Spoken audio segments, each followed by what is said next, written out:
Hello and welcome everybody to the anime stream that refuses to have a proper name. I'm your main host, Agent Q123. Here with me today is Yuki.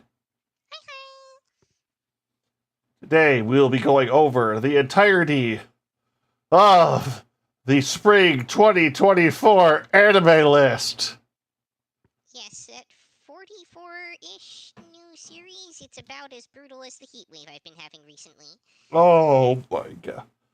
We did try to get a little extra help. Unfortunately, sickness, weather, politics all interfere with Belfie, and she will not be able to join us tonight.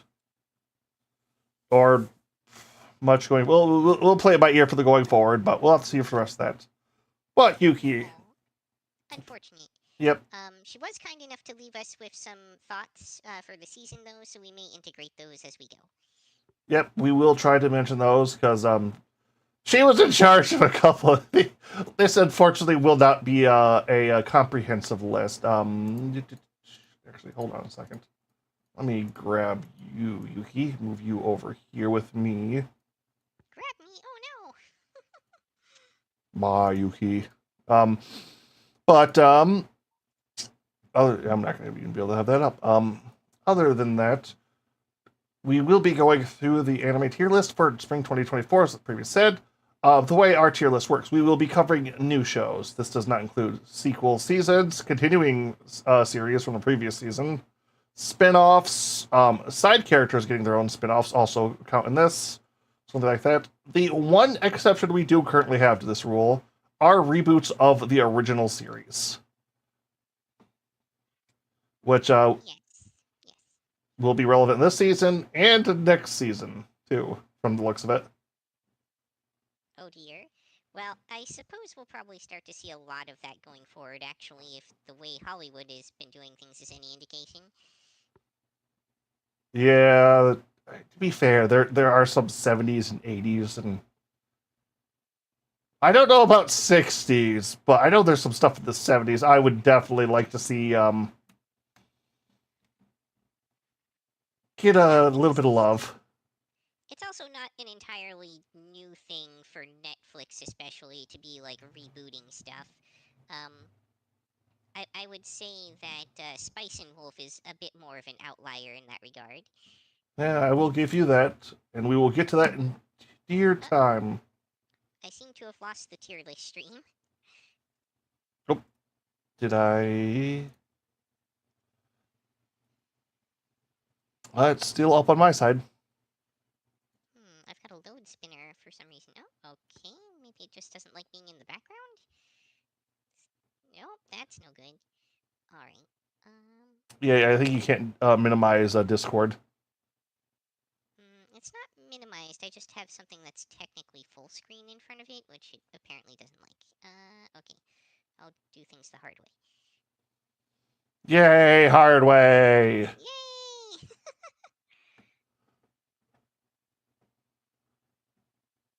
Oh, apparently that is also not acceptable. That wasn't even the thing I was trying to do. What's a stream without a little bit of scuff, though? I know, right?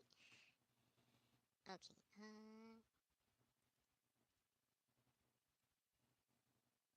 Will that be enough? Okay, that looks like that's enough. All right. All right. Success-ish, I think. All right, now that you've got it up, let's start with the first. Well, actually, let's go over our tier list to start with. So everyone gets a good comprehensive feel for where we're going. Top to bottom here, we're going to start with the S. These are the big, super duper, deluxe mega anime that are going to be remembered for probably at least a year. Or until there's. I personally like to define it as like the stuff that will influence the zeitgeist going forward. At the very least, it should be things that are like masterpieces within their genre, or very groundbreaking in some way. Yep. Overall, the S will be the hardest to hit tier and should be the thing anime generally aspire to be. Underneath that is the A rank.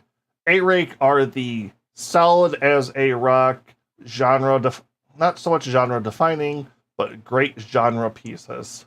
Stuff that won't stand out, but stuff that'll definitely be up there with things to recommend to your buddies, especially if it is in the genres that they love. Anything more to say about A? Or is that pretty much covered up? No, that sounds good to me. All right. B is the okay. There are some flaws. It might be a little bit too tropey, but it's good. It's solid. I like this show. This is a fun show to watch with me and my friends. This is the one I will recommend in my genres. Yeah, this is a cut above the usual baseline level of quality. Yep. And underneath that, we have the C rank. The C rank is a generally, if you like this genre, you'll like this anime. If you don't like this genre, probably don't watch this anime. Legit. Finally, underneath that, we have the skip. Well, I normally would put I would like to put F or maybe even D on here. Let's be real. We see the list. You know how many shows are out. This isn't counting sequels. This isn't counting spin-off. This isn't counting the other S rates from continuing on other series or A ranks. If it's not C, if it's not in that genre you like, you are gonna skip. We are all gonna skip. It's just a skip. Why did you bother making this? This was a waste of everyone's time and money. But for our more experienced and connoisseur of anime fandom, we have the trash. Yes, for our fine garbage connoisseurs. And for what trash may be is the it's not so much good, it's not so much bad. It's the tropiest trope that trope. And dear God, have they cranked it up to a formula? And it's so bad it's good, but it's the comfort food. It's, McDonald's sucks. I still ate it today. Yeah. It's definitely your McDonald's, your Oreos, your Swiss cake rolls, whatever it is that you have as a perhaps a dirty indulgence, but nonetheless delicious in its own regard. Yes, delicious. Um, with that being said, we do have to unfortunately put the one category I am not happy about, but time, people, life, and other things have come to the point where even with trying to take this as a full-time thing, there were things we could not watch. Even with things that get cut out, things we just skip over. There was no getting to some shows this season. There just isn't the time of the day or the night or enough. Yes, also, with having unexpectedly lost someone that was supposed to cover a portion of the content list this time. Yep. So we are going to have the unwatched shows. This is a. I'm not happy about that, but I realized what there is, and I don't have to take the blame for all of those. Hulu, darn you, Hulu! Wait, no, I want the fist. No, fine. I will work on fist emote at some point. Ayo.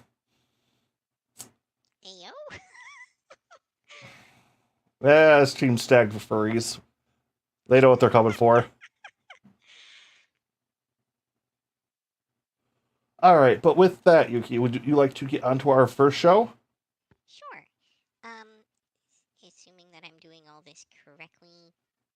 Sorry, we're doing things a little bit differently than usual. It should be noted that we are not going to be doing the thing that we usually do with playing the trailers. Owing to the sheer amount of series and how long that was taking us to get through a stream, we've opted to drop that methodology this time around. Instead, we've got a nifty image slideshow for y'all. Um, I guess you could call it nifty. And one of these buttons will activate that for me.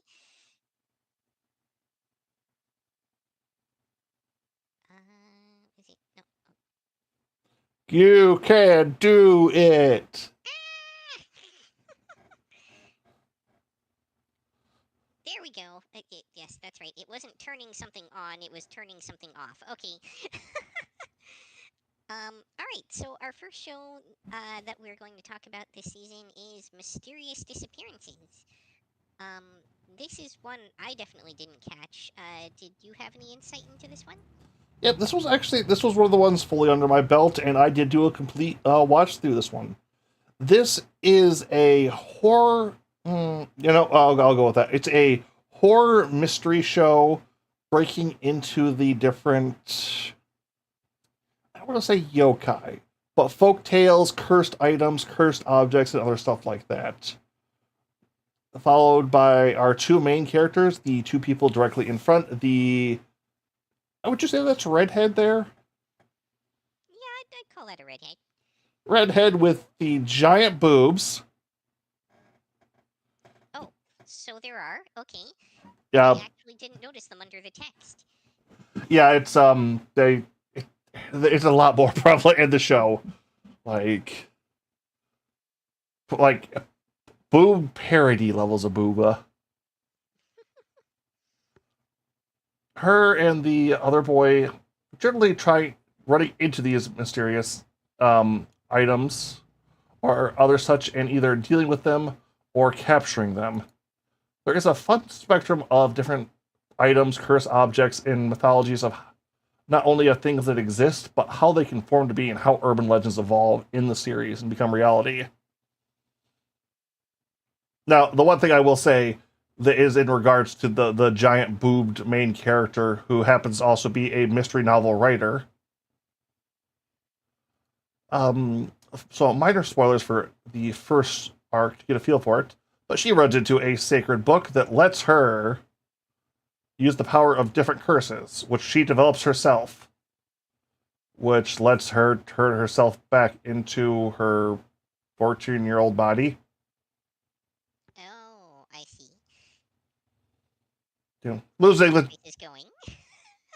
Okay, that's the first bit, which kind of goes darker than you. It's okay. That weirdly enough, that starts off a little pervy, yes, but goes into the, I've lost my spark, I've lost my interest. I wasn't as good as I used to be in high school. Where is my drives? Slowly turning back into that drive, that person, that watch, and all that.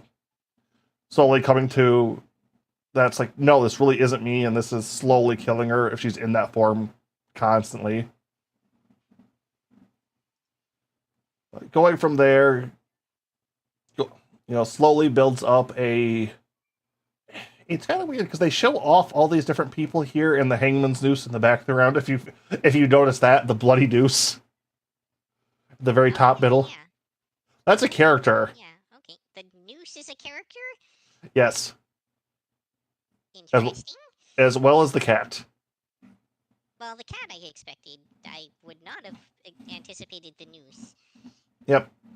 It goes on everyone through all the different characters. Most of them are spin-offs that popped up for at least a single arc and then slowly disappeared. um, Yes, well, as the name implies, I suppose we should have expected that. there is an ongoing plot. The main character of it is trying to gather cursed objects or mystic powers to sell them to the Noose for things that will pop up later in the story.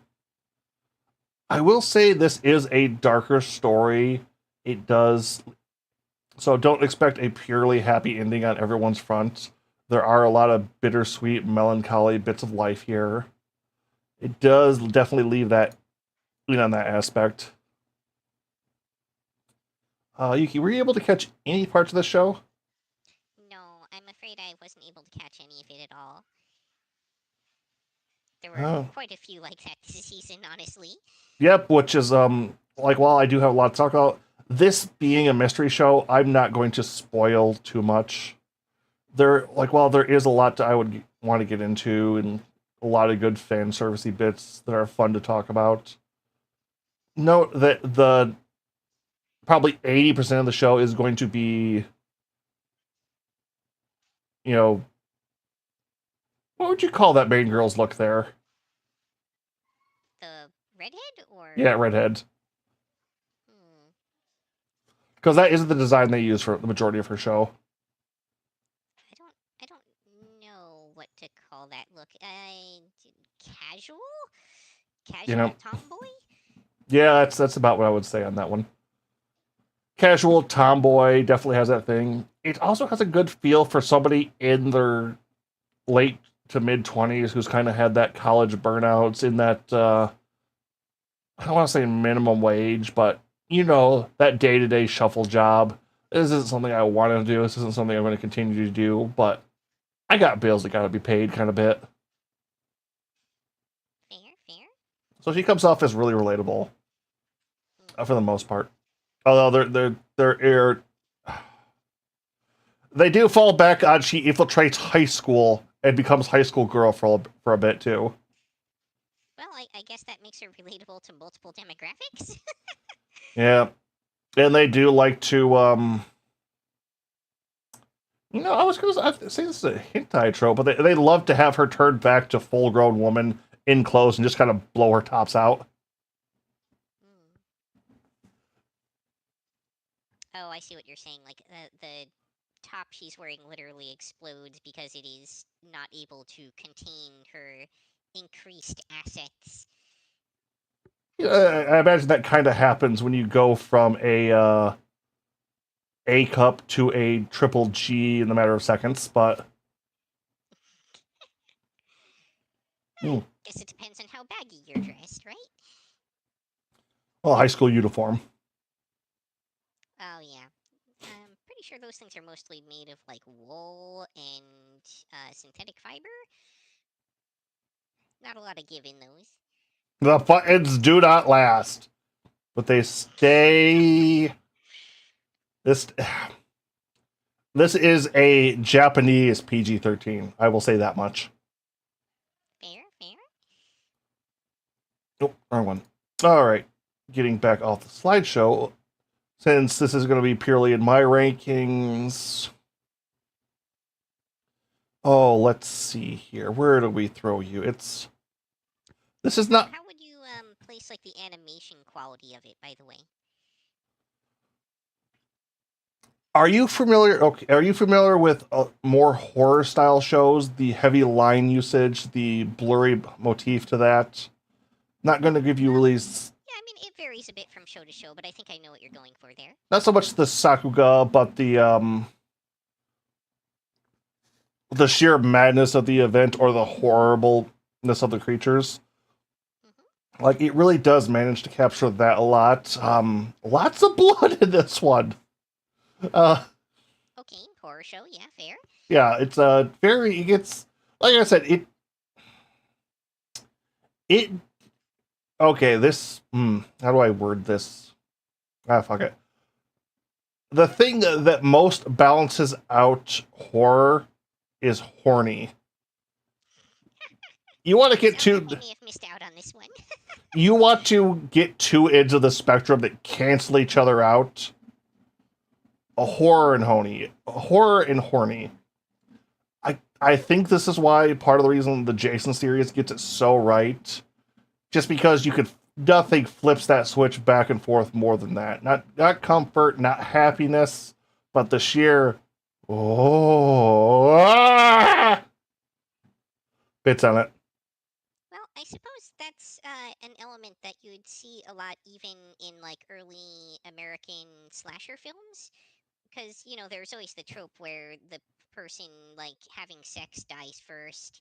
Um, so like back in the day, you would always get like I think it was somewhere between like 1 and 3 scenes where they were allowed to show boobs and still get an R rating, and they would always max that out. Yep, I think Jason was the one who popularized that. Possibly. I don't remember which kind of like was the progenitor, but most of the major series included that aspect. Yep. But okay, getting back to that, just we're gonna. I would be a little bit stricter on trying to keep it on topic for some stuff, just because Sure, sure. yeah, time, anime, shows. Okay, getting back to that animation. Anything else you would like to be questioned about on this? No, sounds good to me because I haven't seen any of it. Yeah. Oh, just like wondering any questions you can think of you would want to know about this show. That might actually be a great way to do this. Yeah. Well, I like getting back to the animation quality aspect. I see that the kind of title screen that we're using here, um, it feels like implies like a certain butteriness to the animation, and I was just wondering if that actually translated to the series itself. Now, this is just a really well drawn opening.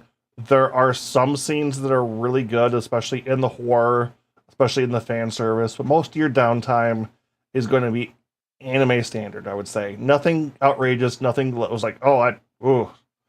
But realizing how much time they spent in the high school now. Because there was at least 1.5 arcs out of the 5 arcs. I think most arcs last around two episodes. I think some were 1 or 2 or 3, and then there was at least one episode of filler. It involved a bathhouse. Oh, of course. I mean, it had to be like that, or a beach, or Good old beach episode. But all right then, final ranking. This is not a C. B feels good. A feels might. A feels like it's pushing it. A feels like it's pushing it, but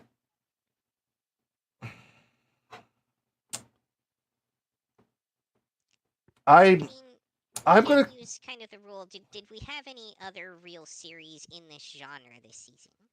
No, this is that's kind of what I was thinking too. Is this is a genre that, as far as I could tell, is almost non-existent and dead. This is We'll call it underrepresented for this season.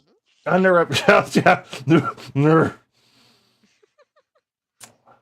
All right then. Let's see here. So yep, we'll put that in the A. Remember this. As we rank, things might change up too. So, all right then. All right, next up, studio apartment, good lighting, angel included. This is definitely one of the ones I did watch. Um, Oh, good, because I was gonna say it's like I remember I gave this one to Belfie because I got nothing on this one. This is oh outside my yeah, ballpark. no, this is definitely in my typical watch zone as well. Um,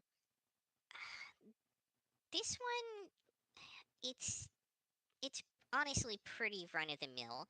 Um, a lot of the stuff felt like maybe very slightly above average. Like the animation quality wasn't. It wasn't like at the things have consistency issues and stuff like that level that seems to become almost the norm lately. So it's almost a slight cut above by that standard. Um, but the show wasn't particularly interesting. Um, like it was cute, but I found it was losing me a lot. Um, and it's probably not a good sign for a show that's supposed to be trading on character appeal when you find yourself not looking at the characters while the show is on. So to that degree, I can't really justify giving this more than like a C. Um, I feel like it kind of almost belongs in the trash category because it is that kind of show, but at the same time, it really doesn't lean hard enough into its trashy quality to be deserving of that, which may partly be why it was not super interesting. Like it's kind of like the PG version of what was supposed to be an ecchi show. All right. The one thing I wanted to ask about this was there an ongoing story on this one? Because this one felt very episodic and very slice of Yeah, lifey. it was very like harem character of the week genre. Um there really wasn't like the show almost made fun of its own lack of plot a couple of times. Uh Ooh. yeah. Um so I would kind of say no. um there was kind of like a basic underlying motif of like this angel is just here to kind of experience things, but that's not really much of an impetus. Um, and Okay. mostly it was just an excuse for there to be date scenes. So So is this a healing anime then? I guess like Well, vaguely don't. Well, it's don't. somewhere vaguely in the like healing slash light comedy slash harem genre, but a very, very like G or PG harem. Okay, because honestly, the feel I'm kind of getting from it right now is "Ah My Goddess." If you're familiar with that old one. I am, yeah. I would say it's much tamer than Oh My Goddess, to be honest. Like it leans into the purity that this angelic main character figure has pretty hard. Um, there's a few exceptions to that here and there. Um, there is a little bit of like kind of romantic tension that goes on, but it's mostly just the one human girl like freaking out the entire time about how she wants to like confess to MC Kun but can't because he's surrounded by all these beautiful like fantasy creatures. Um it's it's kind of not got all that much going for it at the end of the day. I can't really justify giving this show more than a C, I don't think. Honestly, from the way you're just like, this is might be my personal bias against this, but it's like this sounds like a skip to me. Yeah, for you, given like the kind of genres you enjoy, I would call this one a skip for you. Well, that's where the C does line up. But would you say if you like the slow, fast-paced, wholesome shows, this is at least Yeah, a decent watch? I think if this is your genre, it's still something that you would probably watch. Um, but if it's not your genre, it's definitely a no-go. Okay, then I'm going to switch over to the ranking board and let's get this one up there. All right, we have our first C brand in there. A to C, not a bad start so far. Now I'm looking at the list here and it's not too bad coming. All right, loading up our next one. Yep. Next up, we have I was reincarnated as the seventh prince, so I can take my time perfecting my magical ability. Anybody want to take a wild guess on what this is based off of? I don't know. Could it possibly be a light novel? Yeah, I would definitely bet on this one. Yeah. So I, I had certain expectations for this show based off of the title, and to some extent even based off of kind of what we see of like the animation quality in the stills, like this title screen. Um, that were greatly defied by this series. Okay, yeah, we'll put this in here. Why is this animated so fucking well? Exactly. This show had no business having this kind of outrageous budget. This is all right. We are not talking bad. This show is one of the best looking this season. Out of 44 shows, this one by a has wide margin. some of the best fight scenes, choreography, animation style, stylistic choices. And even in slow scenes where they know they can't keep it up, they manage to do some really interesting and fun work with a bunch of ulterior styles and animations. Oh yeah, for sure. Like even when they're clearly trying to save a little bit of budget for that Sakuga, they still manage to do it in a way that's very visually interesting instead of like generic mouth flappies like we see in so many series lately. Um, Good use of blob animation, I like to call it. yes, for sure. Now the one thing I will definitely caution about, if like underage characters are a sticking point for you, you'll probably want to give this one a wide berth. See those shorts in Uh, this picture? See how short they are? That doesn't that change. well, if anything, that is one of the less revealing outfits, especially for the main character, which, by the way, is the prince that we're looking at in the shorts here. And they lean very hard into that, like, very, very femboy to the point of almost being lolly content in this series. I think at that point you just call it shorta. Yes, but Shota, strictly speaking, doesn't need to be feminine at all, which is why I make the distinction there. Yeah, okay. I can completely agree with that. Um, there is also the busty maid you can kind of see up in the right corner that there are a couple too many, couple being more than one, women who is lust over the right word? Oh, for sure, like openly. Which okay, the maid creepy. Um, no, honestly, all the maids kind of creepy on the in that bit. Yeah. Yeah, the entire maid squadron is for sure after him.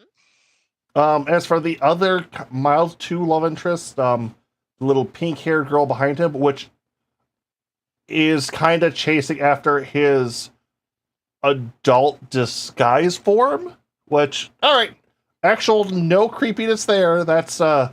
Okay, I should say no. That's a bit stalkery, but Yeah, I mean, it wasn't to a stalkery extent. Like her advances, to the extent she made them, seemed kind of well received. So I think she's probably fine in that regard.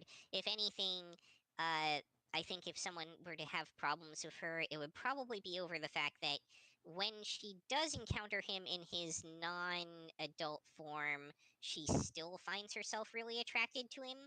Um, and she herself is kind of questioning why on a regular basis, but Yep. And yeah, then one girl his own age in the really skimpy clothes. at least she had a reason for that, as thin of a plot device as that might be. Here's an argument I was to propose the other day that I've kind of had a hard time putting against. They could just not write it that way. Yeah, but then it wouldn't be enemy. Yeah, but okay. Yeah, other than that, this show, you know, speaking of technically no ongoing plot, this show also does not have a overarching story. This is a very show episode to episode show. There are subplots in between that, but for the most part, this is just following the prince as he tries to uncover and learn about more magic. Yeah, which actually kind of in itself is the plot. Like the escalation that we see throughout the show almost is the plot itself. But I will say that they do a good enough job of stringing the subplots together to keep it moving and keep it having some sense of purpose.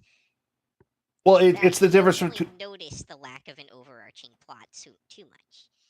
Well, this show does what I feel like a lot of shows need to start doing if they want to have an episode to episode show, and they. That's the best way. I don't want to quite say world building, but the world needs to breathe and grow as it advances. Um, Yes.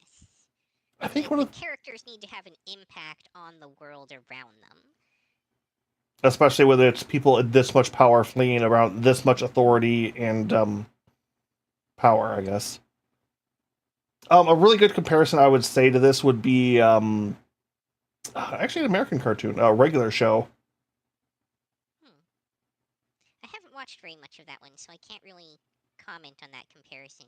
I don't quite want to say Adventure Time, but it's one of those. There is kind of a background story going on, but but the main story does not or the main episode does not affect that story. Hmm. Yeah, and I think part of the world building sort of thing that you were just talking about too, in terms of like impact, is also the fact that there's a meaningful change over time in the relationships that the character has with the other characters and how they see him, and that kind of reflects a certain type of growth in its own right. Like even if the character themselves is like super OP, Mm. we see them growing socially as the series moves forward, which gives a sense of progression in the show. Yep. And if you notice the little horn demon fluffy mascot looking thing over there, probably the most story progression out of any character in this show, or character progression. In some senses, yeah. I mean, they definitely. It, it's kind of weird how that works, but they definitely have an arc. Although I do kind of miss the fact that his pet dog isn't in the title screen. Mm, fair, fair. You didn't like the giant ball of fluff? I don't know. I kind of felt like the dog was more of like a throwaway joke that kind of stuck around a little too long. I love how everyone just rides this. He's just imagine a dog the size of a minivan, but not like a wolf, but like a Pomeranian, like fur wise. Yeah, like it was fine as like an additional mascot character of sorts. Well, the mascot character they had kind of turned into a main character, like That's true. legit Yeah. character. God, it. Like I said, if you can get over all of that weird Japanese style fan service, this is a wonderful show. Just has Yeah, that like big asking price on it. I would say I'm fairly comfortable that this is one of the few choices that would potentially be an S tier show this season. Um, it wasn't super groundbreaking or anything, but it was very, very technically solid.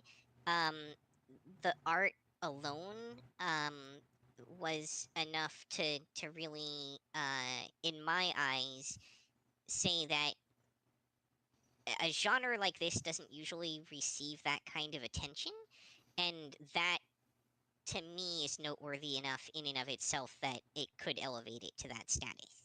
Yep. And while I have not read the light novel, I am a manga reader of this particular show. I will say some more interesting stuff will happen, I believe, but this there is more to be told here, and there is a lot going on. It's just all right. If we want to get into final rankings, A little bit of context too. I just want to throw out there that um, the fights, especially towards the end of this series, absolutely put the best combat in Dragon Ball Z to shame. Without all the crazy long filler in between.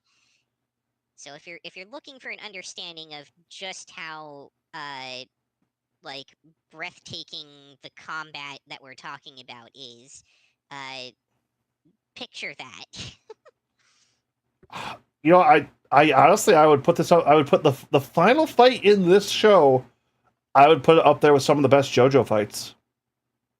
Yeah, it's definitely one of like the sheer amount of the runtime that it encompassed at that level of action is very rarely seen. And we're not talking just choreography either, too. It's like the fight itself is a well thought out battle against two people who have outrageous OP fuck you levels of abilities, and both of them just sitting there. All right, how do I deal with this? Yep, And for sure. you get to see that played out on such. I'm sorry, it's like I can enjoy a good choreographed, good animated fight, but if it's two guys yelling at each other and shooting beams for a half hour, even I get a little tired of that. Now that I've consumed way too much anime. Yeah, but this definitely had like a mind game layer on top of that. Um, it almost feels like a mashup of genres in that regard, pulling, inspiration pieces from multiple different areas in order to weave together something that was very impressive. So this one gets very high marks in my book. Um, Definitely would recommend to anyone who can not be immediately put off by its more fan servicey elements. Okay, I know you were saying S, but a little piece of me kind of wants to put this into A. This is just an Eh, all around very solid show. that's fine as well. Like it kind of teeters a little bit between those categories because like again I don't feel like this one is actually going to kind of change the anime landscape. It's just very very solid to the point where I would I would say that it's unusual enough that I give it additional credit for that. Yep. All right. So yeah, which is what about A should be. So we will leave it there then. All right then. Let's see here. Two A's and a C so far, and we are moving into. Oh right, bartender, the glass of God. Yeah, I did end up catching the first episode of this show. Um, I will say that for me personally, this one really didn't catch me at all. But I am a person that has zero appreciation for alcohol or alcohol culture.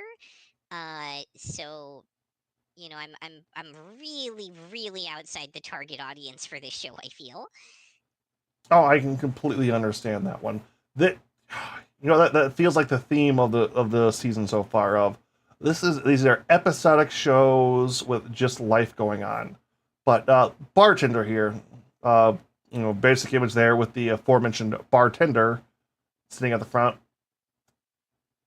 if you have, like you were saying, if you have the appreciation and love for not only like high end bars, high end drinks, high end liquors, but the kind of context they go into, this show is a goddamn masterpiece. Like, if you want to see high end, I don't want to say food porn because it's drinks, but uh, you know, that food wars quality of them cooking of their meat of their dishes to where a glass of perfection, and not just getting why you do it, or not just getting how they do it, but why, all down to all the little different ways to do it, the mixing, the processing, why certain Yeah, types of. all the detailed technical aspects. Yeah, this is also a high technical anime. But on top of that too, you also, oh, it's, I want to liken it to the initial D of alcohol. you're not far off. Um, but on top of that, it just doesn't shove different drinks down your throat. Every episode generally has a character or person they follow besides the aforementioned bartender and anyone else that might be around him. And you kind of get to see them come in, them kind of have their life, and then talk to this bartender over their drinks. I want to call this a healing anime too. No, just I think that's accurate. It seems to have that quality to it. yeah, just from how good it was. If I think it was what. So you said you watched the first episode, Correct, right? yes. The drink they go over in episode 1 is a screwball. Which Highball.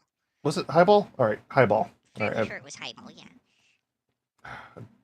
I'm not great with drink names. This one shows through a lot of me. Um, but it goes down to not only is this like a drink that somebody who's just getting off work, who's had a hard day, who's had all this stuff.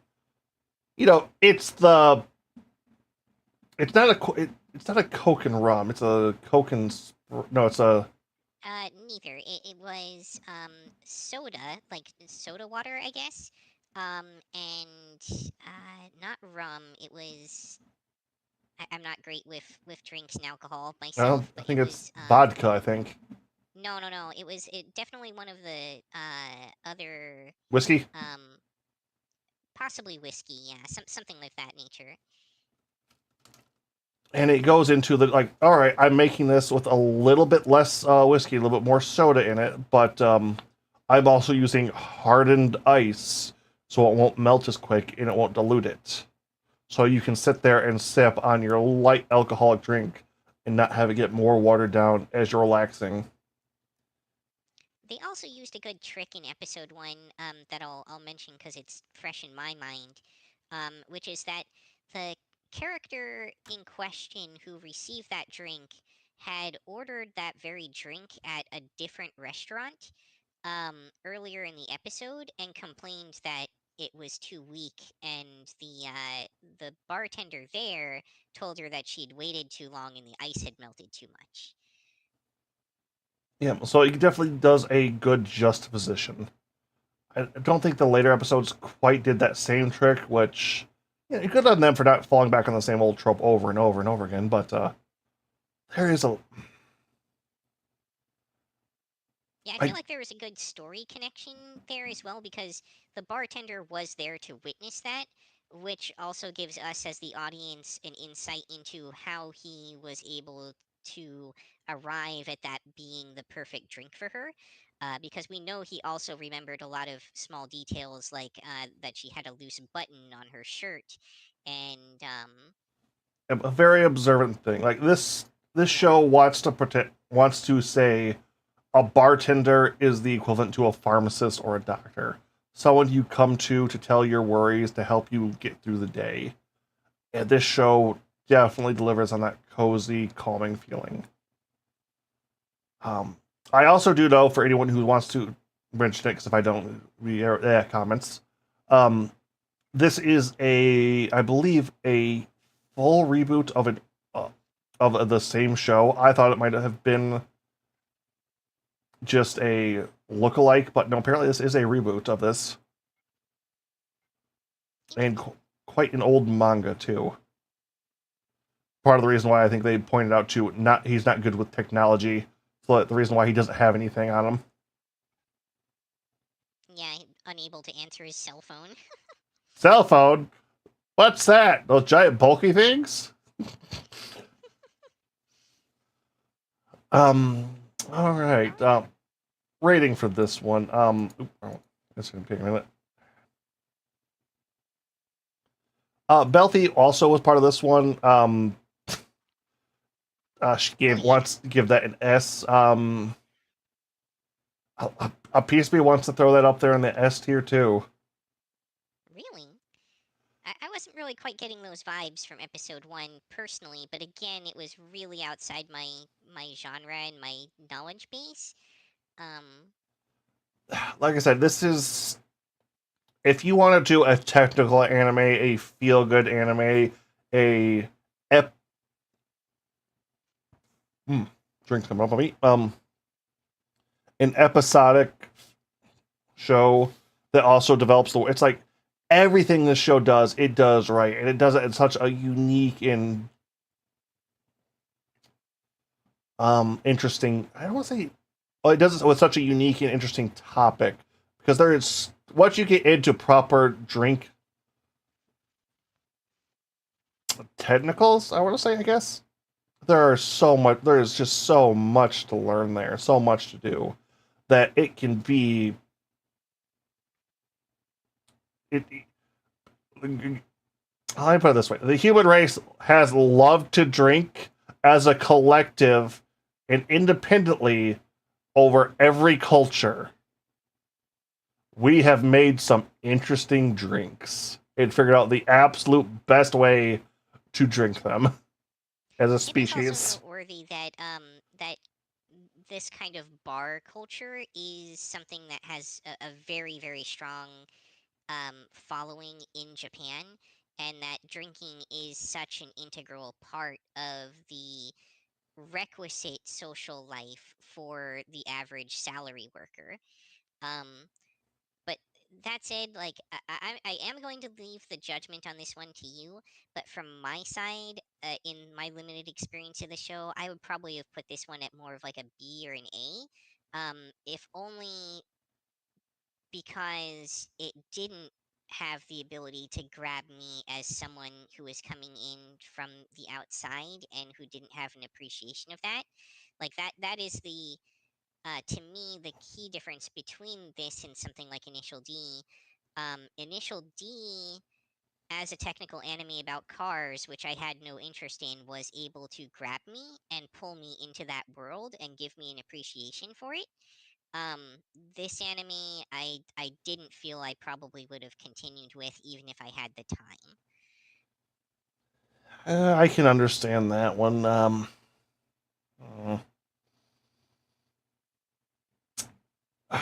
I will put this at the top of A at the moment.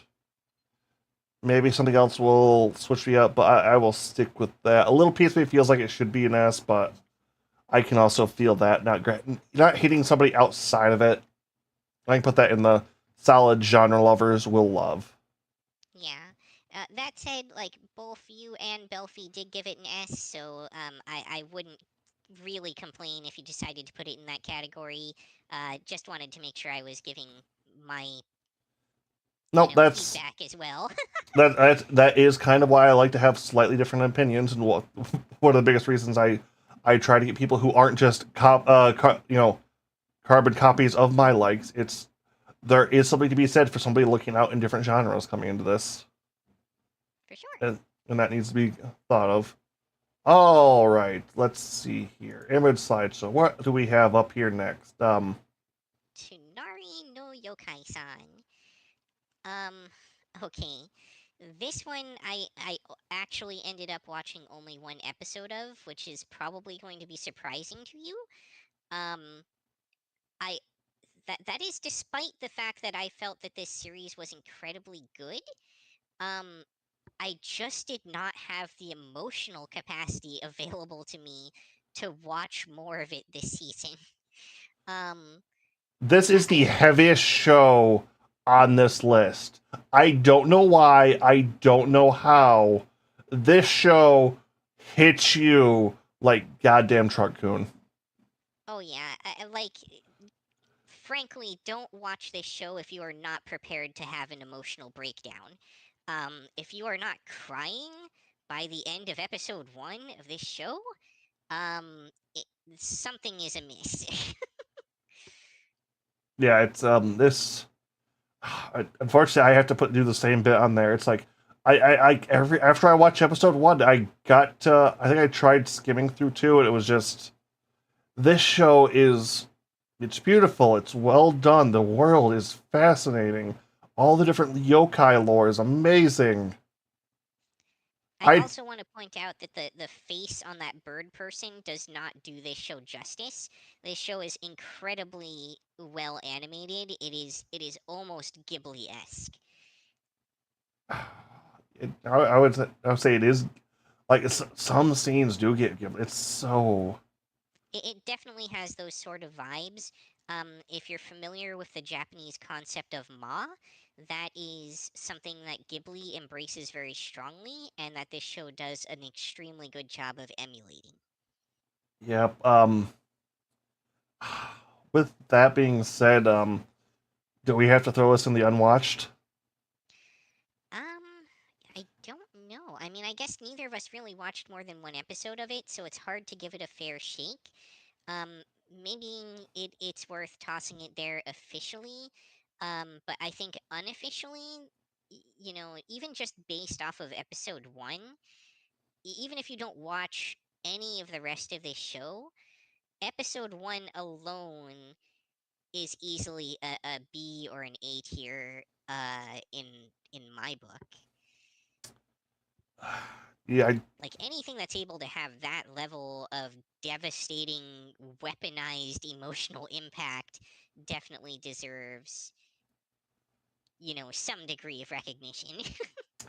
all right. I'll give it our first B just because that's going to be a bit of a hard pitch, and neither of us are too certain on it. Sound good? Sure, fair enough. All right then. First B, a lot of A's. So yeah, this season was. I wanted to say fairly good, but we're solely just getting started here. This one as well. This one was freaking weird. If that is your type of anime, and if you really love things that are more of that kind of like retro 90s style, this will probably be a solid hit for you. But I think you've watched a lot more of it, so I'll let you take it from there. Okay, so this is rom com the right word I get for that? This um I mean, it has kind of a rom com element to it. Like, it definitely emulates a lot of those kind of classic, like, oh my goddess kind of uh style like shows. the first thing that pops into my brain is Third Rock from the Sun. It has a little bit of that quality to it too, yeah. Not an anime for those not familiar. That's an American comedy series, but a reasonably funny one. Yeah. That being said, this is a rom com about a group of people living in a joined It's home. Yeah, a group home. Like it's almost that's almost its own genre of shows, like the that old style like group home or dormitory setting that we really don't see much of these days. You know, it's really fallen out of favor. That being said, this is also a romance. You see a lot of the characters they do go pretty in depth to. So, like a lot of interesting designs, all that. We have people who are writers, a dad who is a professionally unemployed, a girl who is I guess I would say struggling idol. Underground idol, I think, is how she brands herself. Yep. The quote unquote main character, the guy in blue on the front, is a chef they've hired into the into the place. He basically will cook everybody's food in the morning and at night, I believe. I And think he was hired only specifically for breakfast, if I recall. yeah, I think I remember that him. changes in later episodes. He cooks more because he likes cook because he's a he actually is a professional chef. So he likes cooking. And then you have from that aspect, it also I think has a little bit of kind of that food porn element to it. On Yep. top of that, and then you have the main love interest, the owner of the Astral Note, or proprietor runner, I guess. I'm not really sure how you landlord. kind of landlord, like manager, landlord. Yep. Who happens to be an alien princess here to find the sacred key so she can win back her homeworld and take the throne. Because why wouldn't that be what's happening? Oh yeah, and her dog's also an alien who's the same species that she is. Yeah, the poodle and her are the same species. The poodle, by the way, reminds me a lot of like Muttley from like the old. That's what it was. Cartoons. God damn, I could not place it. It was just like, oh my god, he's fucking Muttley. He's Muttley. He is Muttley. The other side character there is pseudo love rival from the home planet trying to help her win. There's a lot there to unpack. There's a lot there in the story. The one thing I really do want to mention that probably no, I think even in America that's kind of big. So the unemployed dad you can kind of see sitting on the roof with the glasses, the very old style lanky guy. His son also lives with him. I don't believe they ever mentioned the mother. Little suspenders, the glasses, the nerdy kid. Also loves drag. Oh, I guess that shows up in later episodes. The end of his story arc in the last episode was, his friend comes over and they catch him in a skirt. Huh. Interesting. And then from there he's like, you know what? I like dresses. I'm going to wear a dress to school. I just like being like this. Huh. Well, that's interesting representation that I was not expecting from this show. Neither was I. It caught me really off guard since it happened in the space fight where the lodge turns into a giant cat robot and they're fighting off evil space fish that wants to marry her because she's a widow. I feel like that all kind of undermines it a little bit. The show is just that weird. Because, by the way, that's the show's strength is it's weird AF. Also, its weakness, it's weird AF. Yeah, because he brings this up to his dad as they're all in the main lounge eating and drinking like their dinner while the fight's going on. Which, by the way, there is this place itself, and they are fighting once again a giant. They're fighting in a giant cat robot against an invading army of fish people. You know what? From what I did see of this show, I can 100% see those characters sitting there at the table, eating, completely unperturbed by the events around them. Against a fish emperor that wants to marry her because she's a widow. Hey, the dogs are the same species. Why not the fish people? No, they specifically say it's from a different planet. Okay, fair enough, but which is like why are you? I love one of the things that it's like you're just like your mother like this. I did the same thing to her. Oh, you know, that's another show that this kind of probably is drawing from and is a little bit similar to the Lum series. I feel like I'm familiar with that. Oh, okay. Is there something I can pull up real quick to? Well, I'll let you just Google them. I'm sure you'll recognize the character if you see her. The series is actually technically called something else, but I'm drawing a blank on the actual name of it. What's the name? Lum, L-U-M. This is an anime? Yeah. Oh, right, the Oni girl thing. Yeah. She's very, very well known. She At actually least her character design is. there before, like I believe it was during one of our off seasons. She actually they rebooted her show on High Dive.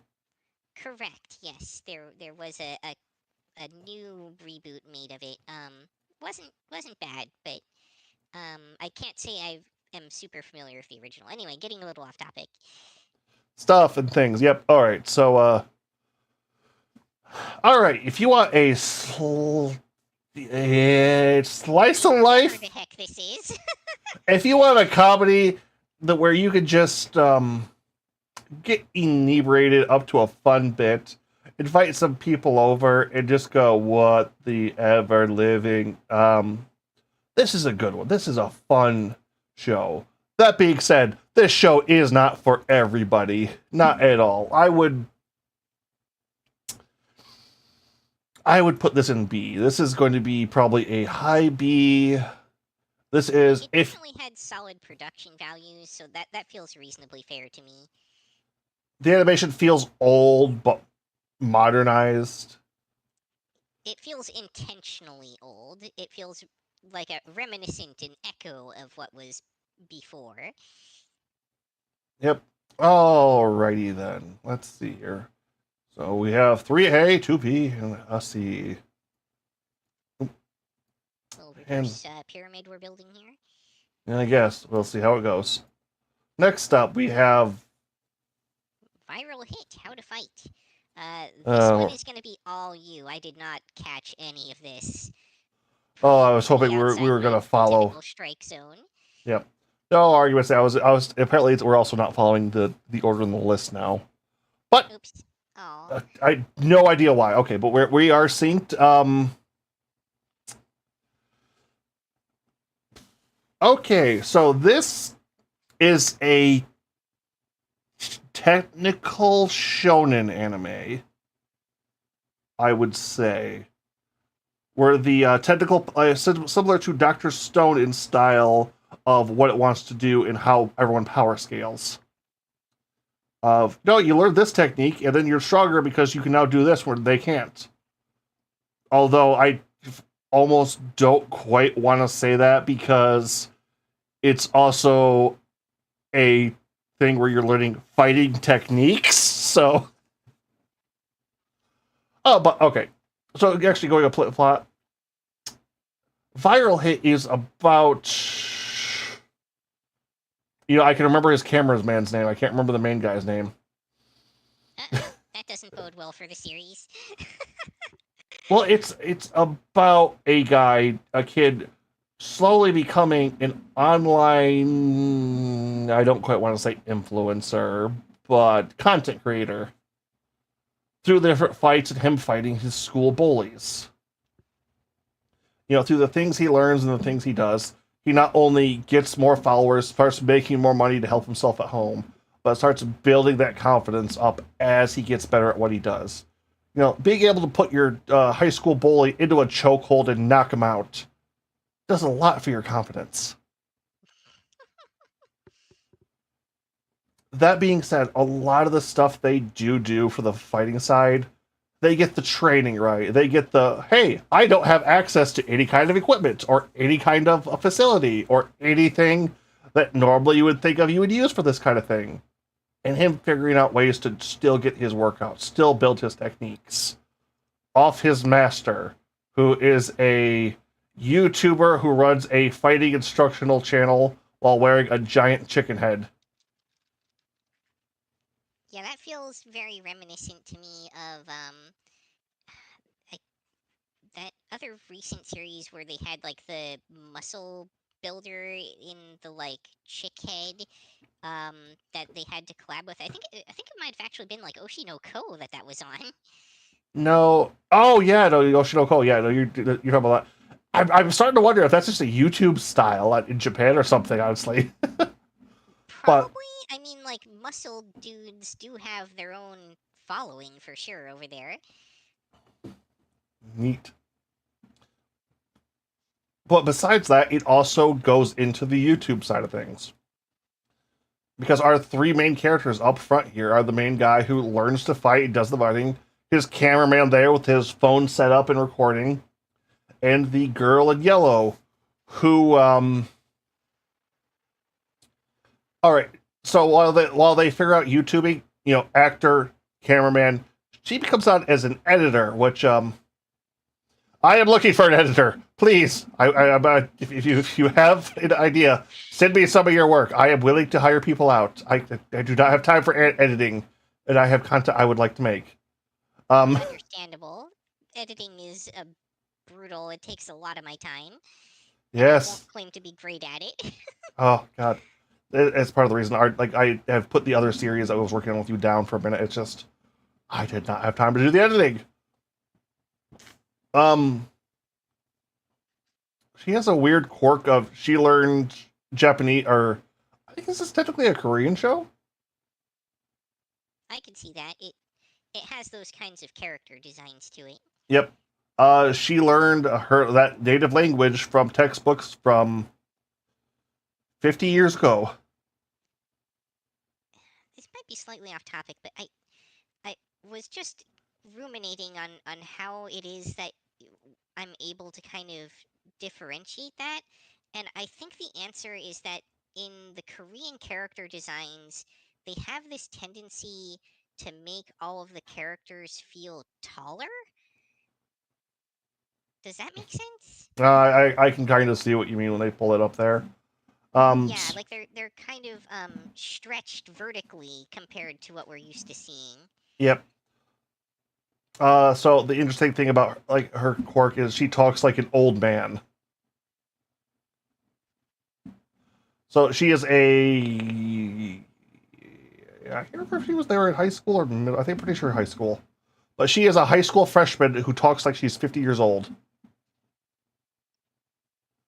So, no Gigi Kanako? Kind of. It's like they translate it as like you whippersnappers. Well, that was just like old man girl. Yeah, I think they actually pull a nickname like that for her at one point. Nice. But it's very good because it's not like while. All right, let me get the story bit down on this one. It's while it does start off as a bully, it's like it runs into the content creators conundrum of, oh, I fought and beat my school bully and that got a ton of views. What next? What do I do next? Like, I can't just go fighting up. And it kind of goes into that. Like the first one is the school bully. The second one is another bully floating around. The third one's where it gets kind of interesting because they pull up. He gets into a fight with another channel. The Comedy Crew, a group that pulls pranks on people and films them for videos, where they go into a bit more of the technical bits of, how some of these videos are made, how a lot of these prank channels actually operate, and how some of them are, downright staged to, oh no, they just go around fucking people, and then the ones they record that don't want to, break their teeth and they let go, or other stuff like that.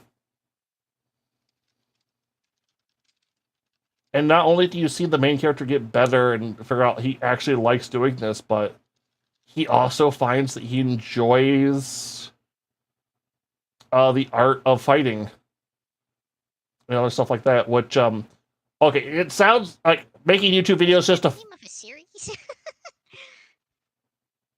Well, there are a lot of those like that. I think the one that springs to my mind is Hajime no Ippo, but the boxing one. But it kind of turns on to he's basically learning MMA fighting, because it's not just I need to learn this technique for this fight. It's like he goes into basic training, low kicks, taekwondo. I think the last guy he fights, it's I forget what the heck it's called. It's Korean sumo wrestlers, and he has to fight. Well, he has to fight a guy that has nearly 2 feet and 300 pounds on him.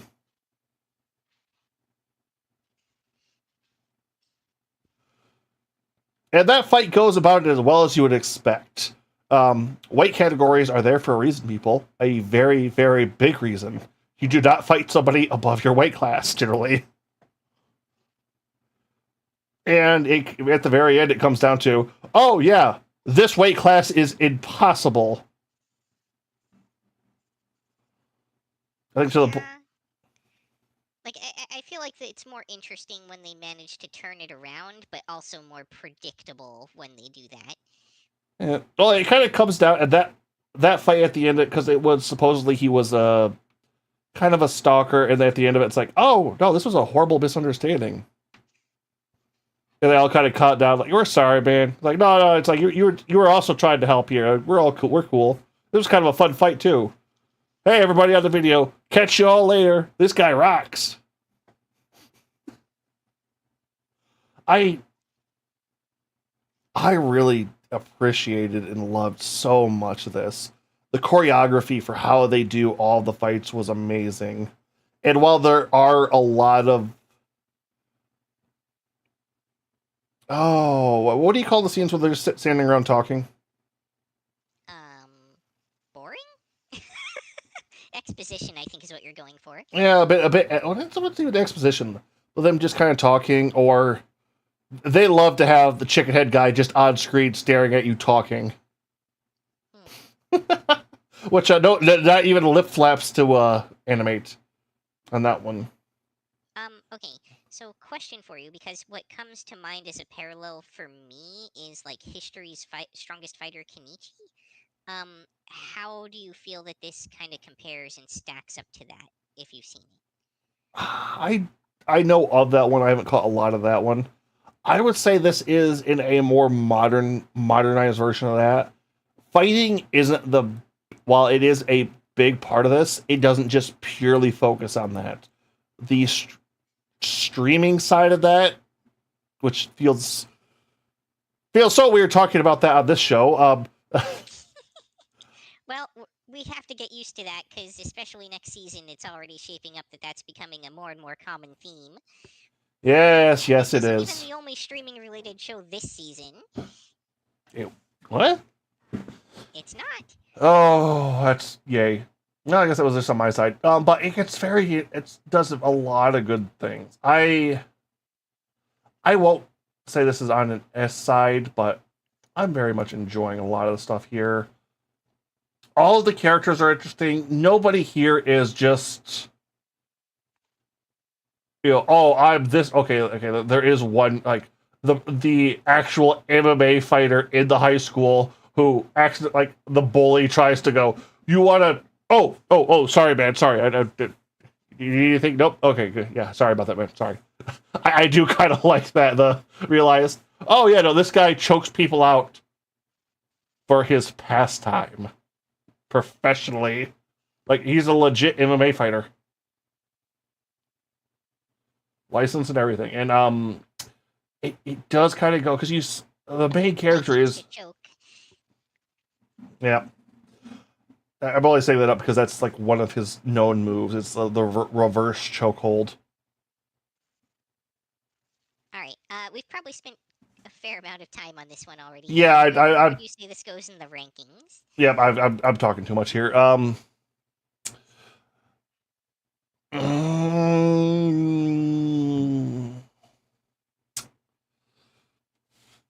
I want to say this is a solid B. A little piece of me wants to put it up in A, but if this is outside your genre, you will bounce off of it.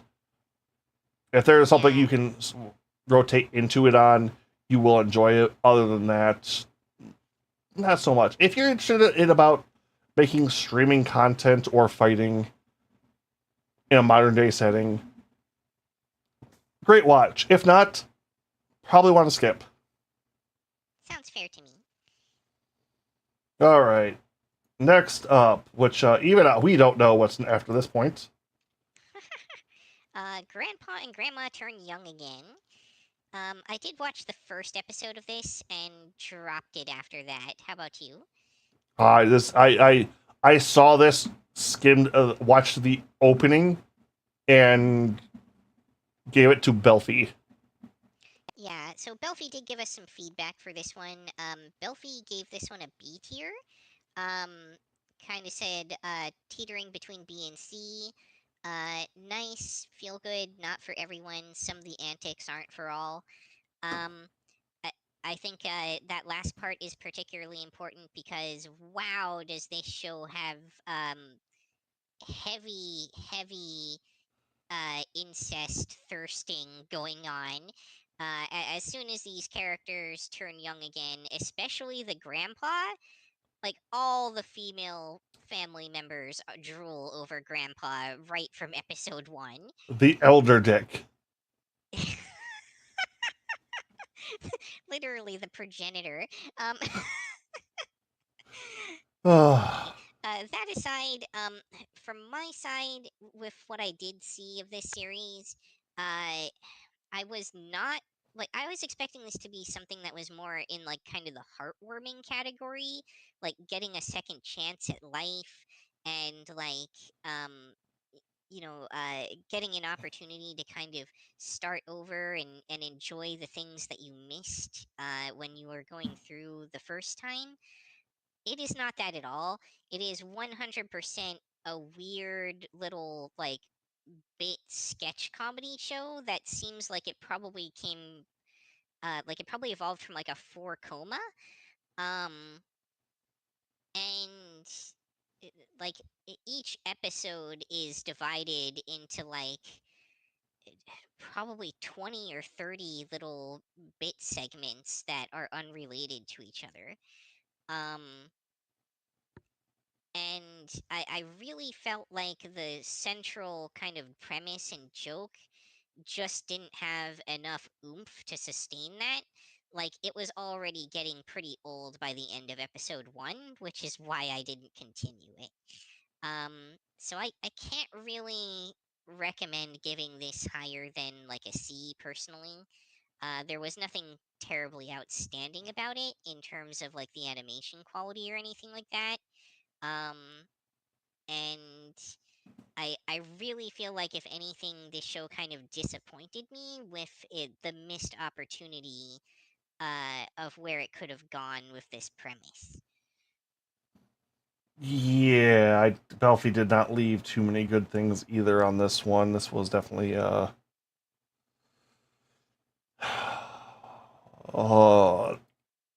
well, that being said, we got a B or C rank from Belfie. We got a C rank from you. Would you like to throw this up on a C or an unwatched? I feel like this is probably pretty comfortably a C category, with the caveat that if incest heavy themes make you uncomfortable, especially from a teenage girl directed at her newly younger grandpa, you're probably going to want to give this one a wide berth. All right, so we're starting to make a pillar there. Almost got fingers going. All right, moving on to hopefully something we've watched. Train to the End of the World. This one I did watch all the way through. I'm guessing this was probably a skip for you? I watched a good. I have a soft spot for utter weirdness, Fair, fair. and this scratched that itch pretty well. Yeah, it definitely has a lot of that element going on. Okay, well, basic premise of the show, the not quite main character, who we don't see in this cover image, activates the 7G connection for Japan for the first time, skipping 6G from 5G and going straight to 7G, connecting the minds of everyone in Japan, which goes horribly wrong, and creates a nightmare hellscape from which there is no return. Except that there is. Um, Imagine if the internet became reality. I wouldn't say that exactly. It has more of like 70s acid trip vibes than that, to be honest. I won't argue Um, that. and it definitely very clearly episodically pulls on, you know, different identifiable sources. Like there's 100% in Alice in Wonderland episode, um, and there's also one that's, well, obviously one that's very clearly zombie um, related. Uh, just kind of like the zombie genre in general, I guess. Yeah. Um, and like a Gulliver's Travels episode. So like underneath all this weirdness is a lot of like famous literature and well-known properties and sources uh, that they've kind of layered this Japanese weirdness on top of. In some cases, multiple layers deep. The Alice in Wonderland episode, for instance, they bothered to create a whole fake uh, Japanese Alice in Wonderland based series to then base the episode off of. In any case, the animation in this show is definitely very strong. The only real nitpick I have is that the train itself, they for some reason decided to use some slightly subpar CGI on when doing the close-ups for the controls, which feels like a really weird choice for a show that is about the train to the end of the world. Um, but whatever. Um, I'm sure it was a budget thing or something like that. Um, in any case, like it, it it stood out partly because the rest of the animation is so gorgeously hand drawn. Um, I will say that towards some of the later episodes, it started to lose me a bit. Um, like it just got like the Well, the shock value of the weirdness kind of wore off, and it kind of dragged a little in terms of pacing.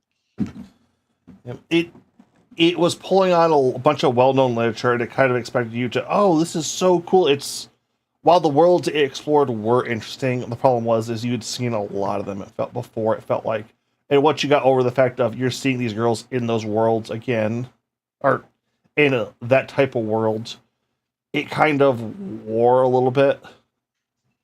Yeah. Also, if it had another weakness, it was probably that it didn't do a good enough job of really getting us invested in the character that they were trying to save before setting us out on this journey to save her. Or during that journey, really, for that matter. It wasn't until the last couple of episodes that we ever really even saw her again. And even then, they they didn't really do a great job of making her feel like someone that you would want to save or protect.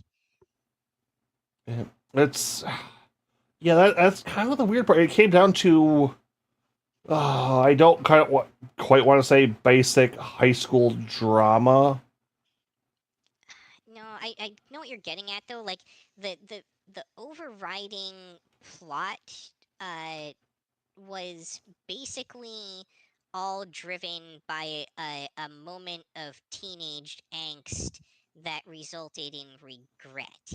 And so the main character's entire impetus here is trying to resolve her own regret and guilt over what she said to her friend. And I'm just not sure that that feels believable enough as a motivation to go through the kind of obstacles that they went through.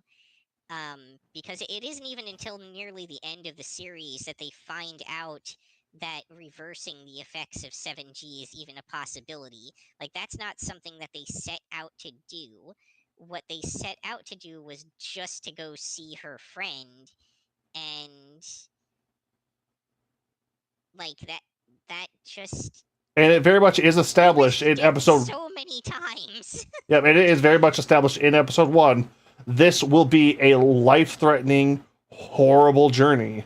Like, you see people who do traveling for a living, and they rolled up in armored vehicles with guns, and even they're like, "Yeah, we think we're the last caravan still operating. It's getting so bad out there." Oh yeah, and not only that, but there were like spears sticking into their armor, and like that armored convoy was beaten up.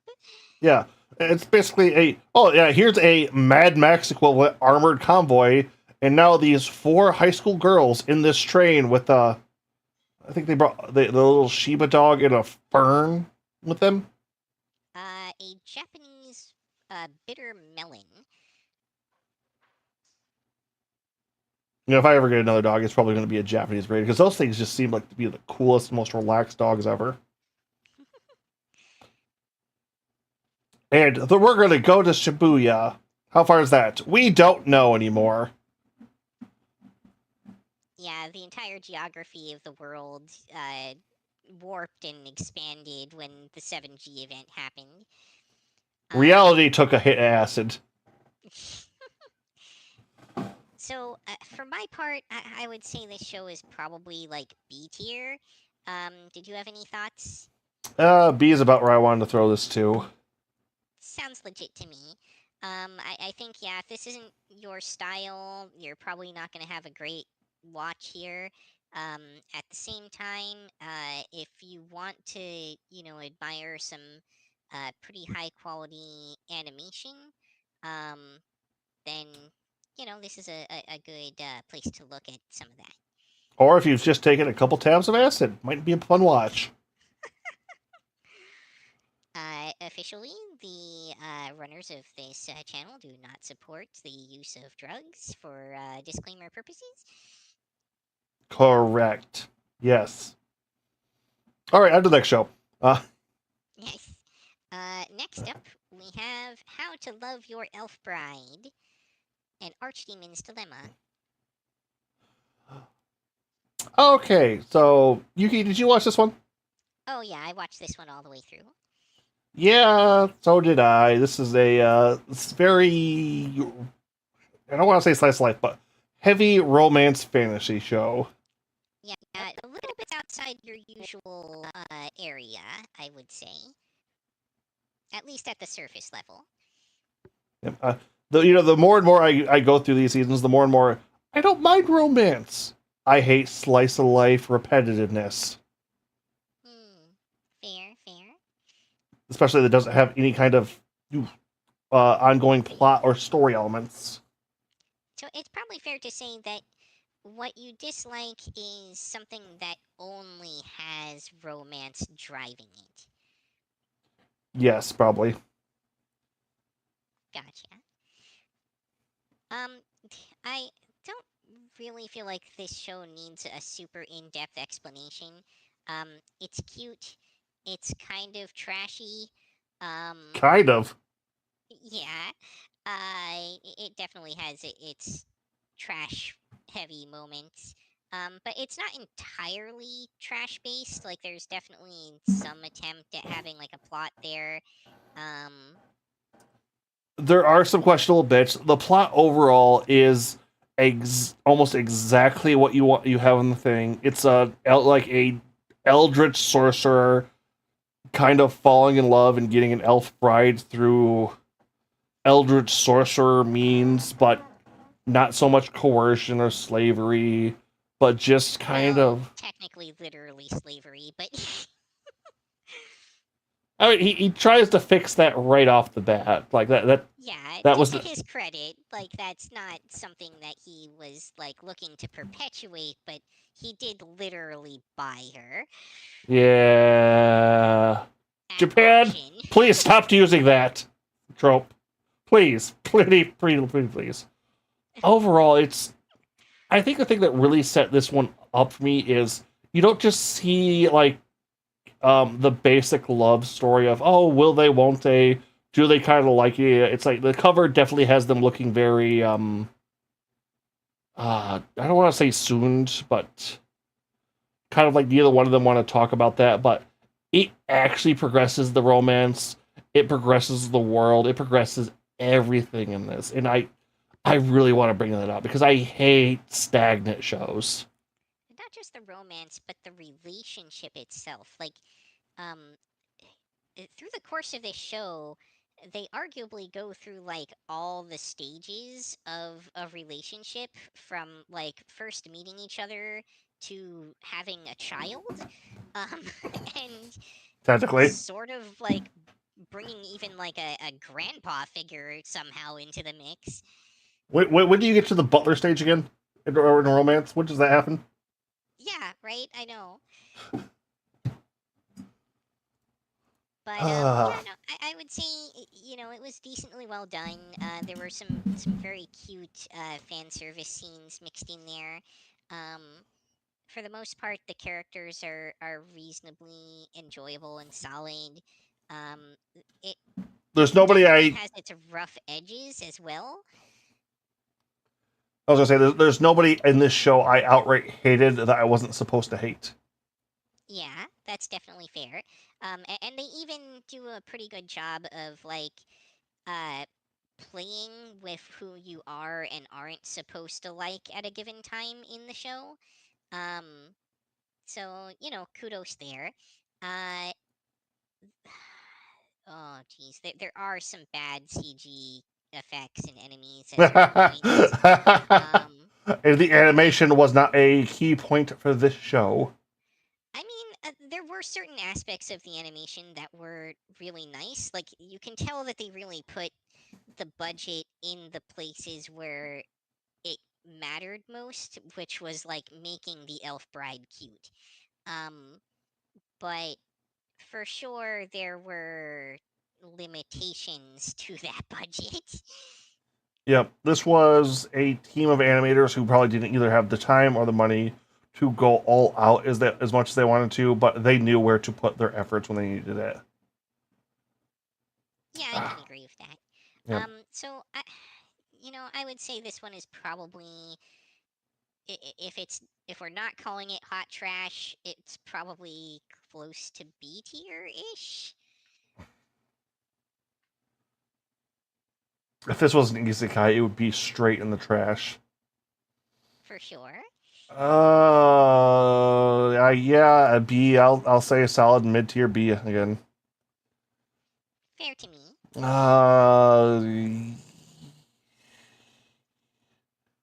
I'm gonna move Astral Note down a little bit. Yeah. All right, I like that lineup a little bit better. All right. Okay, let's see. Oh, there we are. Next show. What do we got here? Next up, the banished former hero lives as he pleases. I honestly I can't even call this show a trash. I feel like I have to like I feel obligated to say that this show should be a skip. If you can see by the effort we put in on this slideshow, too, this thing doesn't even cover the full banner. This show is normally what we would call trash is a show that's enjoyable. It revels in its tropes and loves them. This show is a book of tropes that had a medium budget, a medium story, and was put out to fill a time slot. I would say a subpar budget, to be honest. Like the animation in this show is really really rough at times. Oh, Like the characters with eyes that aren't looking the same direction for extended periods of time, anatomy that doesn't make any sense. And these are the characters that are supposed to be like it'll be a scene where you're supposed to be like, wow, look at how cute this girl is, and she's all like Picassoed out. on top of that, the story, I want to say mid, but it's blah, No, through it's and through. definitely below mid. It's like they're nothing remarkable and only minor things to annoy you. I'm, Yeah, I'm we're gonna it skip. barely even manages to successfully string itself together. I have hate to bring up later. which I'm going to save. We're going to throw this in the skip. Don't watch this. There are Speaking as two fans of garbage isekai, this is not worth your time. this is distinctly in both of our strike zones for different reasons. Neither of us like it. Skip, skippity, skip, skip, skip. All right. What do we got next? Next up is the many sides of voice actor radio. Delphi have a thing for this one. Correct, Vex. It's not worth time. All right. This one I definitely did watch all the way through. Did you happen to give this one a watch? I forgot this one was on the list. That is a resounding no. All right. Well, as one might guess, this is definitely a very like Yuri bait show. Um, so also again, if scenes of like mild sexual tension and not especially sexual, but mildly sexual, maybe nudity between two teenage girls are an issue for you, maybe give this one a wide berth. Um, I thought this was post high school. oh no, they are 100% still high schoolers, and they Ah, make a big point of the fact that they are trading on their youth, and that if they aren't able to, be successful uh, quickly enough, then that aspect will fade for them and no longer prop them up, and they will fail in their career choice. Um, and by being on a timeline there, I mean they have 2, maybe 3 years to succeed. Like by the time you're out of high school, it's over for you if you haven't already built a fan base. oof. And that is not untrue. That is an accurate reflection of the state of this profession in Japanese culture. Um, so like that is kind of a strength of this show. I had said during our previous uh kind of entry discussion for the season on this that it wasn't a very technical show. Um, and that was kind of true in the first couple of episodes, but it definitely did do a lot more of the technical side of things in some of the later episodes. Maybe not in the technical sense of like the technology used or the exact techniques, but technical in the sense of like what goes on behind the scenes and like the struggles that uh, voice actresses, and in particular, idol voice actresses go through in order to try to achieve success. Um, and the ways, in some cases, that they may overcome some of those hurdles. Uh, this show, again, there were definitely times when this one kind of lost my interest a little bit, but they were relatively brief. It was a pretty solid show. I think if the premise interests you of like following two characters who are young professional idol VAs has appeal to you, and like seeing their kind of career path behind the scenes a little bit, um, then this is definitely a good watch. Um, Also, conversely to what I was saying earlier, if you're the type of person who is a fan of girls of this age filling up each other's chests in the bath together, then this is gonna be a show for you as well. Um, Oh, you mean women just don't naturally do that? uh, Don't shatter men's dreams.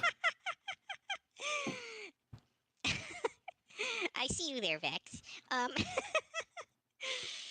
yeah. So I think like this is another show where the animation was all right. It wasn't bad like we've seen with some of these. So let me write this down. Yeah. Go ahead, take notes. Um, but it wasn't astounding either. To me, I would say this show probably low B, high C territory. All right. I don't have any input on this one, unfortunately, so you have to make that final call. Let's go it on the kind of the low side of B then. All right. Would you like to put this under Train to Nowhere and Yoshiko, or I think if I had to say, I think uh Tomari no Yokai-kun probably goes above Train to Nowhere, and this probably goes above Train to Nowhere as well in my book. all right, I can Yeah, probably definitely like see that. that. This was just kind of the. But yeah, if you're having trouble on our list, we do kind of rate these on a um not curve. You know, curve. But a comparative scale. Yeah. All right. Let's with that out of the way. Let's move on. What do we have up next? Next up, Yatagarasu, which I definitely didn't watch. I think this was one of the ones you picked up, though. I I will say at the start of this show, I was very apprehensive about it. I wasn't quite sure what this was going to go. By the end of the last episode for this season, this is probably one of my top picks. This is if you want anime Game of Thrones, and what I mean by that is that if you want a medieval politics backstabbing world where everyone also happens to be a magical three-legged crow, well, you've got very specific tastes, and Indeed.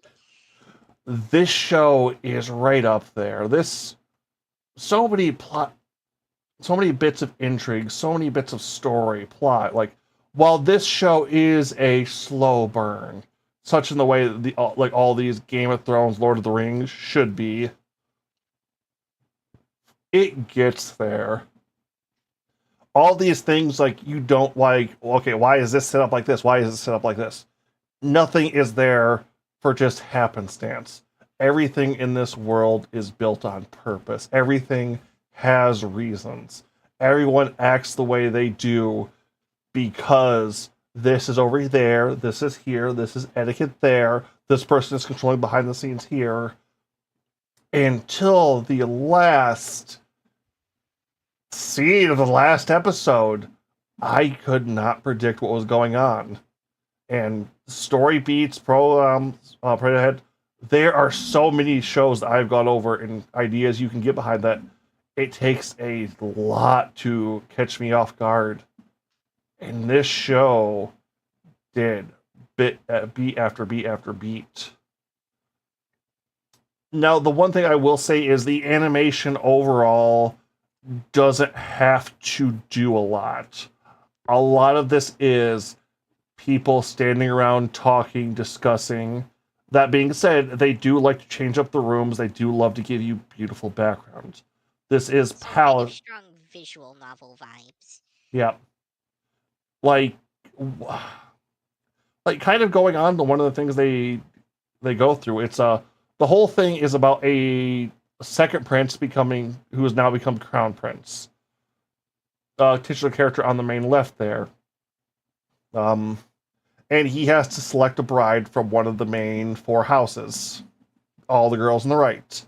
And it's going into their backstories, their lore, all that bit. And one of the things they love to bring up right away, it's like, oh yeah, the crown prince is such a, I don't want to say lush or voyeur, but, oh yeah, he spends almost all of his time he can in the red light district. Which, gambling, brothels, and drinking houses, for anyone who is not aware what a red light district is.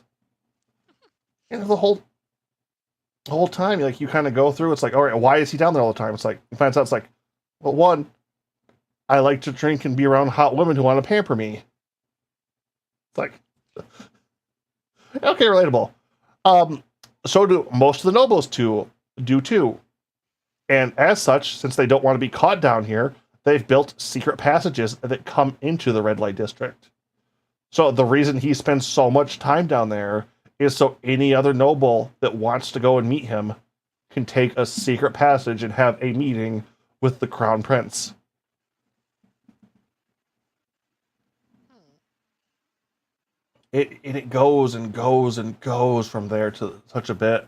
And when they do break out the animation for like the crows and stuff like that, it does so good. This is a show steeped purely in world building and medieval court politics. So if you like Shogun, if you like Game of Thrones, if you like those period piece dramas, but wish they had a little bit more dragon in them or a little bit more mysticism in them, this show is right up there. More dragon than Game of Thrones, huh? Well, more, like I should say Mystic Beast with that, but because literally everybody it can transform into a when I say giant, they have people who sell themselves into servitude and can't transform out of crow form, and they'll literally ride them as horses. So they're chocobos. Well, they can fly. Ah, okay. And it's like I said, such an interesting concept. If this kind of show wasn't coming out in the seasonal era that we currently live in, this would be a hit. I would say undoubtedly. With that being, I feel like this one didn't get much of a push. Like, it fell off my radar super hard because there was really nothing to remind me of its existence. no, there was absolutely nothing on this. Like, if we weren't doing these particular rankings, this show would have gone completely under my radar. The two main characters from the show, which, by the way, the our technically point of view character for the show is the little boy, the assistant to on his right, who kind of gets dropped into this system through other circumstances you will find out from later for reasons. They don't show up in episode 1. Kind Yeah, of, I think you'd mentioned back in the preseason that they didn't really show up until like episode 3 or something. they're both in episode 2, but the episode 1 focuses on the 4 brides because I will say one as a little bit of spoiler for this. The prince and the brides are aware of each other. They live in you know how like they always say like palaces have palaces within them and like different things. Like, all right, all the palaces are on this mountain, but this is the prince's palace. This is the queen's palace. This is the imperial palace. They are in separate palaces and don't actually meet each other until the final episode. Interesting. Which Is holy, like a converging storylines element, or very much so. Because like I said, it's all politics and everything's connected. So while they're all having their, I don't want to say cat fight, but basically 4 women who all have to live in the same house and try to show off who's the best wife while having their entire clans and families. You will win this, or you will be the shame of the family. Like everything rides on you. maybe shadow war is a good term. Yeah, it's yeah. So they all get to be very to each other. Animosity. Yeah, it like not even. Well, it's that core animosity too. So it's like they won't even be nice. It's like the only nice words are pure lip service, and they make it drip with sarcasm every time. I see. For ranking on this one, I'm not gonna quite put it in the S, but this is an A. Like this is a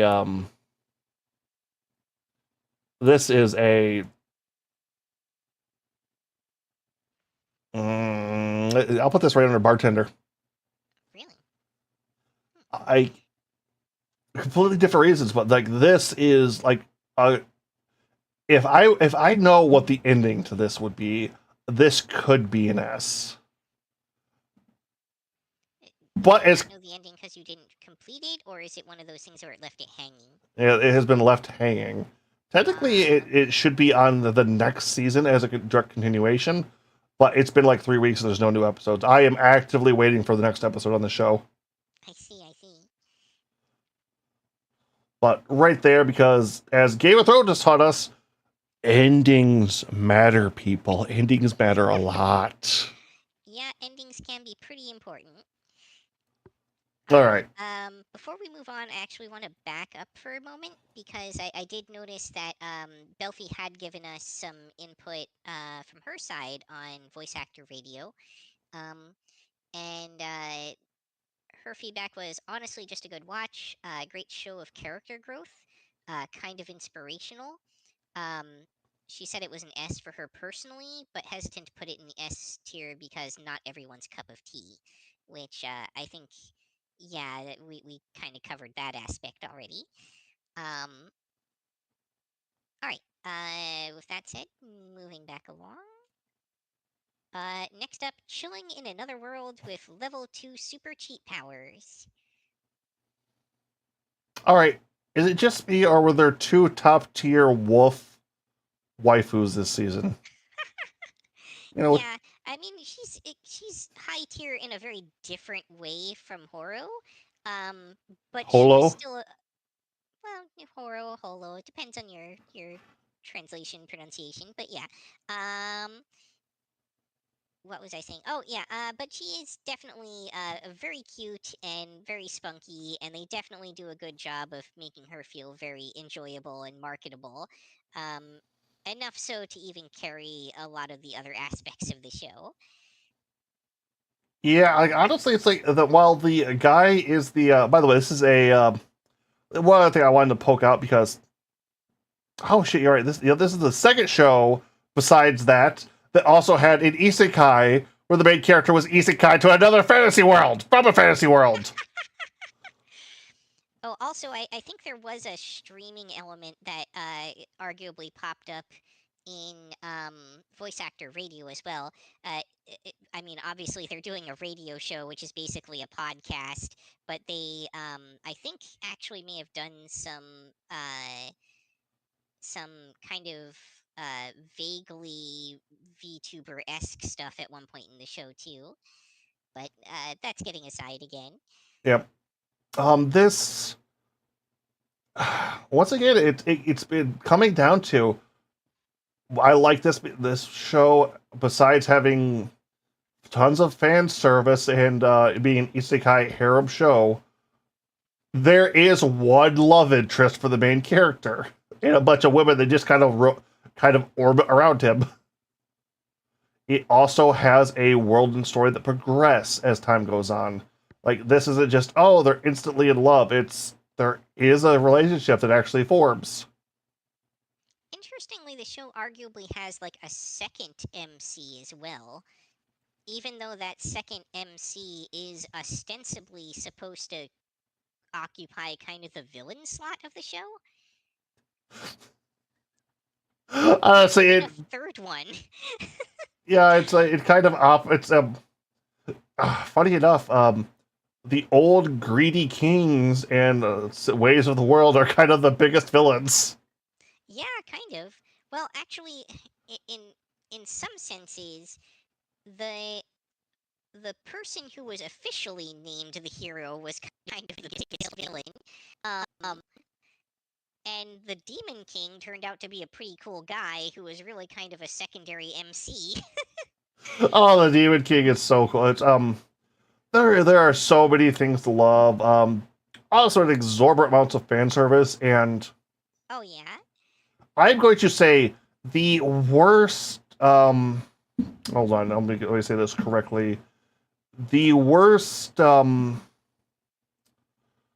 whiplash I've got from tone in a series I think I've almost ever had between its opening and the opening scenes of the show.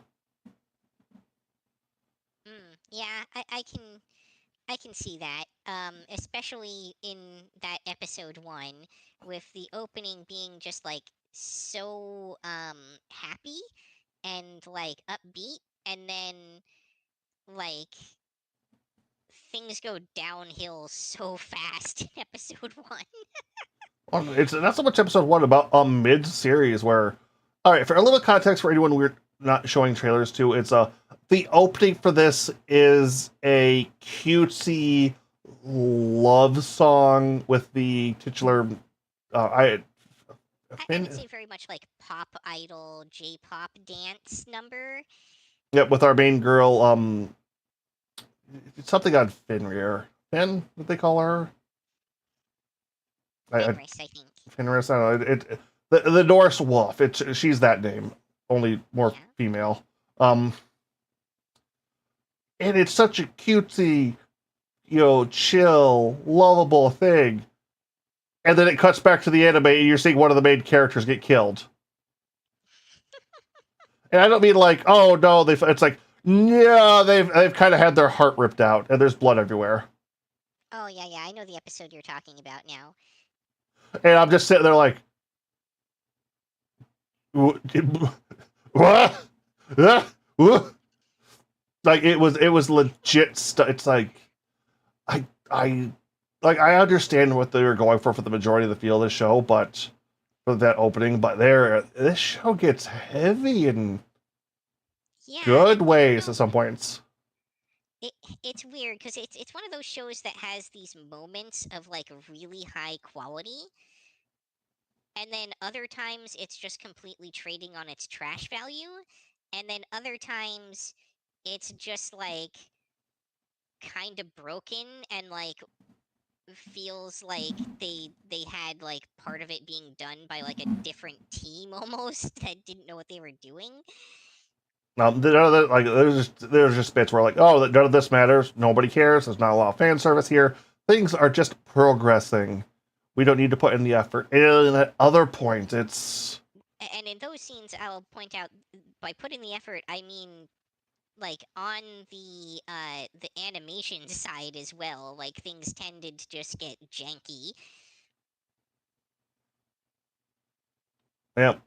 Well, we can also say this is the another anime where the relationship ends with a good, solid honeymoon night. For Vex in the chat here, I will assure you that this show is very much a happy ending kind of show, um, despite the weird dark turns it takes. So don't be too put off by the fact that things may go horribly wrong at moments. Yeah, no, it's literally just like a realistically one episode. They just decided to go, and now we're dark.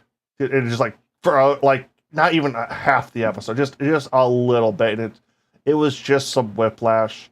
At the same point, I would argue it's not just the one episode because they definitely pulled some of that in episode 1 as well, with the main character being like intentionally set up to be left to die and like. there are dark tones, and then there's seeing people get killed in front of you, though. Yeah, that's fair. I and I think really seeing that on the screen at that level with that for the little bit that was there is especially right next to that opening. Like if this would have been a like mid-tier isekai opening and not like a love anime, love idol kind of bit, I wouldn't have complained. But dear God, it's like that when I was. It goes from making you feel really hard to this for this character to like, oh, she's brutally murdered. Yep. But okay, I think we might be getting on this one a little too much. Yeah, we're probably cycling and spiraling a bit here. I think the toughest thing about this show is deciding whether or not we should put it in trash or in actual rank. This is trash. I'm not going to argue. Like, well, like this is peak trash. This is trash through and through. Fair enough. I think if it weren't going into trash, this would probably be at least a solid B, despite some of its rougher edges at times. If yeah, honestly, I would almost argue A for this, just because. I would not strongly disagree with you there. But it's like this is considered that myself. but I can feel the trash. It's like, oh, this is this is why we have the trash category. Bring this back down. This is going to be for specific anime fans here. For sure. Final note on it, I do enjoy the fact that they kind of at times sort of leverage its trashiness to undermine your expectations and hit you with those unexpected moments of quality. Yep. And we're not just talking about the jiggle physics. Though those are plentiful. Yep. All right. What do we have? Tadaima Okairi. I'm pretty sure this one was a skip for you, right? I can almost guarantee, because I don't know. I don't actually know what this one is. Okay. This was that Omegaverse show.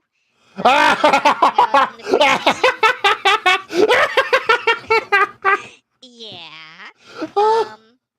Would you like to explain the Omegaverse to any of our I don't know if I can. innocent viewers? I don't know enough about the Omegaverse to really do that justice, but to give you just a very, very surface level explanation, the Omegaverse is like a loose category of fan survey, or not fan service, fan fiction primarily, but there are like established series that kind of take place in it as well.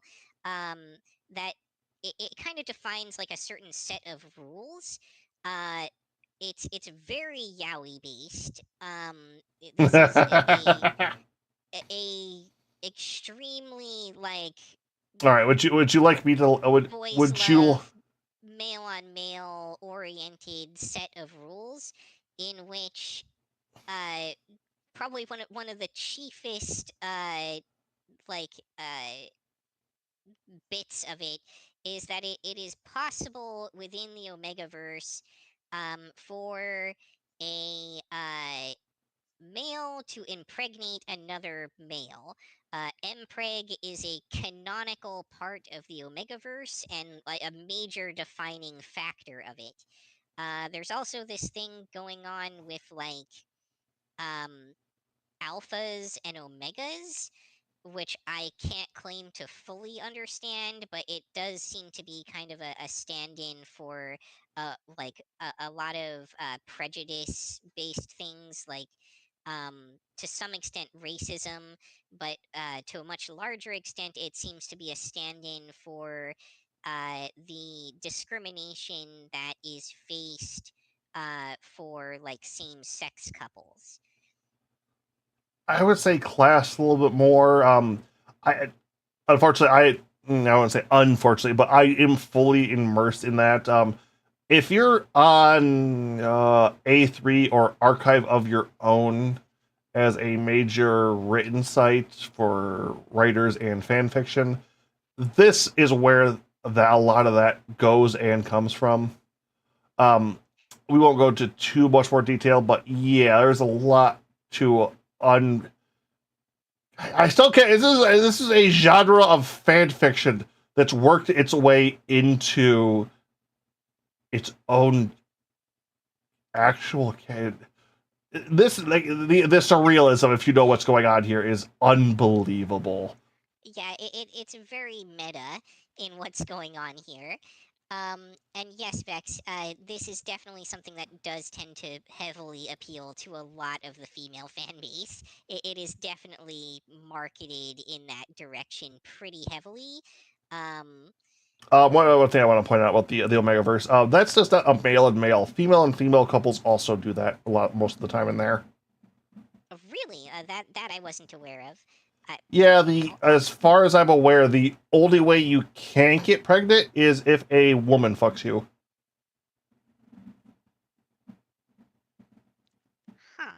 Huh. You just kind of stop there for a second, just like.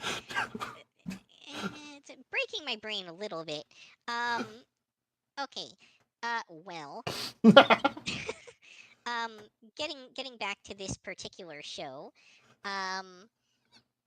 I would say that this is probably not a strong example of something to give your female friends to start off on the Omegaverse with, Vex.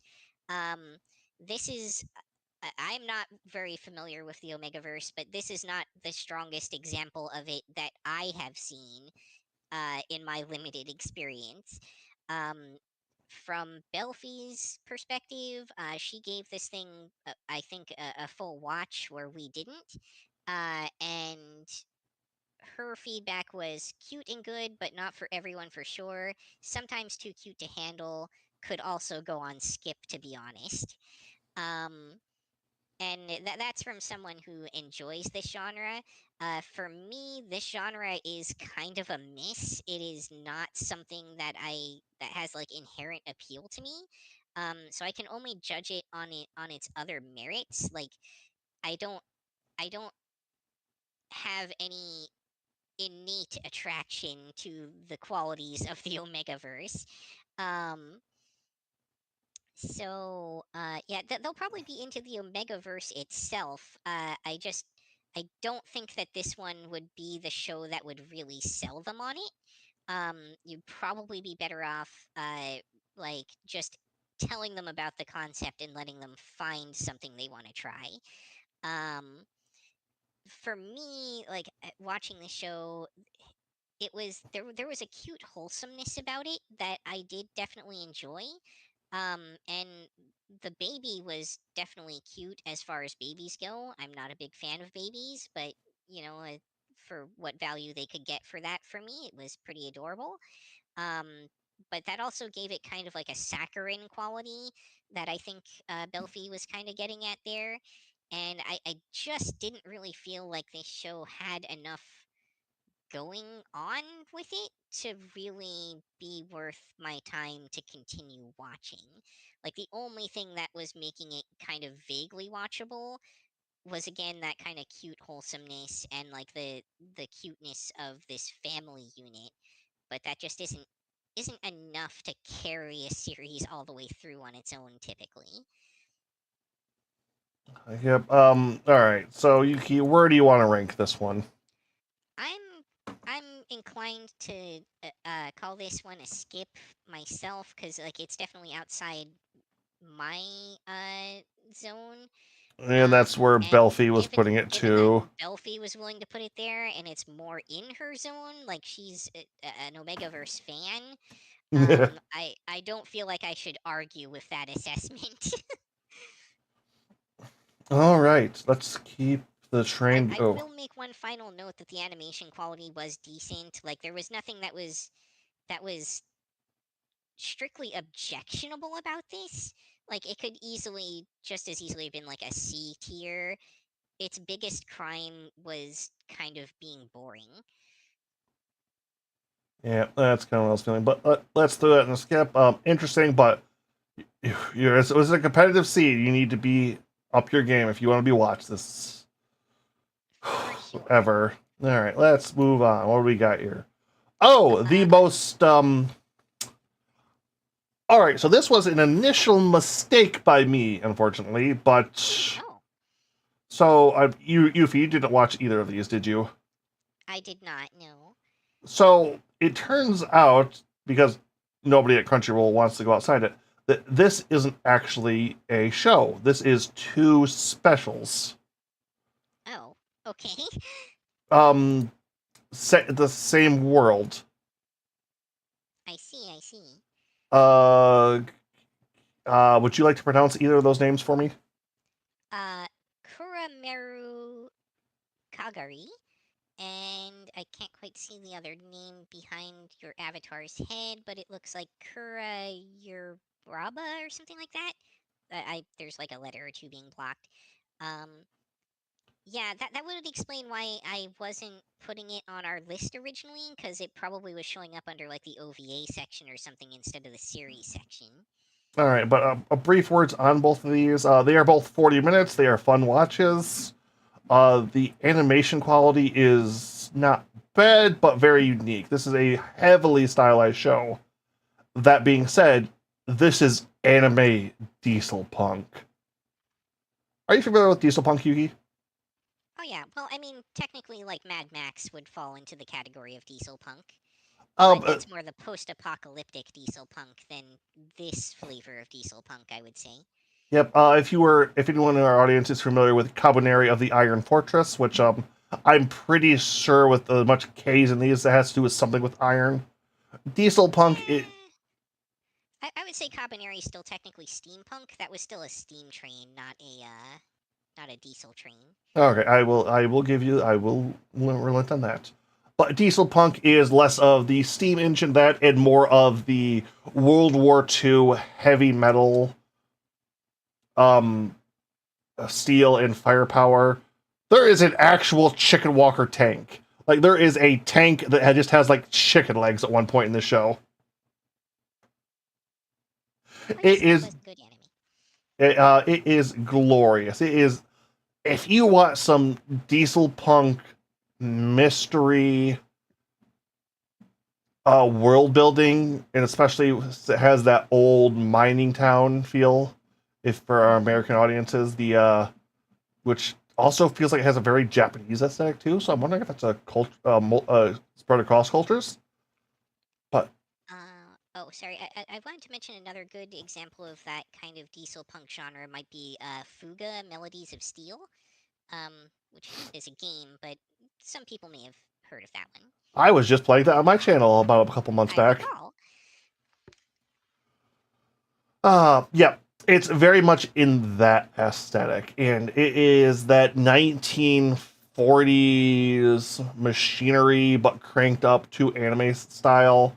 There are a lot of really cool, interesting things. Like I said, the animation is stylized. It has some very interesting sakuga, which I say interesting because it works into the diesel punk of nothing moves quick, but everything moves with force and power. Mm. When something is stopped, it is stopped hard. When it is moving, it's gonna take a it is moving. There's a lot Um of momentum to it. yep. Or a lot of force behind it, I should say. Not so much moving quick, but this is this is a freight train moving down the tracks. It's not going fast. You're not stopping it though. Um, that being said, I'm going to throw this into the. I'm just going to go straight to ranking on this one because I don't want to spend too much time on it. Totally fair. Dead center of B. This is a fun special. If you like mystery, if you like diesel punk, great watch. If not, let's take a look at it. You might be pleasantly surprised. If not, just if nothing about that sounds interesting, it's nothing's going to change your mind. All right. Next up, we have Re-Monster. If this series doesn't go in the trash category, I don't know what does. Um, Oh God, I read a bit. I've read a bit of the manga on this one, as in all of it, and I read a chunk of the light novel. This is the most bulletin point isekai trope series I think I've ever watched. it definitely plays with that fact a bit too. I don't want to belabor this one too much because I know we talked about it a lot in the kind of early season aspect, but I think we would probably be well served by focusing on uh, some things that weren't available for us to kind of cover and talk about at that point, like things that happened kind of later in the show. One thing I definitely want to make note of is we had said previously that the main character, like, he did a very good job of making sure that things were like very consensual, and for some bizarre reason, by around like episode 7 or 9, he did a complete 180 on that and just said that he was going to straight up rape this girl until she submitted. Well, rape and drugged. Yeah. It's Which felt like a bizarre and serious departure from his earlier, motives, and didn't didn't really feel appropriate for the character. yeah, that felt really odd. Because weirdly enough, there's also a bit where a bunch of elves come into his territory and like try to boss him around. He beats them down, and no, you're gonna work for me from now on. But I only want the best of you, so. Oh yeah, he basically killed off all the weak and male, almost all the weak and all the male of them. Yeah, he sure did. That one, that piece, I felt is a little more in character for him, but just everything that had been established about this character up until that point was completely turned on its head by him suddenly just callously deciding, for no apparent reason, that he was going to drug and rape this girl into submission. I guess war crimes don't count as regular crimes. I I guess that feels like a serious Geneva Convention violation that they wouldn't have in this world. But also they ultimately just completely gloss over that, and it just If you weren't paying works. attention and you walked out of the room and came back, you wouldn't even goddamn notice it. But the fact it is there, Exactly. it's Like, if you had blinked and missed the fact that he was doing that, you would never have known that she wasn't a completely willing part of his his harem. harem from that point forward. And we're not going to even gloss over Um, that. It's he has a full on harem. Most of oh, at for least sure. by the end of the show, at least half of them have had a kid. Oh yeah. Um, Which that was a bit interesting. I knew it was coming, but as I was going back and watching in anime form, it's like, oh yeah, this is kind of weird, isn't it? yeah, yeah. And I don't know. I think this is one of those cases of the creator's barely disguised fetish suddenly manifested when they had been trying really hard to make it more marketable before that or something. Um, but yeah, This is that aside, this is an yeah, isekai power fantasy, and they just yeah, decided to, you know what I want to happen? I want this to happen. I want this to happen. I want this to happen. Which not to say it's not. You can see when I called it bullet points. It literally goes day by day what he did. On the days he skipped, it's literally like, yeah, I trained. yeah. He narrates the bullet points even. Like, they don't make any attempt to disguise that. No, it's this is the way, this isn't even the anime. This is the way the light novel's written too on this one. Wow. Um, so that said, uh, aside from a few, weirdnesses like that, this is a very entertaining show. I was definitely finding myself looking forward to watching it. Um, it was a fun ride, and it had a lot of great comedy in it. A lot of that was very sexual comedy, so, if that's not your thing. And there was definitely a lot of fan servicey elements involved as well. I'm Um, gonna say I very much enjoyed oh yeah, to get all this information out of this was it a dryad or a nymph? I believe they were nymphs. Yeah, basically has to what am I here? Fuck the shit out of a nymph for a while. Gets back to base. Harem sees like, hey, you were sleeping around all last night. We're mad about that. All right, fine. We'll have an orgy tonight. I'm not making that up. That's a plot point. Oh yeah, it That 100% is. that just happens. It's like they're all being like all of his hair were being mildly sued, and then it's like, oh, okay, we can all fuck.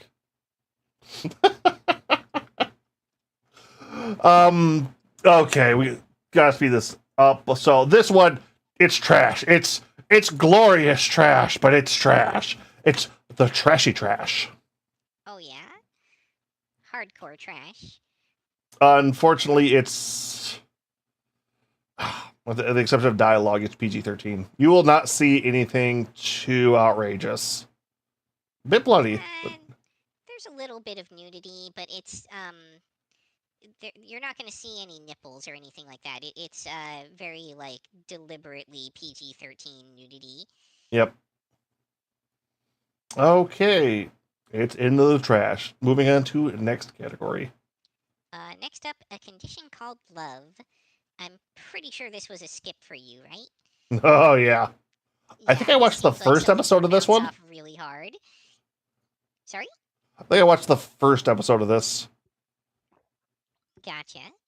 Um, yeah, so this series, interestingly, it seems like me and Belfie had kind of like almost opposite takes on it.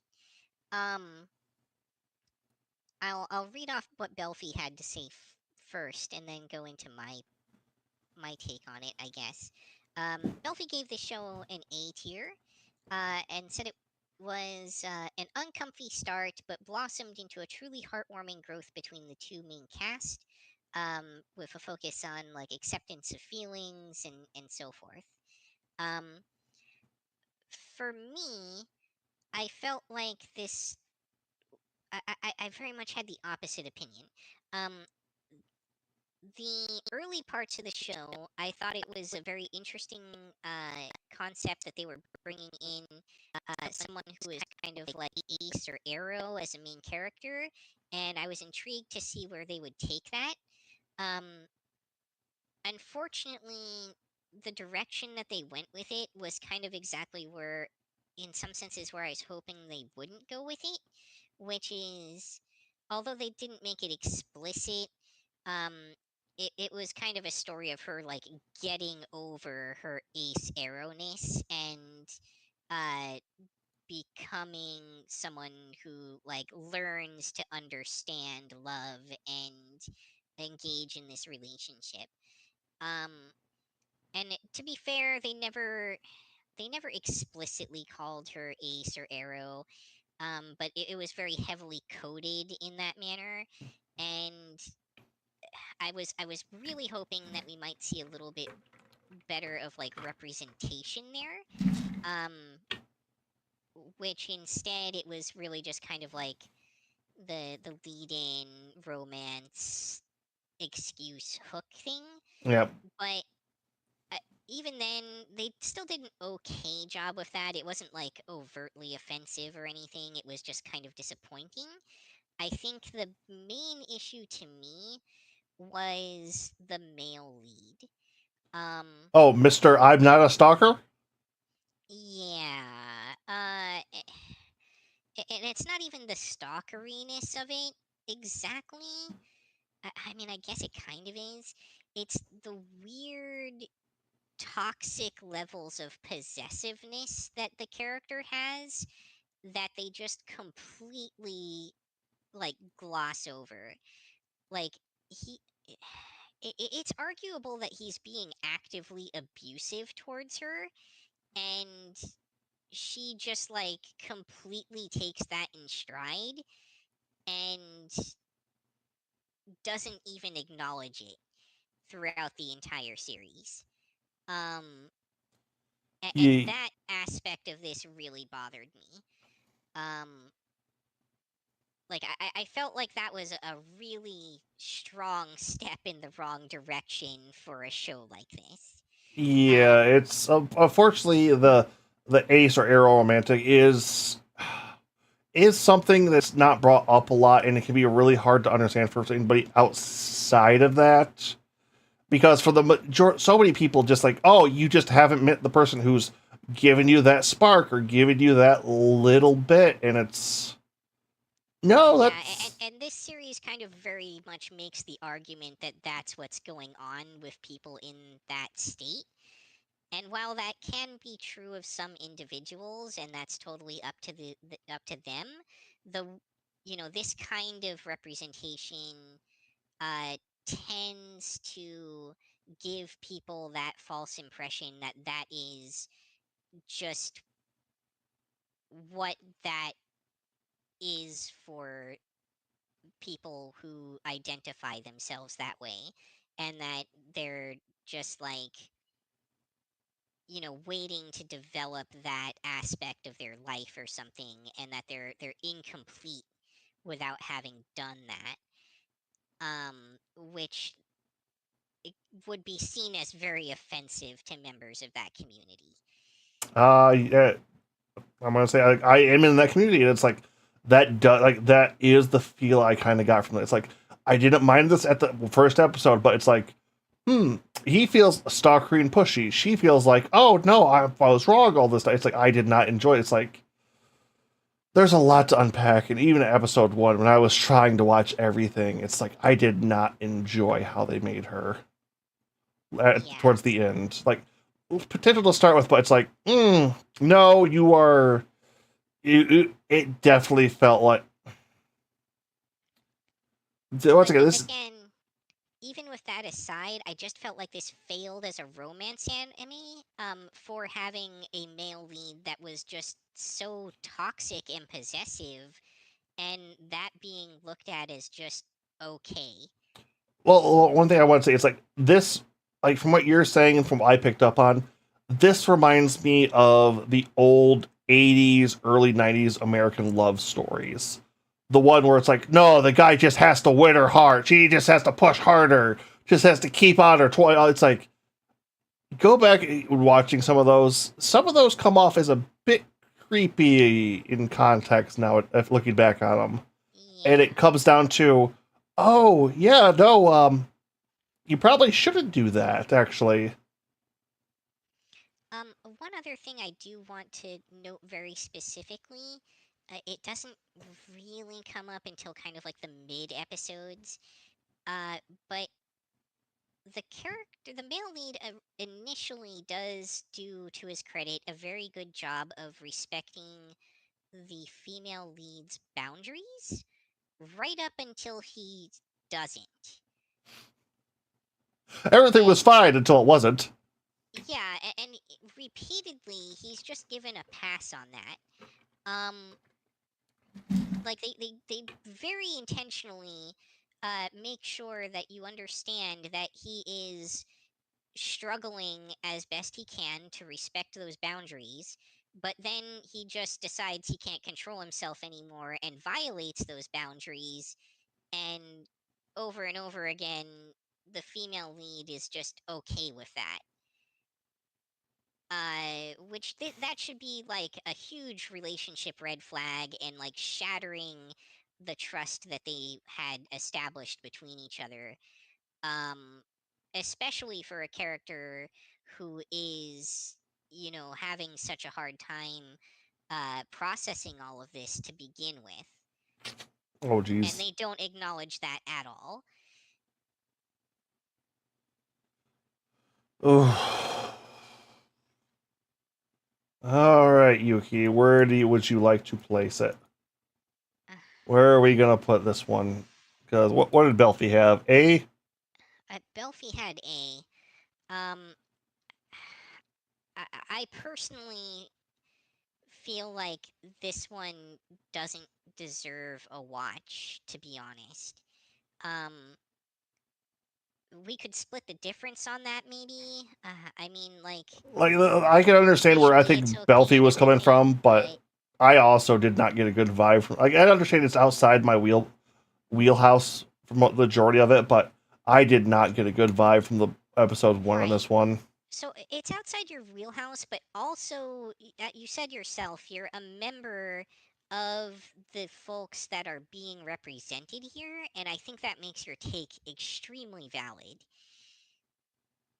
Yeah, and it's like the problem is like they say like when like they don't come out and say it direct like she just doesn't have the feel for it, but it's like she is arrow coded in this. Like episode 1, she is 100%, so yeah. arrow coded. It's like, yeah, no shit. Like I could like it's somebody in that community. It's like like the reason I bounce off so many different romances and other stuff like that most of the time is I can't relate. It's like if it is entertaining and you're supposed to have a character perspective, I generally cannot relate. And like this was one I saw her and was like, Oh yeah, no, I get her. I get where this is all coming from. I've been in those. I've been in that. I've tried relationships, and it was just I, I always get I got broken up with this just because like no, you just don't care, Yeah, or the that thing I do sparks want to there. point out is they go to great lengths to try to establish empathy towards the male lead for the viewer. Um, over the fact that he is repeatedly viewed as being too possessive and clingy and toxic towards everyone else who is then driven away from him. And we're intended to feel sympathy for him over this. Um, when it is 100% his own fault for not being able to respect the boundaries of his partners. Um, and that also really bothered me. um, All right, so from both, I'm comfortable putting this in skip if you are. yeah, like I feel like this is a show that doesn't deserve people's support. I think is a good way to put it. All right, let's try to move on to something better. Let's see what the next one is. Next up, a salad bowl of eccentrics. Now, I feel like I remember you hadn't really watched this and were kind of put off by it in the early part of the season. Did you end up kind I of get bouncing back and checking it out? I gave the first 3 episodes a try. There was nothing I could latch onto in this show. Really interesting. I definitely thought it had some very good comedy moments. Like the uh, constant job changes for the princess's bodyguard The were unemployed knight. very amusing to me. Yes, the status changed back to unemployed, homeless. um, but I can understand that perspective too. It's kind of, well, frankly, an eccentric comedy show, and so its appeal is going to be a little bit niche based on that, I think. Um, but I will say that the animation quality was definitely there. The character designs were solid. Um, and it had some pretty decent humor to it through and through. Uh,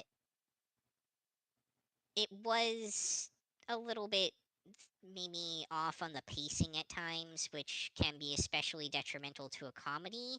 And I'm wondering if maybe that's part of why you bounced off it a little bit. It might be that. Um, The biggest thing I think that really hit me was the personal relationships between everybody felt a bit forced. It's like, and besides that, the comedy, while okay, maybe felt a little too grounded in day to day life for me. that's fair. Yeah, that is outside your strike zone, I guess. Yeah. Um, and that I felt was kind of a missed opportunity. Like they didn't really use the fact that this was a reverse isekai very much in the show. It did come up a few times as kind of like a plot point or a MacGuffin here or there, but we didn't really get much of a sense that these were characters from another world in their day to day actions and activities. Um, Especially given that the princess in particular is capable of powerful magic. It wasn't something that came up very often, and she, for the most part, like there was no reason she couldn't have just been like a chunibyo neat. Um, and had the same effect, which I think is part of your uh, qualm there. Yeah, it's especially with the reverse isekai. It's you if you just want to put if you just want to do a fish out of water story, there are good ways to do it, but this felt like it was trying to, I want to say, force a lot of its situations, but I don't know if that's quite the right word on this one. It felt maybe a little bit stiff at times. I think I know what you're getting at, especially with like the princess just kind of deciding like see ya to her bodyguard. Like these are people that had a history together, and the bodyguard is still extremely dedicated to her, and she just turns her out on the street without a second thought. it's like I just did. Like I said, the bodyguard I didn't mind. The problem is her stories were the most grounded and the dullest to me. The princess, kind of a bitch.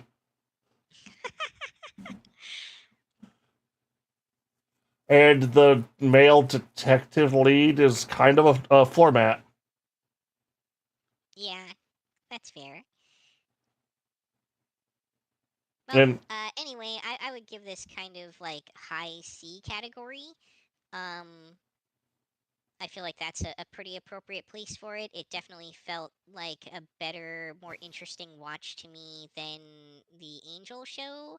Um, definitely, but if this is in your genre, you will probably enjoy it. If it's not, I can say that somebody at the outside, I could not get into this one. yeah, that's fair. All right, Oh. next up, uh, Dragon Raja: The Blazing Dawn. I think you covered this one, right? Yep, I did not. this was me. This is a purely Chinese production. This initial language is in Chinese. The Japanese dub was almost simultaneous after I found it the first couple episodes. Um, so this is episode 1 is an hour long, nearly, and it is a 17 episode season that was crammed into the same time slots that the other 12 to 13 episode seasons were crammed into.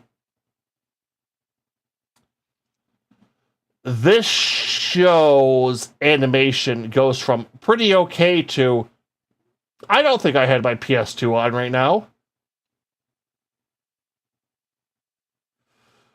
Yeah. The fight scenes of this show are not great. This is a bit of a combat show. For a main plot, the main character gets recruited into. Okay, so let's start from the ground up here. Main character is just out of just graduating high school, and he's going to college. He is Asian, so he has to go to college, or he'll disappoint the family. God, I'm realizing how big of a cultural point that is. Um, best school, best all this.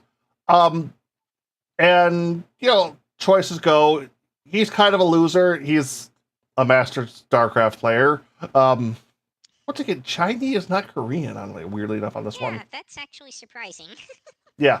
I guess there are Chinese esports teams, though. Yeah, it goes through that, and he gets recruited into Dragon Slaying School.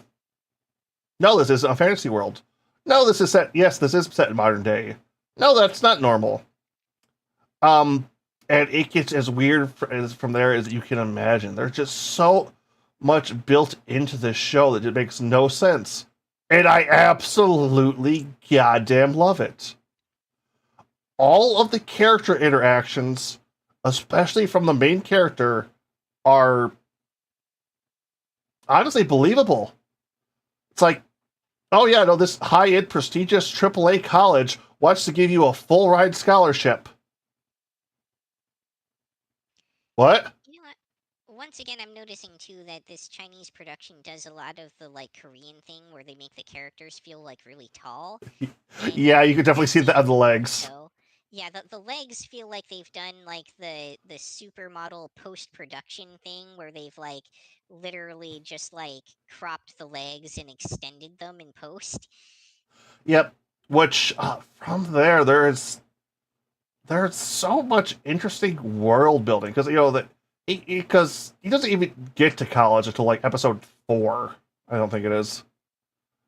So this is a bit of a slow burn, but all of the character interactions are so fun and so good. and then the show just gets weird. Like, I want to say a little bit of spoilers for whatever the first episode he gets to college in, but it's their college free day where everyone just gets to have fun, and the two biggest, I guess sorority would be the term for it. I don't know. Do the Chinese have a different term, or Japanese even have a different term for like a group in college who all are under like one house and one collective? Um, I don't know about Chinese. I mean, in Japan, there's definitely like all female dorms in the colleges sometimes. No, this Um, is this is but like like alpha gamma gamma like sorority oh, that for that like would definitely be a sorority then. I don't know if they have their own word for that or not. it's basically like that. And the two biggest groups on campus have decided to have an all-out fight with full ARs and tactical weaponry. And as he comes in and watches the girl he's kind of falling in love with get shot and presumably killed, goes into a blind rage and takes out all of the top fighters in the college instantaneously while dual wielding sniper rifles. But it's okay, there was old Tranks. They just, Yes, certainly a thing that's not capable of accidentally killing someone. it's, the fights in this show are so incredibly, they're not bad, they're not entertaining. They're just They're not done well. not entertaining. Stellar previews. Like it's one of those. Oh my! Like, what were you even trying to do here? This is unbelievably and grotesquely stupid. It looks horrible, and why can't I look away from this? Train wreck battle scenes.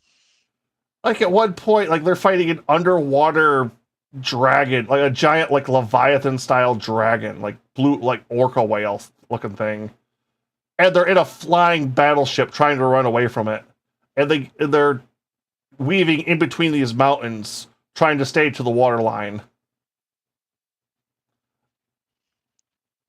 All right, we probably shouldn't spend too much more time on this one because I think we're only maybe halfway through the list, and it's already going on Yep. Okay. We will start. 3 hours of a stream. We will. I'll start kicking it to it because I had a bit to say on this one, but it's Oh.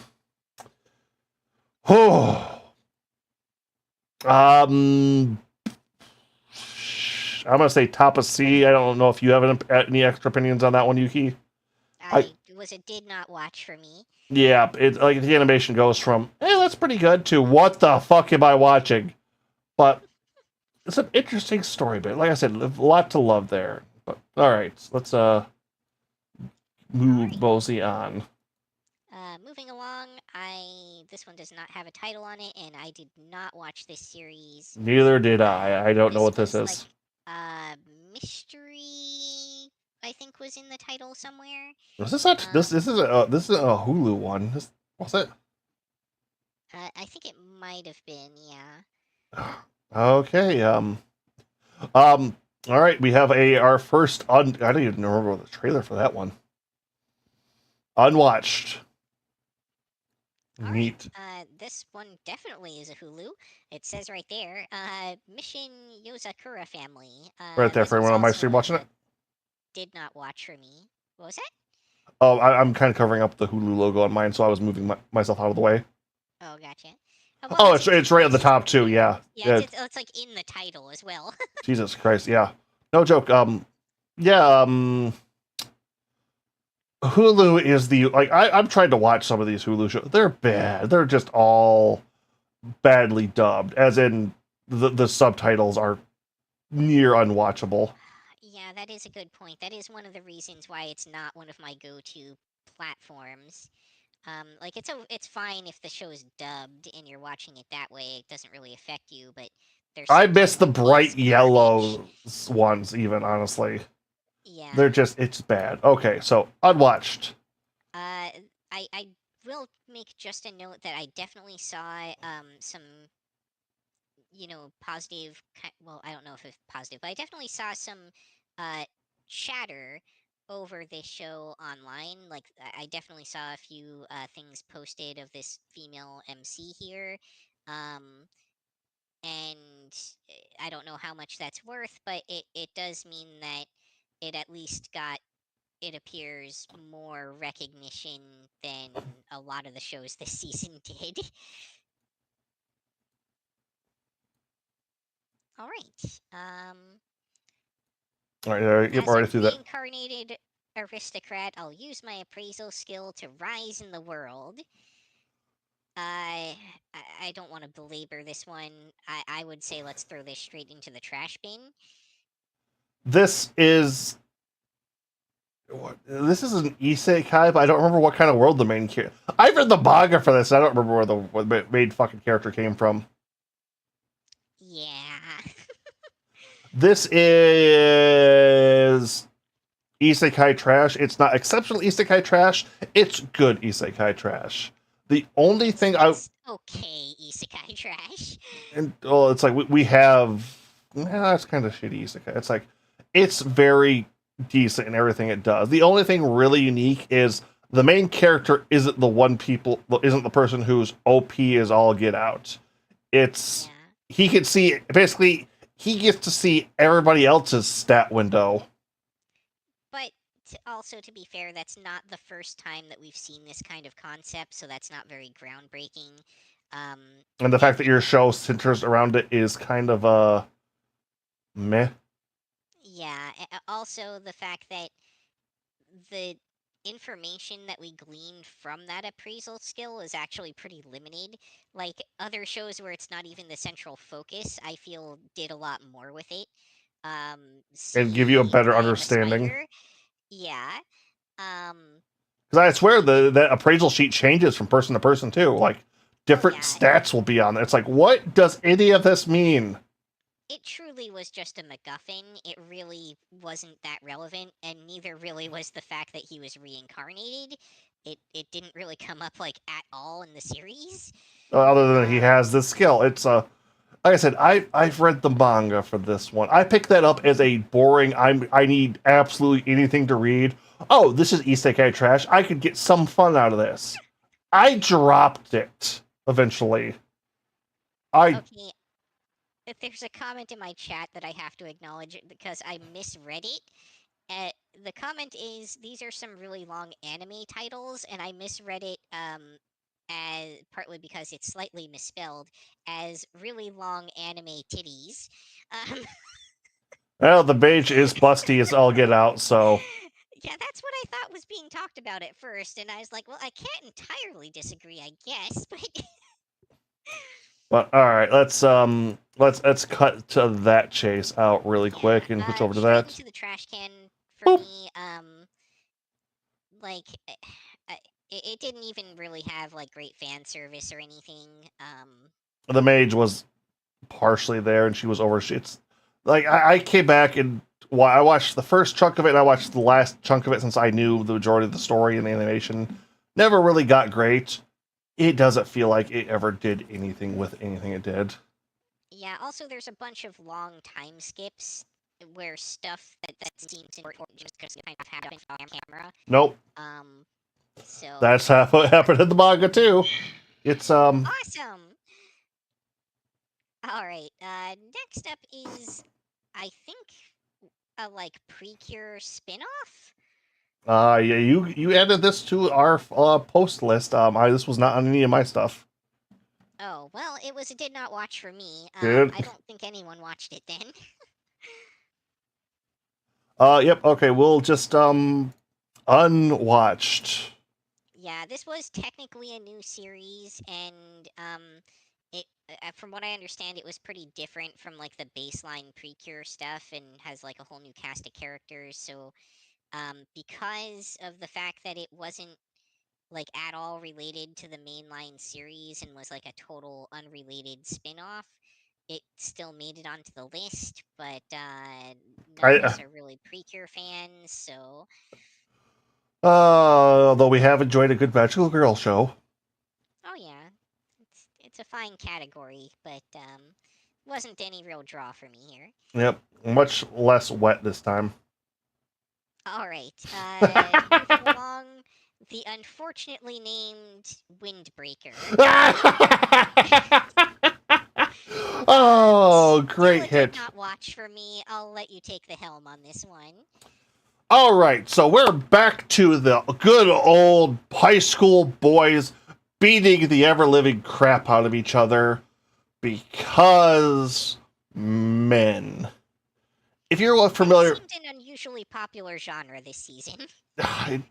we had a couple categories in it, and this is, to be fair, this is an older genre that's getting some life breathed back into it. It just simultaneously. Um, this the things I really wanted to step out on this one is the choreography of the fight scenes is absolutely breathtaking.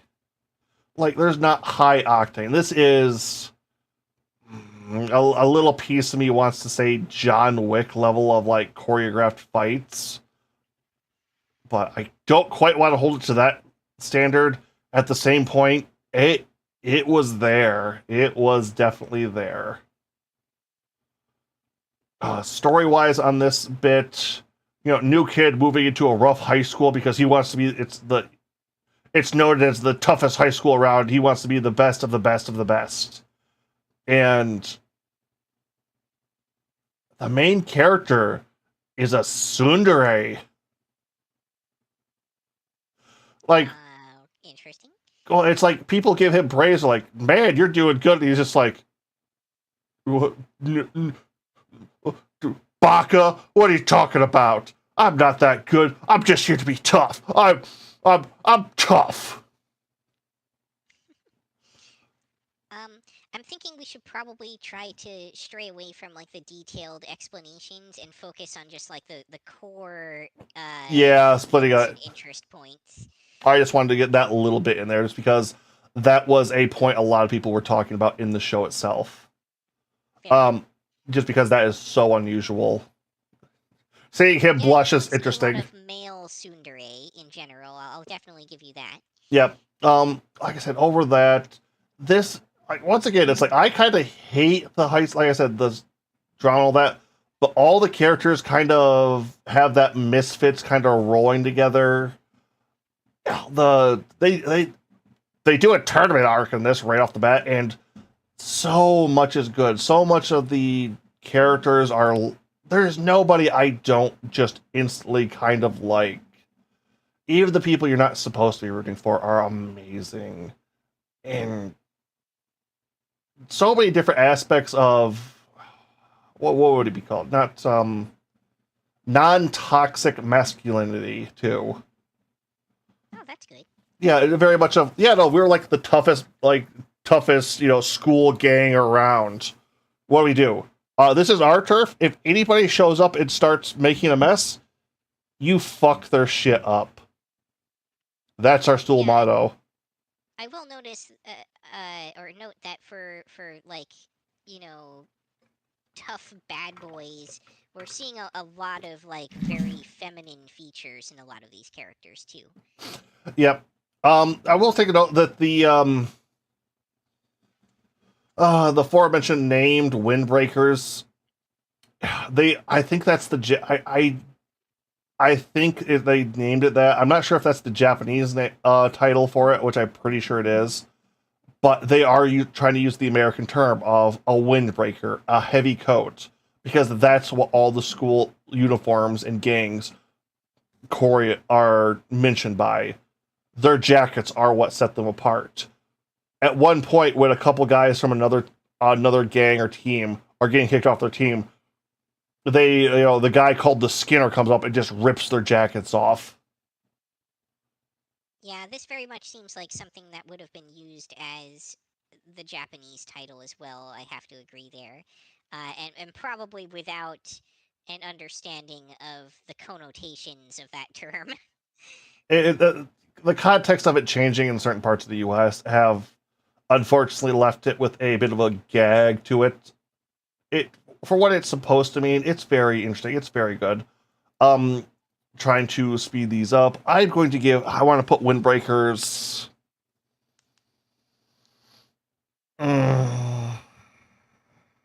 I'm gonna give it a high B.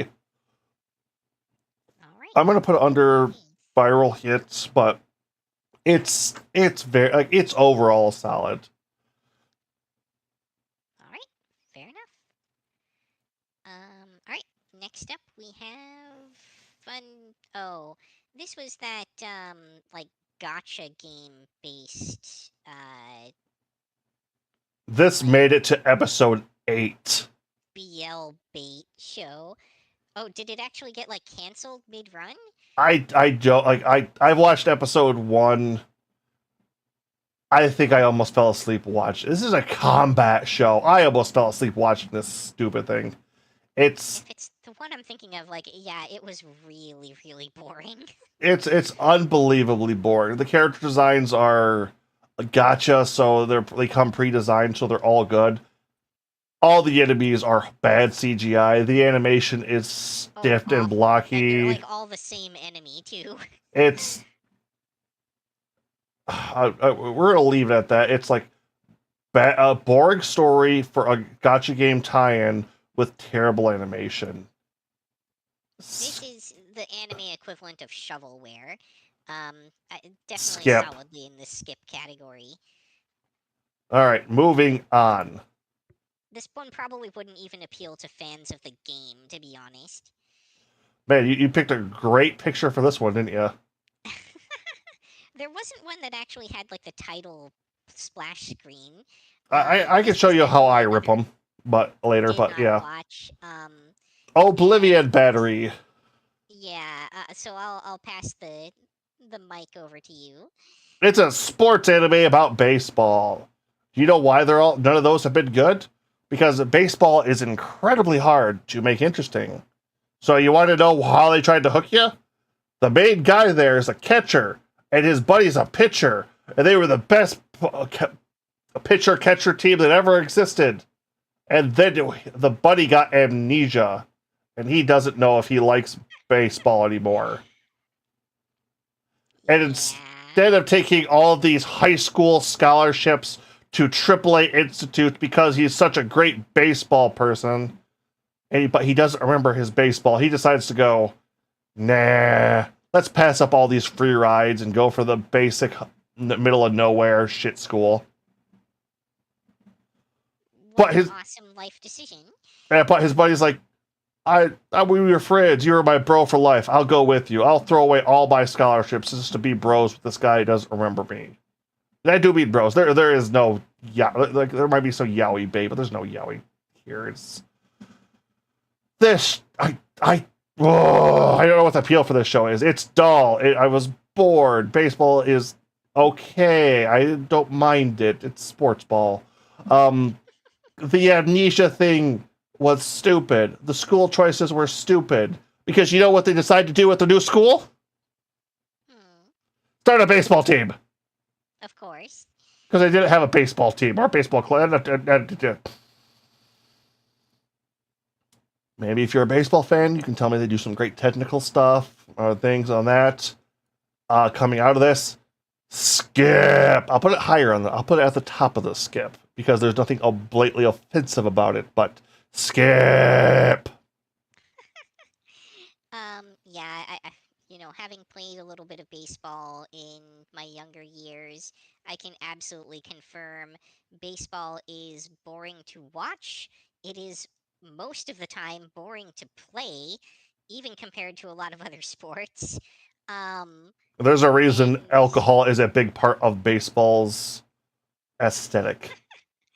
And yeah, I can't imagine like trying to make a show about it actually be entertaining.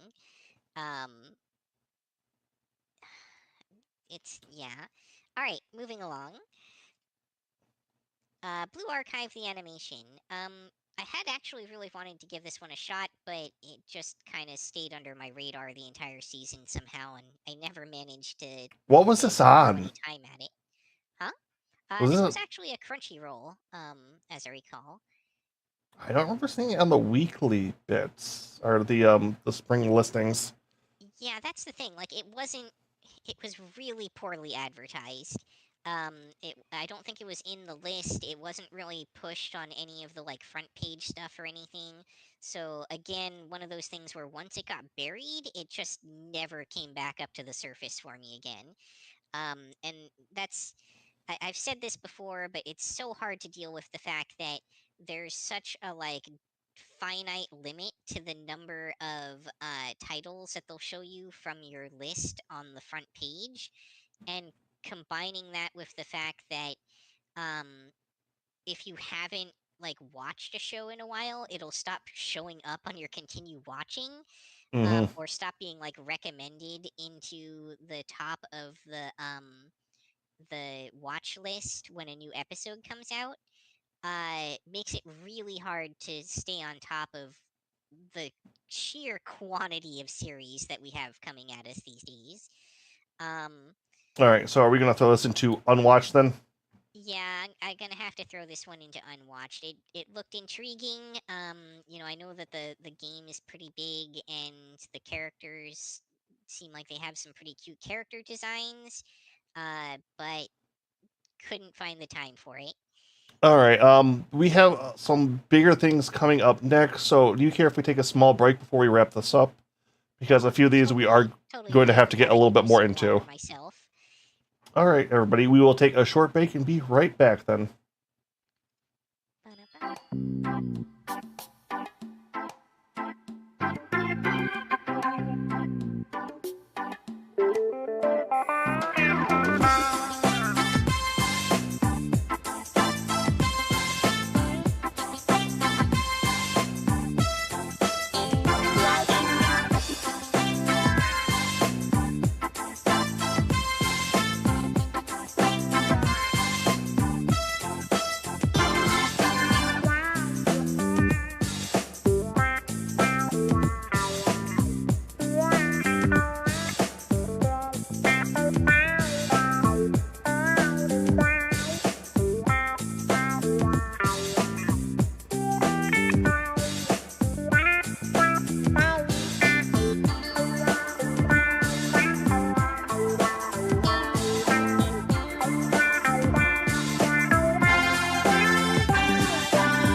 All right, and welcome back, everybody, after that short little break. Hopefully, everything's going good.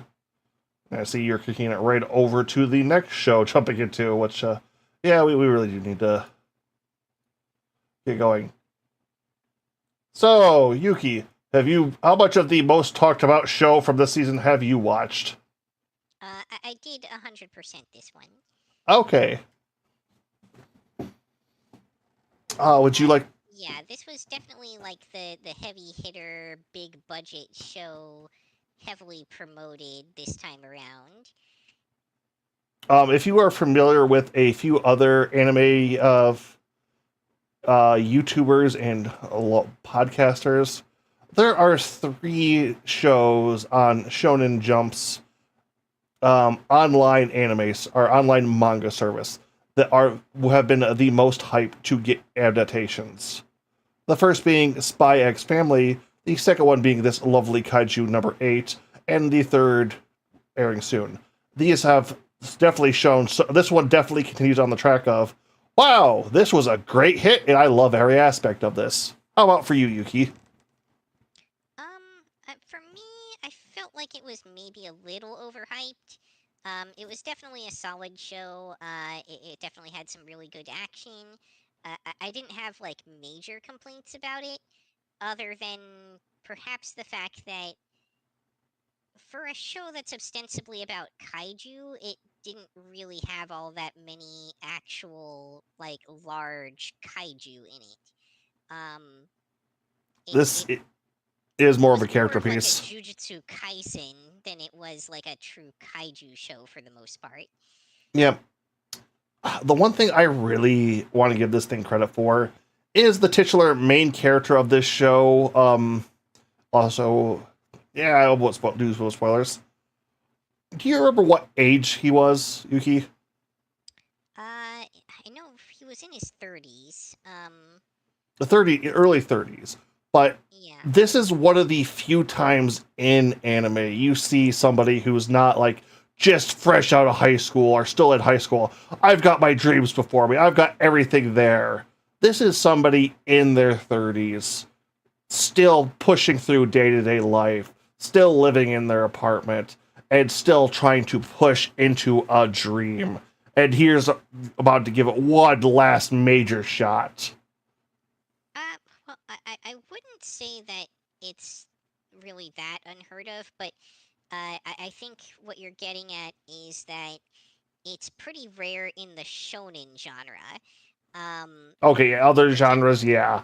I will yeah, definitely say it's that. more common in like the slice of life genre, but to be fair, that's not really a genre that you deal in much. Um, on the shonen side, obviously being aimed at a younger audience for the most part, uh, there's a sense that it can be hard to get those older characters to resonate with the younger audience.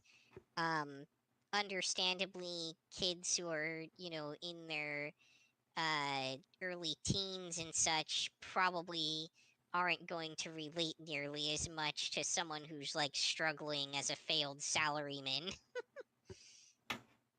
I don't even call him that. He's a blue collar worker for the most part. In this case, yeah. I was just kind of giving like a generic example. No, I definitely understand where you're coming from that.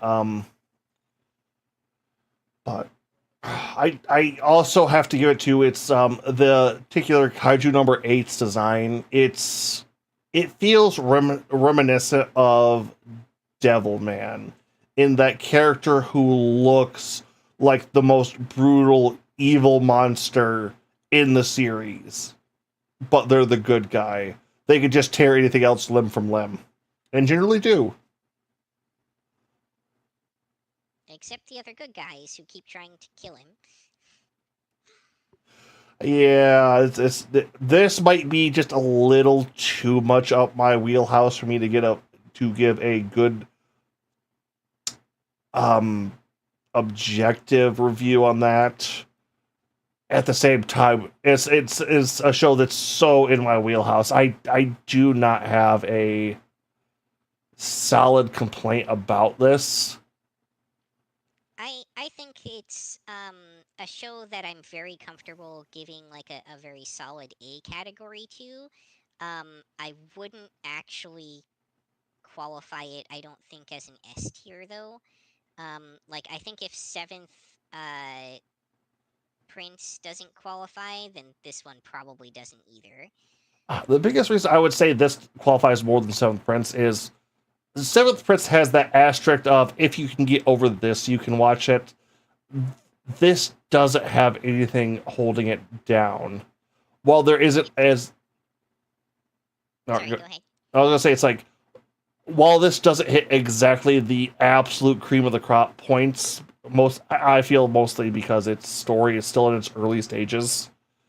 I like I said, it's what do you have a complaint that holds this down for you?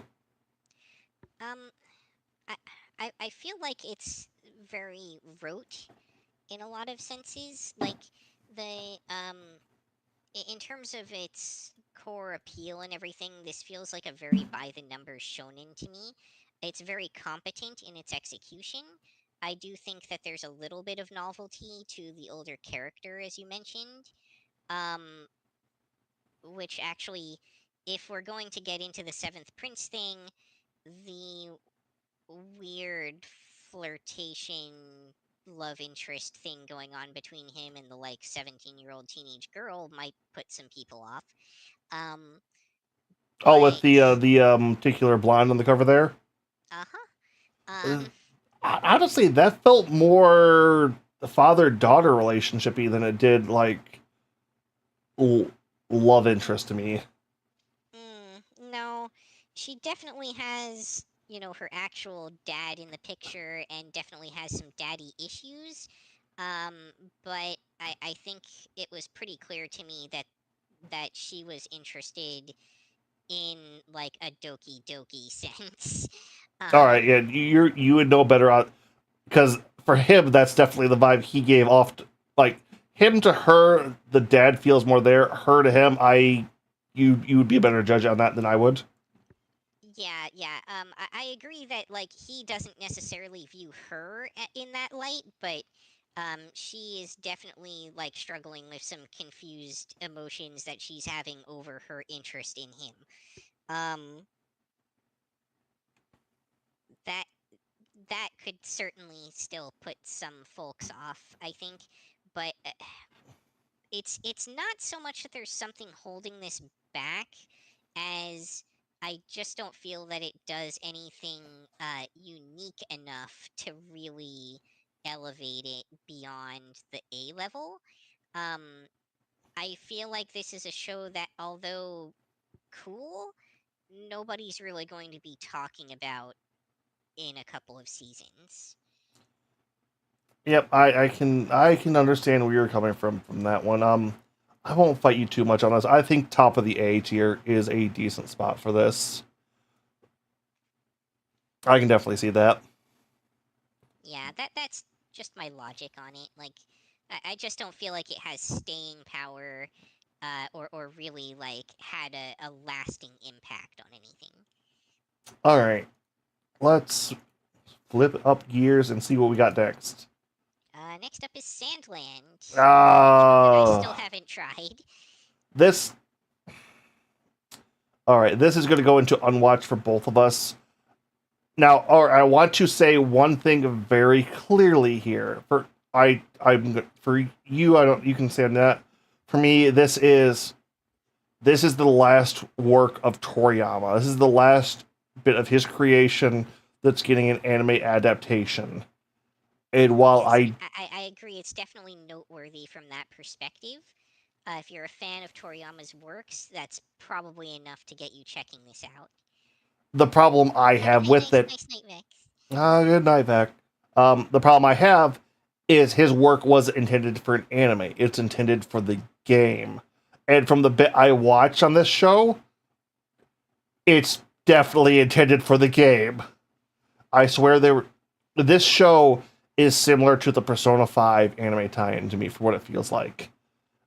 Yeah, I think we noted in the preseason too that it really feels like the show was just rendered directly in the game engine. Yeah, and that's about what it feels like.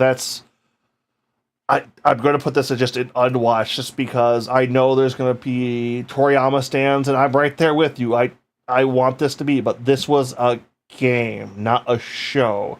All of his direct work and design features were for the game, and this show feels like a poor imitation. Does not do justice to his legacy. Yep.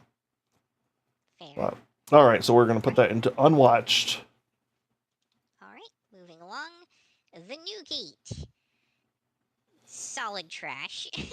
Solid trash, and if you're a reader of the light novel, or like me, this is another one I've read the manga for. They crammed 50 chapters into a single episode at one point. Yeah. I don't have anything particular of note about this. This one was very average isekai trash to me. The only real interesting point here is the fact that it's a death game of everybody caught in a VR world a la Sword Art Online, and beats the game, gets freed, and then teleported to the fantasy world that was also the game. Yeah, unfortunately, that premise didn't actually matter much. Like, they could have easily. Oh, it matters a lot. It matters a metric ton in those 50 chapters they crammed into the last episode. I like an outrageous amount of stories. Like that hook is so deep into the story, and the anime doesn't cover it. Didn't matter much in the show. No, and it's. Let me rephrase. Yeah. Other than that, this is trash. This is decently animated trash for the most part. All the main characters, CGI. Cheaply animated, but not offensive in its implementation. A lot of interesting fan service overall. It does, like I said, there are some interesting things here. This is a manga I do keep up on. Anime skips over a lot of those for the basic isekai trash and fan service. Also, the small lolly fox girl does wake up naked in his bed at one point, as I recall. That could also be a sticking point for some viewers.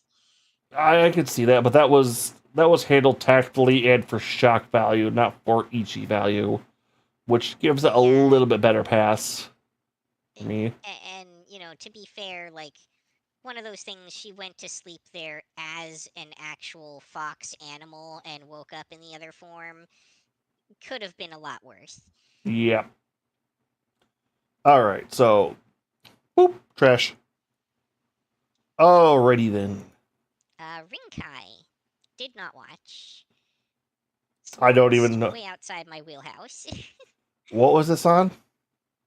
I want to say this one might not have actually even been licensed. I'm not 100%. Yep, which I am slowly finding out. Crunchyroll is going back to snatch up these unlicensed shows and airing them for mid-season stuff. Yeah, we are not covering those. There is a rotation that has been followed. It is generally in the zeitgeist. We are bound by that to an extent. And nope, unwatched. The logistics it poses. You see this list? Do you know how many hours this is? I think it's split between two people. We could cover everything on here. Yeah, there's some shit too. There's some shit. Cut us some slack, guys, please. Okay. The Fable. This one, I think you might have checked out, right? I kept forgetting this was a thing. This is another Hulu exclusive. And okay. Once again, I have to bring in Hulu subtitles. Suck so much. They are see-through gray with a lighter, more see-through gray box around them. I I prefer old style fan subs to what Hulu goddamn does. Oh, for sure. I mean, old style fan subs for the most part were pretty solid, actually. They can be hit or miss, but I, Depended on the company. Yeah. yeah. No, I mean like legit fan subs. Right. Um, I do too. okay. It said company. It threw me off there for a second. Right. Well, I mean, they formed pseudo companies in a lot of cases, like fan sub groups, I should say. Yeah, okay, yep. I'll definitely agree with that. This looks interesting as a Yakuza enforcer going into witness protection. I can't tell you any more about that. This is a solid unwatch from both of us. So down you go. All right. God's games we play. It was bad. It Don't was. watch it. It's extremely bad. If you want to do a mental games kind of anime, don't focus on the fan service. Don't focus on the aesthetic. Focus on the games. The games are what will kill or sink or swim your show. These are the most important parts of your show. I did not like a single goddamn game I came across in this entire show. They felt ass-pulley or they felt stupid. There was not one time I went, oh, that's smart. Oh, dang, I didn't think of that. I did not enjoy this. For more information, please also see what we were saying about it in the preseason or early season show that we did. Uh, this one, it truly committed like the cardinal sins of this type of show, which is to say that it completely undermined everything that makes this kind of genre interesting and just shot itself in the foot.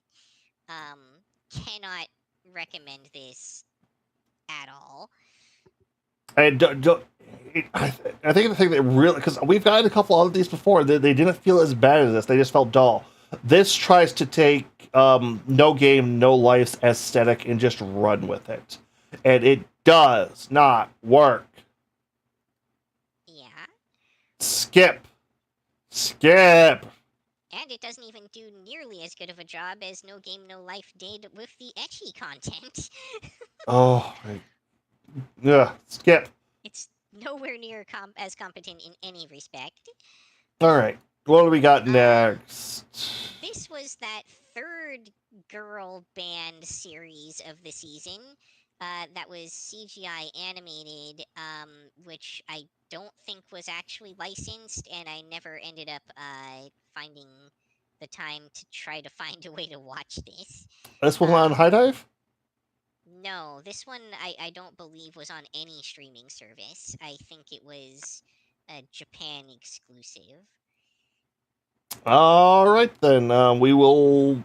Well, we won't keep you updated. This is past us, and we'll be going into the unwatched category. I'm not like I'm getting irked by how big this is getting, Yeah. but nothing out here is justified. Interesting, but good luck, finding the throughput to watch things that didn't even get licensed. Ugh. This is the one that you were probably thinking of. Jellyfish can't swim in the night. This one I do want to actually take a couple minutes to talk about. Oh no, go right ahead. That's kind of why I was kind of munching through a bunch of those other ones really quick. Yeah. This one I think is definitely important to touch on. Did you end up watching any of it? I watched the first episode. First episode? Okay. I think Belfie got some stuff on this too. Oh yeah, I think Belfie did have some thoughts on this one. Here we go.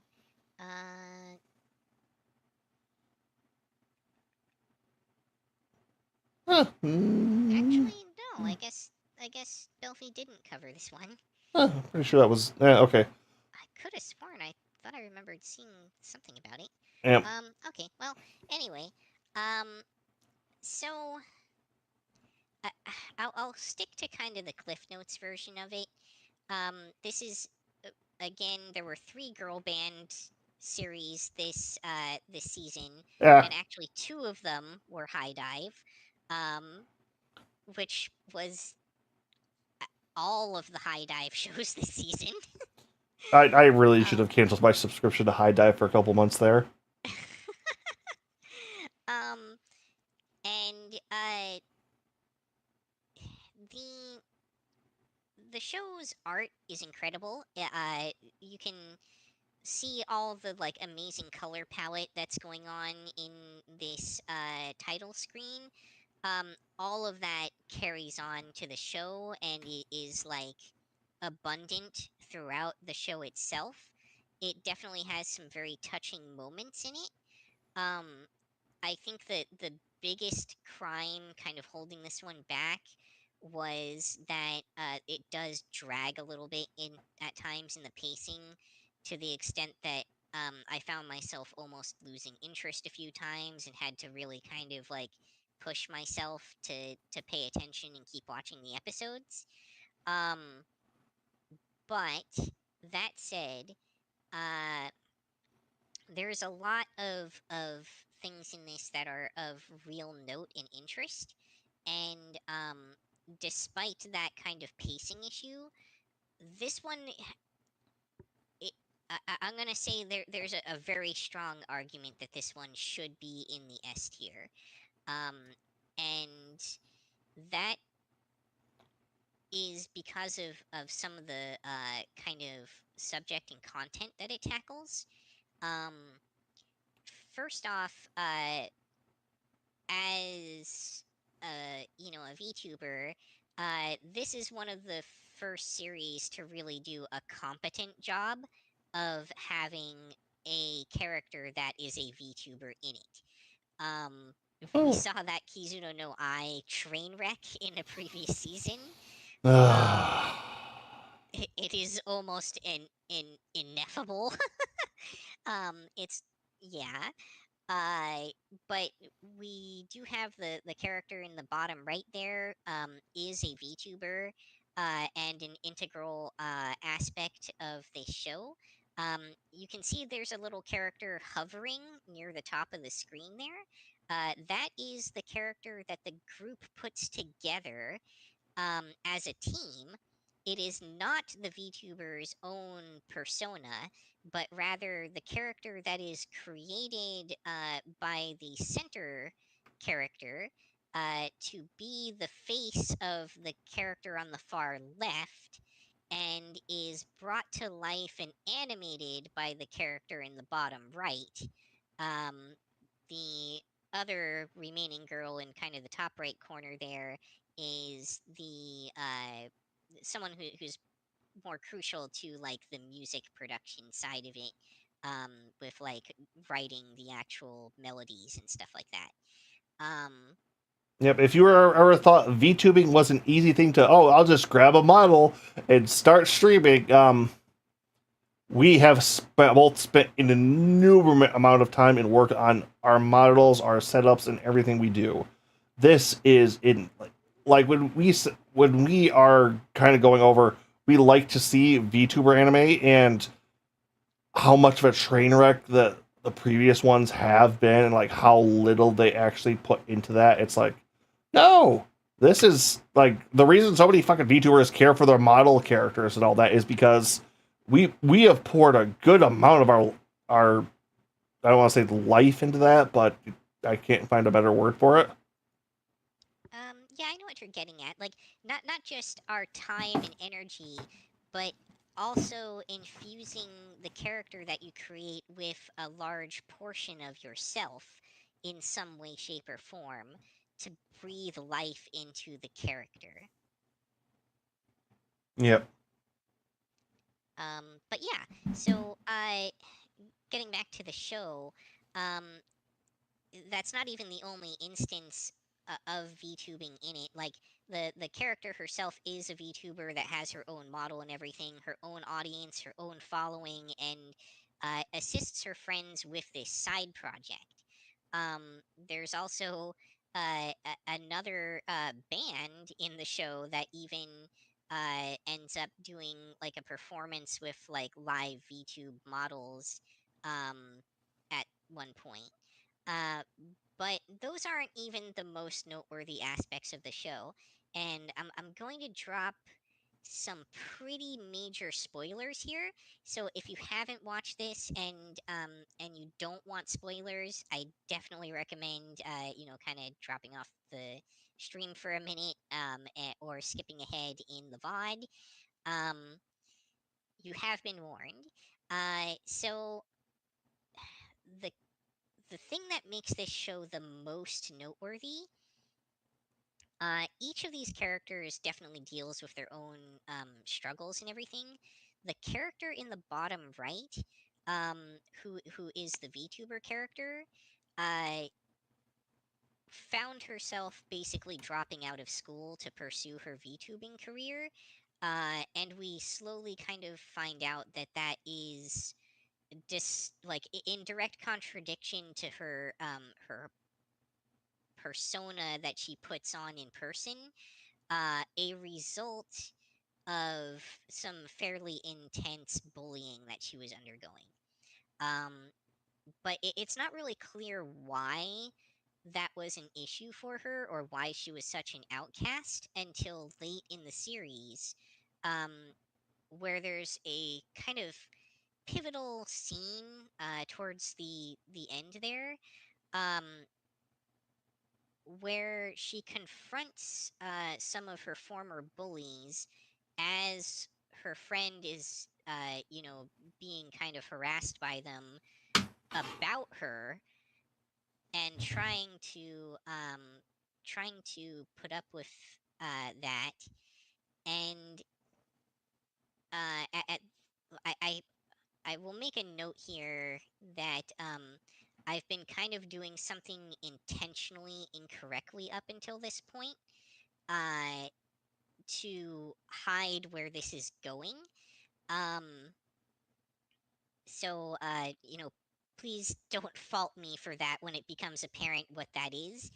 Um, she, in the process of confronting these bullies, comes out as trans mask. Um, which really brought a very interesting layer to this and really made it felt all the more true to the experience that a large number of VTubers have in the community. Um, All right, for anyone, would you like to explain that for anyone unaware? Yeah, so a large number like a significant pocket, at least, of the VTuber community are trans, and frequently VTubing is viewed as a outlet for folks who are in that category, particularly if they don't have a way to express that in their real life day to day, um, due to, for instance, safety reasons or, um, you know, uh, opposition from their family or whatever the case may be, that they're just not able to express themselves the way that they would like to in their real life day to day.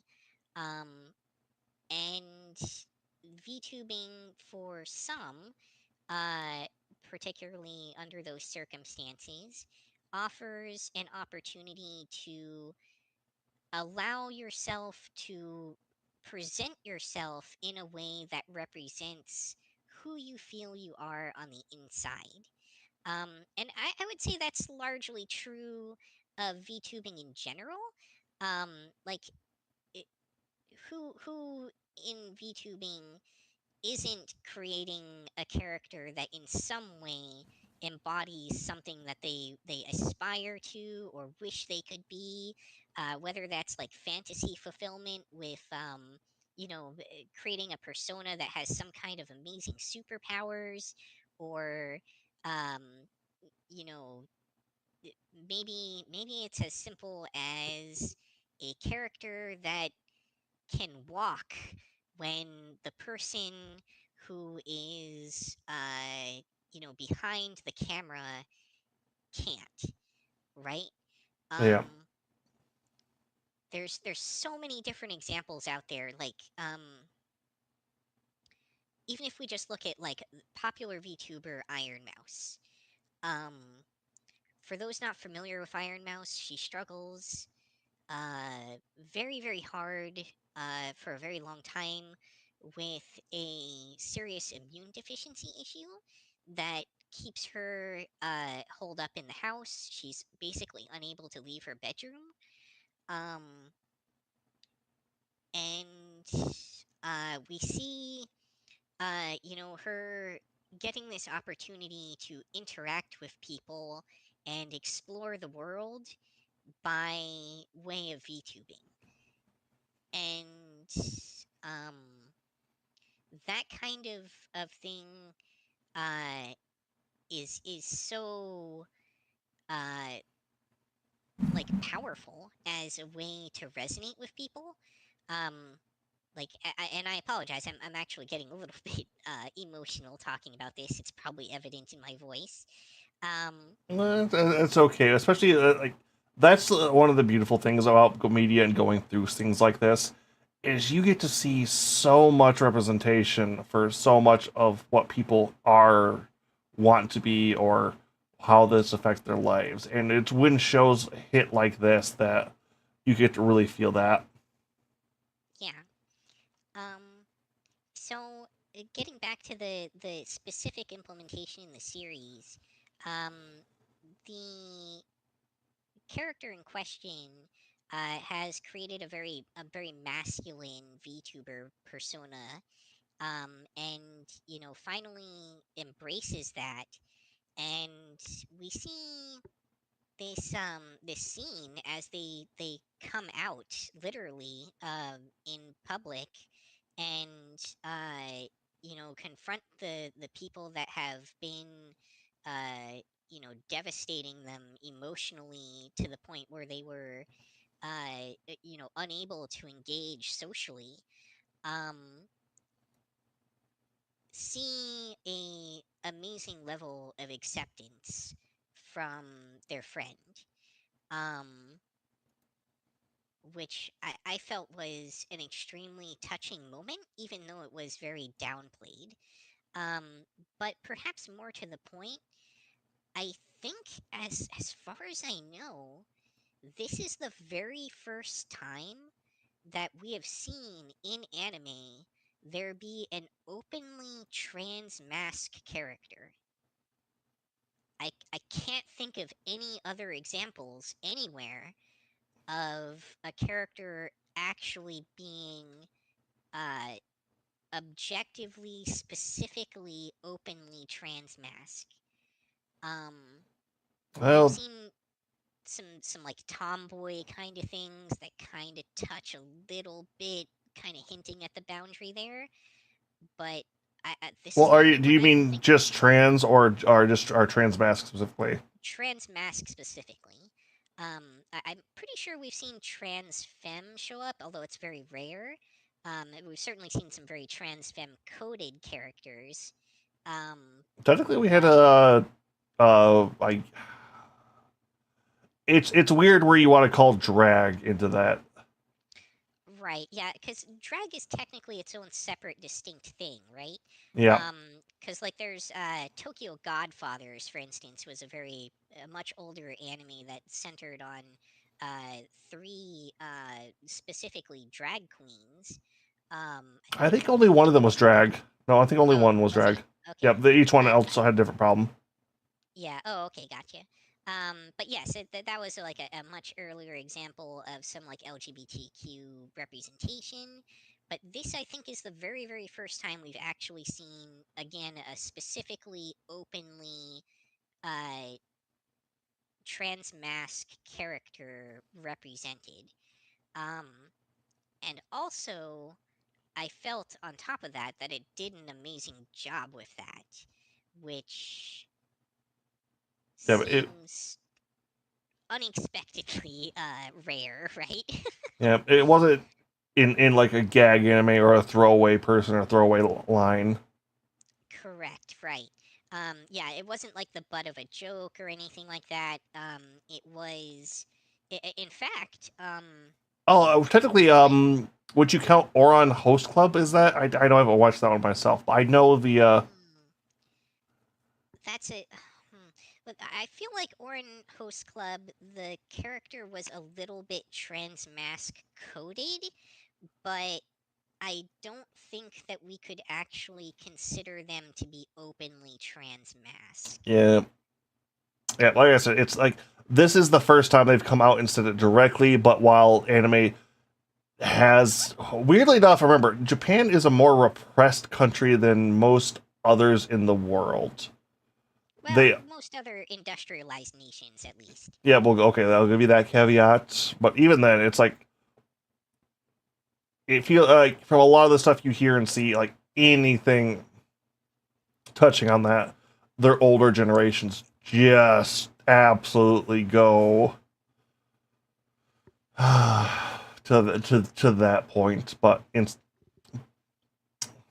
Yeah, which is an interesting dynamic. I know we're digressing a bit here, but the fact that anime has been something so important to so many members of the trans community, um, because of even those very like coded uh, representations of characters, um, it is so interesting to be juxtaposed against the fact that it's so you know unaccepted and restricted within that culture. Um, I don't want to spend too much more time on this, but like, yes, I think again, like the S tier in my mind is kind of that reserved spot for things that do something like new and groundbreaking. And I think on the merit of that alone, this definitely qualifies. Um, all right, I will put this. I'd like if you say so on that one because I didn't have anything necessarily against anything I watched on this show. It's just it was not for me directly, and it was a bit slow at bits for what I liked on the technical aspect. But from where yeah. everything you're sounding, it sounded like good. And I will take your word on that one. Yeah, and I can fully understand why this might not have been your strike zone because it is very like interpersonal characters. It's very, um, modern day setting, and it's very kind of slice of lifey, which I know are all things that are misses on your side. Um, but yeah, All right, moving to our next one. Sentai Dai Shikaku. I Um, did not watch this. I don't even know if this was available. this is a Hulu show. That's not its Oh, translated gotcha. name because this is a show I actually did fully pick up here. And oh, let me Hulu, please be. Let me what is all right, yeah, okay, here's the actual name or the translate name. Go Go Loser Ranger. Yes, I did actually spot that as well, but they didn't have a good title card for it. Yep. Okay, so this is a Sentai parody show where the titular main character is the skull-faced person in the middle there, who happens to be one of the if you're familiar with Power Rangers or other Sentai, what's called the Grunt Fighters. You know, not the big bad, not the monster who comes out and fights the villain, but a bunch of the literal, almost cannon fodder who comes Yeah, out to the putties in Power Ranger. putties, tangus, cogs. Um, I'm drawing up blanks. Piranatrons. God, I name all the early ones. But yeah, this is a early one of those. Duster in this one. And the whole premise of this show is the Rangers have defeated all of the big bads. But the monster, like a lot of the grunt monsters, are still there, and to keep their positions, week to week, they put on a big show where they fight the Dusters again, one pretending to be a big monster, and have the battle, literal, monster of the week fight. And the show is revolving around one person after, I think it was like 12 years of going out there, getting beaten up, and pretending to be a loser, who's just finally snaps, had enough, and tries to lead a one-man coup against 5 Power Rangers who managed to kill all of the people he followed. And it goes from there. Unfortunately, it's Hulu subs, and the Hulu subs are god-awful, but the rest of the animation is absolutely beautiful. And one of the things they get away with, the main guy, because that's his actual face. Like, there's not a costume underneath that. That is how he looks. He's literally Fighter D. But he can disguise himself. He can one of the things why they've been able to beat other monsters is they can have a mild transformation mechanic. And he goes out, pretends to be other people, and slowly worms his way into these Rangers. And from there, we get to see not just corruption or how evil they are, but what these people tried to be, what they aspired to be, what they became, and so much more. And who are the monsters, who are the heroes. It does such a amazing job on so many different aspects of it, down to the point where they even bring in religious cultism of, hey, why'd you want to join? Oh, my family joined a cult that turned to be being led by a monster who then killed everybody instead of drinking the punch. I want revenge.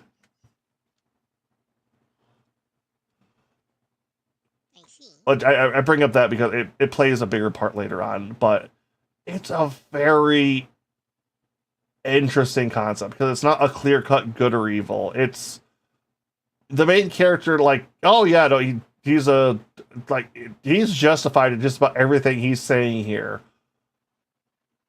But I don't want to say he lives in a society, but things aren't just plainly simple. The heroes are there because evil space aliens came and tried to conquer the planet. A good chunk of the Rangers aren't evil. They're just kind of people who have been handed too much power in a situation they really don't need it anymore. But once again, you didn't watch it, so you don't have too much comments. Anything you would like to know about this, or? How was the animation on it? Because it looks like it's kind of maybe like a 3D CGI cell shade business. It is, but with the transformation aspects and the fact that the main character, if he's hit too hard, literally crumbles to dust, they were able to do a lot of very interesting things. If I probably go back and look at it frame by frame, there are probably some scenes that look really bad. They managed to put such a good spin on everything they did. I cannot tell you where they would be. From beginning to end, I was entranced by this. To be fair, though, I also have an incredible soft spot for Power Rangers and stuff like that. That being said, this is a solid A. I almost want to push this in the S, but it does so many interesting things politically and character wise, just from what kind of people they are and what kind of, because it very much comes down to at one point the main character in this all right, I'm going to kill the heroes and conquer the world. Girl in yellow, all right, what's that mean? What? What do you mean, conquer the world? What do you want to do? What we do every night, Pinky. That's well. The thing is, it's like, damn, yeah, no, I kind of want to go out, be famous, write a book on it. Like, oh, okay, you don't want to be like the monster overlord? Yeah, that sounds kind of cool. It's one of the few times that's not it's not a like lower end series that takes a look at the I want to rule the world. Okay, you know what that entails? Oh yeah, it is a lot, isn't it? I don't see that. I love seeing the villains who are not so much heroes, but not in the wrong. And I also kind of love seeing the heroes that, once again, aren't also in the wrong, but also aren't good people. Yeah, shades of gray. Well, it's so much um, like morally tainted people doing good things and a morally decent person doing bad things, kind of it, just a position. That's fair. Yep. On that note, do you think This one's all up to you, because yeah, I know you haven't seen it. I kind of just from how interesting they do go with the story in this one. If it ends bad, it might get knocked down a couple pegs, but for right now, it's riding high. I'm gonna throw this up in the S. I'm throwing this in the S. wow, really? Like, do you think that it has like okay? Let me put it this way: what to you elevates it from A to S? Is it does it have like staying power? Do you think this one's really going to be talked about? Do you think that it does something like really groundbreaking? I think this one's going to be talked about. There is so much each of the characters in it. There almost is not a throwaway character in this one. Like there, I think you see one foot soldier. So you see one foot soldier get taken out. Fighter M, and this is managed to hit you with so much emotional impact on just that note for so little. Like it just manages to. I'm having trouble wording this one. It's just that it does so much well with such unique spins on such tried and true formulas. I have to put it on top there. Okay, so I would say that's maybe like a mastery of like genre and subversion. Yeah. Okay, fair enough. All right then. Let's see. What do we have next on the chopping block? Whoops, what did I just do? Next up we have Unnamed Memory. Did you catch any of this one? I watched all of this. I was very much enjoying this show. Interesting. I really wouldn't have thought that this would be in your wheelhouse. Um, The fantasy world, if you throw a lot of good world building at me, I tend to enjoy your show. okay, that's fair. Um, yeah, it definitely had that element to it. I will say I was really disappointed by the last couple of episodes. This show had three separate canonical. This is where you should have ended at points. Yeah, and instead they went with time travel that was kind of bad. Well, it's this show. Spoilers. The like yeah. So skip ahead if you need to, but spoilers. The final twist in this show is that the actual main character has now wiped himself out of existence in the timeline and never existed to begin with. Which is so I almost want to say it's a melancholy ending. Kinda, yeah. But like, I don't know. It the execution on it lacked impact. Well, you mean almost no build up into? Oh yeah, nope. I'm gonna erase after two solid good ending points. Like two, Yeah. like they're like I remember what was it, like episode 5 or 6 or something like that. That's just like this is where the series should be ending. Why do we still have 6 more episodes? Well, then it's like they hit a solid ending point. Then they go a little bit more and they bring up all of the unfinished baggage between the two main leads in this show, and they resolve them all. They literally give them the happy ending, and then the main character undoes that. Yeah. I the thing I can say that this show probably had going for it the most was the almost hollow-esque flirtiness quality that the witch character had. Like she was fairly decent waifu material. Um, You know, you're saying that, and I'm kind of looking at our. Nope, there, never mind, never mind. I thought you didn't put Spice and Wolf on here, but it's the smaller tab. yeah. Um, yeah, they had like 7 different title cards for that one, and they were all in that aspect ratio for some reason. Yep. So I think you might have manga covers there. Possibly. Um, yeah, some shows were just harder than others to actually find like an actual like standard title card for.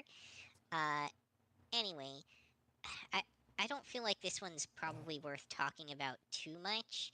Um, it was C, maybe B, but probably Its not ending really including hurt it. it. Its ending really. This is the show we were talking about. Like I D's probably would underscore have cute called it a underscore B if pause the just ending weren't followed. so garbagey. Oh, thank you for the follow, D's cute paws. We are going over Aw. the.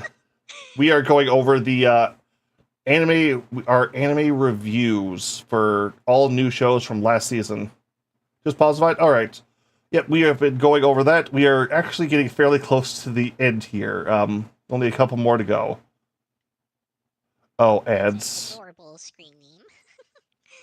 Hmm. I thought I had pre-rolled ads off. Oh, you just happened to jump in as the ads roll was just hitting. Oh, unfortunate luck. I'm trying out a new format of minimum length but more frequency, which kills pre-rolls, but they do pop up quite frequently for I think 30-second or 15-second. They're as small as they can be. But all right, this show. Once again, if anybody wants to defend a show saying, "Oh, just because the ending was bad doesn't make the rest of the show bad," yeah, like if it would have ended on There was either of really those, no payoff on this. if I there, would all say it was below the Angel show, but above the Grandpa show. right, so below Boring Angels, but above Grandpa Diddlers. I feel like that's gonna end up as a clip. All right. Oh, at this point, if anybody's been clipping my channel, I am screwed on so many levels. All right. Next up, we have "Whisper Me a Love Song." Uh, Yuri banned anime number 3 this season, and the other show from High Dive. This I'm assuming you didn't watch. Nope. For pause, so I do apologize not going back, but we have almost over 40 shows to get through. We are not going to recover some stuff. I hate to say what you'll need. We'll go back and watch the VOD, but we've gone over a bit. Unfortunately, we are already over 4 hours into this. um, So, but also the tier list will be available at the end if you just want to get the Cliff Note version. Yep. What was I just doing? Whisper Me a Right. Love Song. Whisper Me a Love Song. So I believe this is one of the ones that Belfie might have had some input on. That's what I was about to check. Not as far as I can see. I kind of thought that was on there too, but maybe not. All right. So, and I think you just said that you skipped this one, right? I don't even. What did this air on? Do you know? This was the other High Dive show. All right. I might have heard about this one. Although I'm pretty sure it's the other one because I know the other one. Because this one did this one have an exuberant number of CGI? No. All right. So I had actually heard more from the other one that did not air than I did this one. Yeah, it was the one that was not licensed. That was the like cell shaded one. Uh, this one it literally starts out with a love confession. And interestingly, this is our second kind of heavily Ace Arrow coded character this season. Um, the one who does the initial love confession, I'm spoiling the twist in episode 1 here a bit, uh, is the Ace Arrow character, who it is then clarified later uh, that she really just meant that she loved like the performance and the music, and not that she was in love with the person. Ah, Um, However, the confession sparks the other character, the one holding the guitar here, to in fact have some serious feels for her, and the rest of the show kind of proceeds um, with like there's more going on than just this, but the kind of primary focus, especially in the early part, is like the budding potential romance between the two. Um, I feel like this was handled better than it was in the other show that we were talking about. Um, Especially because this one they're less like strongly defined and heavily coded as Ace Arrow. It's more just like a surface layer, like I haven't experienced love before, than it is like a like this is a major aspect of my life, and like I'm not even really interested in it, and like I feel like I can't experience those emotions. Um, but it's like I feel also that it was handled a lot better in that, unlike what we saw with the male lead in the other show, um, while the other female lead in this one does pursue her, she does so very respectfully and is not toxic about it or possessive. um, and I feel like there was a much better, like more organic character interactions and developments in this one. Um, that said, it's not the most amazing show out there uh, overall. The art is all right, but the again, this is another series where kind of the biggest crime is it just didn't manage to be like consistently interesting. And it kind of like had maybe some pacing issues or something that made it hard to really keep focus on it at times. Um, but it did have some it, there's one other major issue with kind of judging and categorizing this show. Um, it went 11 episodes in, and oh no, so I think it might have been 10 episodes in. Um, and stopped there. Oh. And at the end of the episode, it said that there was going to be another episode, and it just has not yet happened. So I don't know if that means that it's like the number of episodes that it has currently are the number that are like noted for the series on High Dive. If you're not those not who are not familiar, High Dive these days tells you up front how many episodes there are going to be in the series and puts in like placeholders for them that get filled in as the episodes release. Um, this one only had that number. So I don't know if it's supposed to have a season 2 or if it just got left unfinished or if some of the episodes were delayed or what the heck is going on. But the series did not actually end. Um and so that makes it a little hard to judge it because there literally is not an ending. Like we didn't even ramp up and like get a climax starting in the episode that we're on. Oh wow, that is okay. That is an interesting bit though. It's weird because they're this is the second show that really did that. So I'm not really sure what Yeah. was going on there. It's again, and I feel like it has to do with like the weird structure that we're seeing increasingly with the seasons and stuff like just not airing uh on the usual schedules and everything. Um Or that Japan, said, the Japanese crunch is finally hitting the point where they can't keep up anymore. maybe yeah. Um and I did note that as we saw like these rapidly expanding number of series, the industry may really struggle to keep up with it. Um, maybe that's part of what we're seeing here. Um, I feel like this one is probably B territory. It's at least probably somewhere in the neighborhood of voice actor radio, maybe a little bit below it.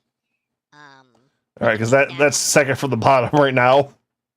yeah, probably yeah. I think it's somewhere between that and the one that's on the bottom, the Train to train to the nowhere, end. train to the end of the Yeah. world. Um, Train to the End of the World definitely had better animation, but I feel like this had more cohesive character interactions. Um, yeah, that's about all I'll say about that one for now. All right, then let's move on to. Vampire Dormitory. Right. Belfie definitely had some stuff on this one. Yeah. But before I jump into that, I want to point out that this was our other very trans mask coded series this season, at least that I know of. Maybe there's more, but this one handled it much worse. um, I only saw episode one to be fair, but uh, I'm sorry, but what the fuck was going on with this show? How much did you watch more of this or yeah, I watched. I didn't finish it, but I got 8 episodes in. So I've got at least some insight. I can tell you that 8 episodes into the show, they never even bothered to really tell us why the character is like initially uh dressing mask and presenting mask. Like we know that they work at this cafe, but it's like not really necessary there as far as I can tell. And like I they don't almost want to change say out of it after hours. it's more drag than it is mask. Maybe, yeah. Like it has almost more that kind of feel to it because like the character never really identifies as male, even though they're like if anything they're actively intentionally tricking others into identifying them as male because the mistake had already been made and it was now necessary for their like survival situation. But there's again, this is one of those like there's some coding there maybe, but it's definitely not explicit. Um, This show and it feels like it dances on some hot topics, but doesn't want to touch any of them. right, and like it's really doing it very much purely for the uh like market appeal element towards like a specific almost kink. Um, Oh yeah, no, this is female fan service, I guess would be the way to call that. yeah, it very much is fan service targeted at the largely female audience. Um, Honestly, like we brought up Orin Host Club before, this almost feels like it wants to be that again, but less smart and more fan servicey. yeah, even less like much less competently. Um, And that's a show so old I don't want to actually look up how far back it came out again. Um, well, it's far enough back that even the remake is not is like at least a few seasons back now. So oh my god, there was a remake. yeah, Um, okay. And the but animation is that very I don't want to say shojo style, but bishi. shows yeah, like Bishonen style is probably more accurate. Yeah. Okay, because you got much more to say, or do we want to just No, kind of? I'll skip to what Belfie had to say on the topic. Um, Belfie said between A and B, a bit of a rough start, but the last few episodes took me for a loop in a good way. Very reminiscent of old romance animes. I can't judge it on the last few episodes because I did not finish the series. Um, Personally, although this was one of the ones that was like actually in my rotation and I really made a solid effort to keep up with it, I think it's pretty telling that I wasn't able to still push to accomplish that. Um, This sounds like a C tier from the praise we were getting from Belfie and your meh and my on it. I yeah, think a I think that's C. probably relatively fair. Um, unnamed memory, lower or higher? You think? Uh, I don't know. I'll trust Belfie enough on this that we'll say that it maybe should go a little bit higher than that since it actually supposedly has a good ending and not a terrible one.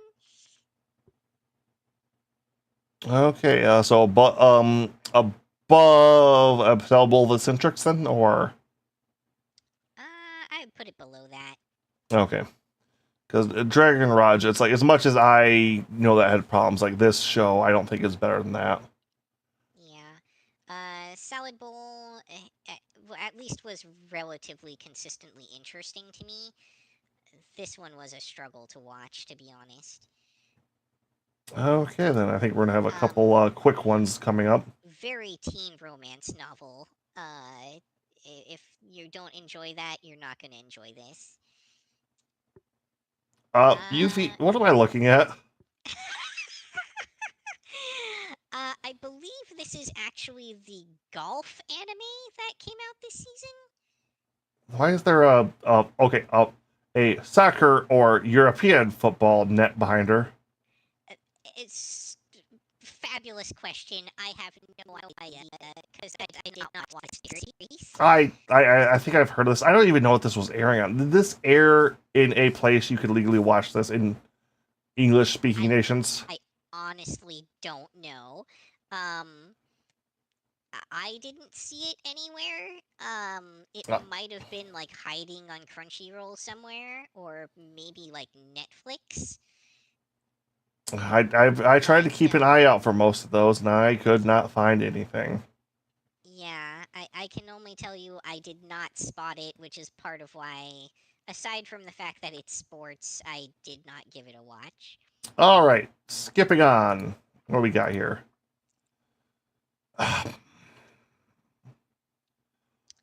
All right, so it turns out there's a mecha show I did not know about. Again, saying a lot about the advertising push here. Like, I am a mecha stand. I love me my giant robots. What the fuck was this on?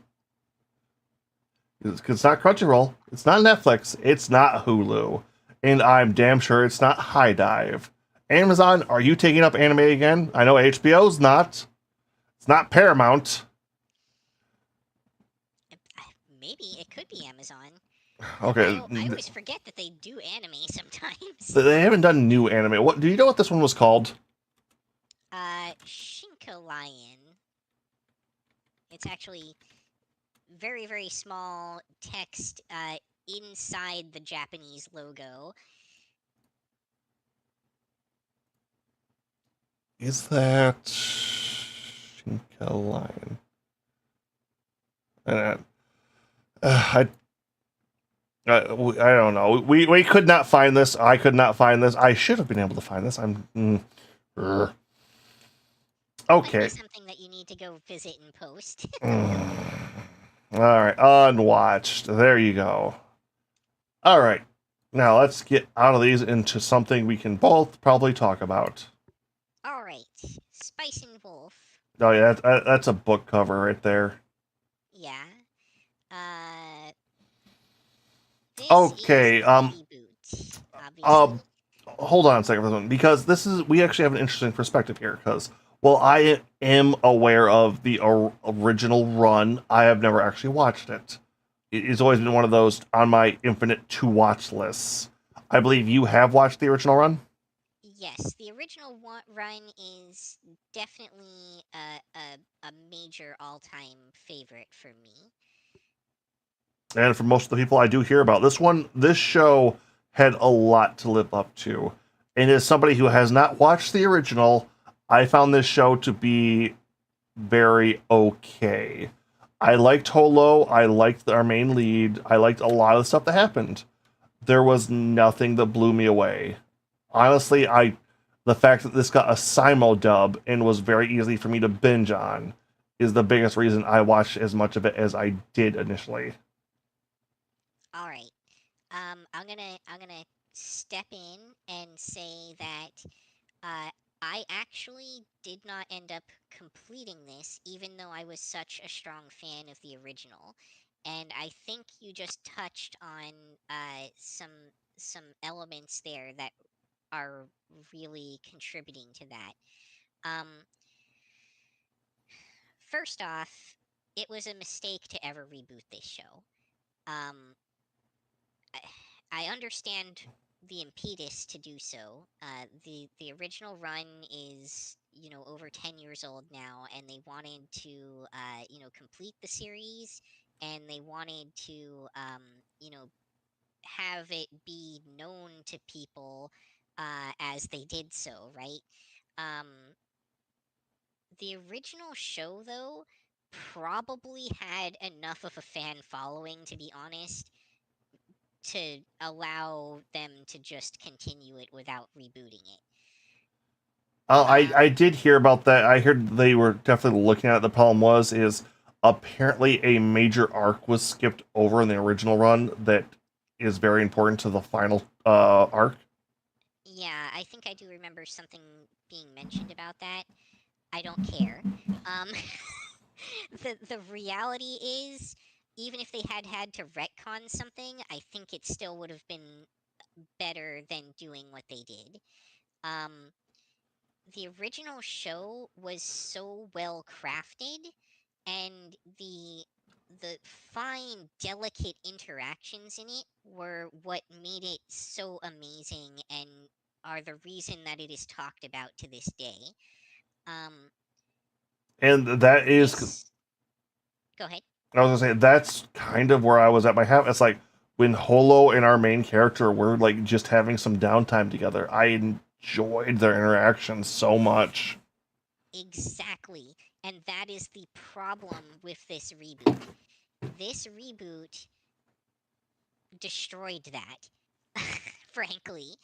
Um, First off, a note on the English dub: the character that they chose, or sorry, the voice actress that they chose, um, just did not embody the character properly. Uh, Too deep of a voice, doesn't feel like it matches Holo's build at all. But much more importantly, um, she's frankly too lewd. Like, Holo just isn't quite that kind of character. She's supposed to be like gentle, teasingly flirtatious, not openly, aggressively lewd. Which, yeah, it was Um, always a weird ass because I felt like in this show, the main character kind of just decided to not respond to her doing that stuff. yeah, and here's again part of the issue. Like, in and you're really catching on to a lot of the stuff that is a major issue with this. Um, in the original, they spent a lot more time developing the characters and allowing them to have that kind of downtime and doing like these little side questy things that, most in most series would maybe be considered like filler content, but here were very, very crucial to the character development and getting them to the place where when those scenes happen, they make sense. And without those scenes where these characters, you know, deepen that relationship and really like establish that kind of like back and forth quip that they have, it comes off all wrong when you see something like that laid out. Like that kind of forwardness is supposed to be built on a whole lot of back and forth where we establish that that is out of character for the character, and that he is supposed to reject and rebuff that because he knows that she's actually toying with him here. Yeah, because they did feel like there was so much of times where their emotions just were on switches that flipped back and forth. Yeah, and that is completely contrary to what made the original series good and what makes Holo as a character the like super S tier waifu that people are still holding dear in their hearts to this day. Um, I, I I'm starting to think about it because, like, while I did watch bits and pieces of it, I think the first major arc where they're dealing with the church and a bunch of other stuff, I believe that was closer to like either 12 or 24 episodes, and then this they're resolved by episode 6. Correct. Yes, and that's like kind of like the core of where all this is coming from, right?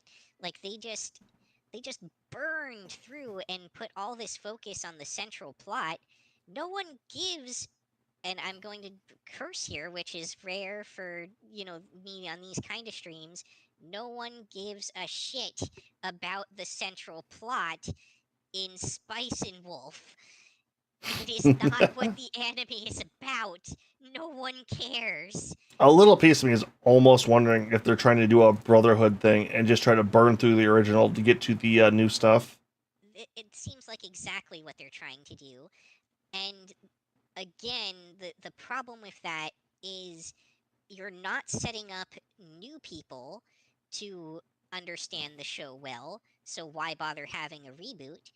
You're alienating your existing fan base, so why bother having a reboot? And you're doing it all like ham-fistedly. Like the only people that you can expect to stick with this are people that had a huge love of the original who are now disappointed in the product that you've put out because you scraped everything that they loved out of it. um Who knows? Maybe we'll get to the point where it's like, no, you watch up to this point, and then you switch over to the new stuff.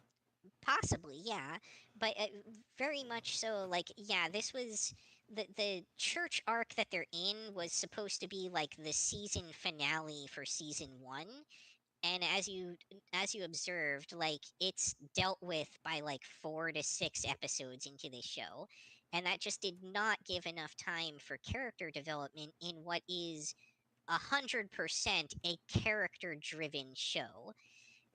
Again, no one cares about the plot. The plot is not what is important. Yes. Oh, okay. So that is the final. That's kind of what I was kind of getting a feel for because this just did not live up to the hype and the thing. I have friends who are mad. I've got a friend who has like the original Blu-ray release of their series, Hmm. and he holds And that like yes. yeah, I feel frankly that to watch this version of the show, especially to watch it first before having seen the original, does yourself an extreme disservice. I'm as much as I love Spice and Wolf, I'm inclined to to put this show, this reboot, in the skip category Oh, because to me it's that fundamentally undermining to what made this a beloved property. all right. I'll take your word of that because, like I said, this did feel like Legacy, and I like. Well, I would have probably thrown this into a C tier. Like I can definitely see I, that bringing it I down. agree on your on that. Like, if this were just a completely new show on its own merits, sure, fine, C tier, whatever. The animation was pretty decent. Um, it was okay, but when you're comparing it inevitably to what it has to live up to what it is supposed to be replacing, it is a tragedy. Yeah. All right. So we have our last show of the season.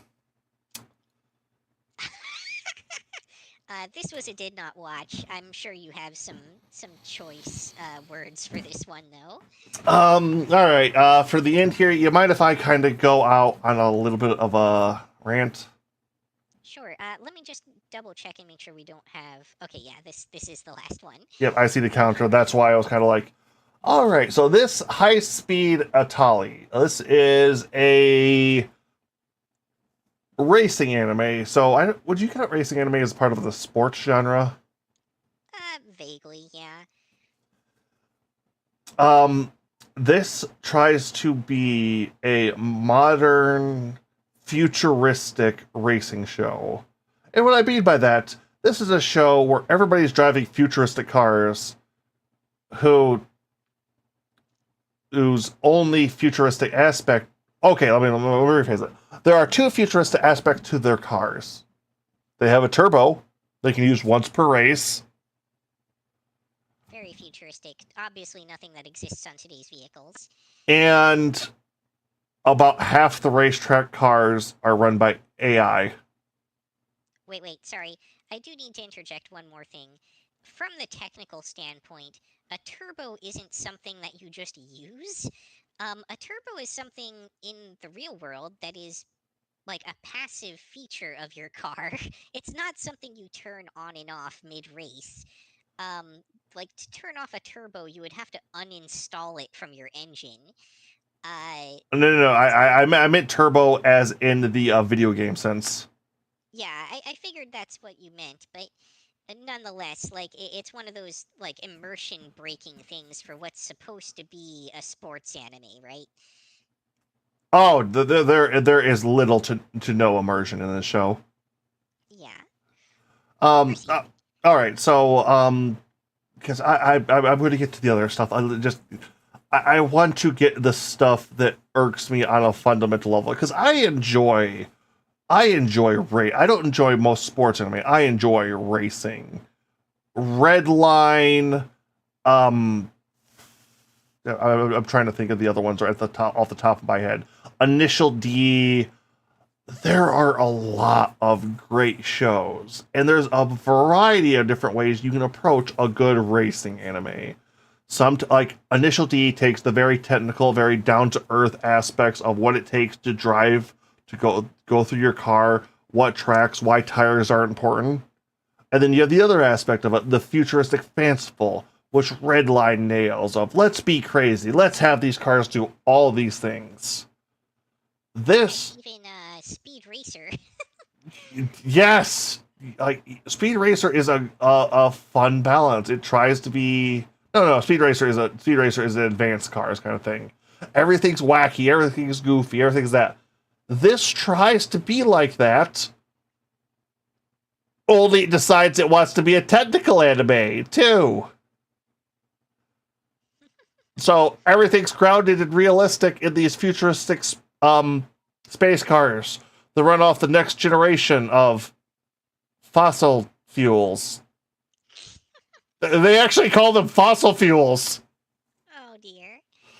I do want to point out as well that that's not a premise that's like in not the fossil fuel things, but what you're talking about before that. Um, it's not inherently impossible to have a good show that has those elements combined, but you do need a very high level of skill and resources to pull something like that off in a way that is effective and good. And I that is clearly not what happened I here. like I don't even know on that end because like I love the Hot Wheel shows and those all like even the ones that try to be more grounded, like they throw like no, like we'll do some fancy basic stuff, but then they're gonna throw it out the window when the car goes turbo, does pulls out a grappling hook, then rocket jumps it to the next track over. Well, okay, let me put it this way, right? Like if you have a futuristic setting like Star Wars, where everything isn't supposed to make sense, there's supposed to be this veil of mysticism, and then you try to do a technical explanation, you end up with midichlorians, and people hate it. If you try to do a futuristic setting where everything is supposed to be grounded in reality and science from the ground up, like Star Trek, and everything has, relatively speaking, well researched and thoughtful ideas and concepts driving it, then you will establish an amazing fan base in all likelihood. Um, so I think what I'm getting at here is that it's not impossible to have something that is both futuristic and technical, but it has to be approached from more of a grounded sci-fi perspective than a fantasy perspective, Oh, which is clearly not what they did. this is neither. They decided to put a bunch of next generation sci-fi terms and concepts into this show, and then it's just NASCAR. And And then they were making a left turn. at one point, they decided to put a an AI assisted driver into into the main character's car. It's just a pit chief, if you know what that is. No. Okay, so a little technical aspect of it, because like I said, I enjoy this genre. A pit chief, I'm not going to be oversimplifying stuff, but is somebody who is generally in the pits, gets to watch the track from the outside, and talks to the driver, saying like, "Hey, this is happening here. This is over there. This is watch out for this." Oh yeah, I got you. Like the friend who radios TAC in Initial D, or like the support staff that they have in its spiritual successor. Yeah, it's exactly that, and that's all of this AI kind of turns into. Which Um, honestly probably would have been worse if they had it actually driving, because then why even have a driver? well, that's it. I think they were supposed to like the AI was supposed to learn from the driver because the other AI drivers they have are always dead last. It's like they're the bots in a Mario Kart game when you bring over your friends. Got it. And then there's there are so many interesting things they screw. So the main character of this, she's a ballerina who broke her leg. Do you know why she got recruited? I should remember this because this was mentioned. I remember back in the early season review stuff, but I don't remember. She decided to start playing a lot of racing games while she was recovering, and she got really good Yeah. at them. You have the other racers who are also there to kind of get into it, and they just all fall flat. You have the big guy to be the king of racing, the person that wins so fast and so often. They had to put in a special clause that he can't. If you win a race, you can't race in that track again for the next season because he was winning every race. You know, also of note, if you watch a series like Initial D, it'll become readily apparent that someone who has like chronic leg problems would really not be able to be a top tier racer because pedal work is extremely important to racing at the high, like, professional level. Eh, that's questionable with modern day high end tracks since they've taken out the pedals. What? A lot of high end racing is done Oh, off the steering I thought you were wheel. talking about the steering wheel ones. Yeah, Yeah. gotcha. Which not too bad. But okay, so it's a racing show that doesn't have good racing. It doesn't have characters. It doesn't understand how to use the technology in it. And then we get to the animation, which is CGI, completely and utterly. And it's all the bad CGI. To the point where I was watching the first episode and got motion sickness somehow. Yeah, I do recall you mentioning that. I have gone through and skimmed the later stuff and to try to watch some of that to make sure I wasn't going to be in vomit-inducing stupor on a binge. The later stuff does not hit me. Like it's only the first, but it's cut race commentary, cut race commentary, cut race commentary, cut race commentary. It's like bouncing around so much. I had a map in front of my face where people were, and I could not tell what was happening. The commentary is bad. The characters are flat. If it wasn't for the fact that I don't know, is this a gotcha game? No, it can't be because there's actual goddamn sponsorships on the cars, on the walls, in the track. This show feels like sponsorships were put out and they all came together to make a racing anime because racing animes have sponsorships. And then they took all of the basic tropes, ran them together, and made a plot from that. Okay, but with that out of the way, skip. This is going at the bottom of the skip pile. If you wanted to watch anything else, absolutely anything else, Yeah, do that. not only not interesting, but will make you physically uncomfortable in all likelihood. Yep, it's Doesn't not get good. much worse than that, really. It has only negative qualities. But with this, we have finally reached the end of our spring 2024 anime list. And I can finally start watching some of the new anime without feeling guilty and overwhelmed. Yep, I feel the same on that. And probably in a couple weeks here already, we will be looking at the new season already. Yep, we will probably be back here either. I would say the start of the next month. I don't want. I like to have a little bit of gap in between stuff.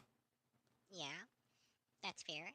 And also, there's so many like late releases that even though some of the early episodes are coming up on, or early releases are coming up on episode 3 already, the late releases are maybe not even on episode 1 yet. Yep. But any final comments you would like to say from this season, Yuki? This one was pretty overwhelming. That's about what I was going to say too. Overwhelming was the word for this season. Yeah, I mean, we see a large number of stuff in Unwatched. To be fair, a fair number of those were never officially legally licensed, as far as we know or can tell. Um, but even so, so many series, and Hulu has repeated to be a jail for series that, yeah. in America at least, or in the West. And we have a surprising number of skips this time as well. On the other note, though, we have also a good chunk of A tier that is a step below breaking. Like, while our S's don't quite knock it out of the absolute park as some previous seasons have, there are some overall such solid shows that no matter what genre you like, you had great things to watch this season. Yeah, I feel like we had an unusually even distribution in our categories this time. Normally, we'd be seeing a lot more stuff near the middle in like the C and B's. Um, not how things panned out this time. Yep. But I think with this, I think it's good to call it for the night. It's late to the point where if I raid anybody, it's not going to be anybody I know or I'm going to follow from now on. So, Probably same here, but I'll just double check. Yeah, I got nothing in that. I've got us. Yep, that's about. Actually, I do see. Looks like Swimming Link is live. Would you like me to send me the name for that person, please? That would be the name, Swimming Link. I copy paste into there, so I get it right. Gotcha. I'll actually copy paste for you.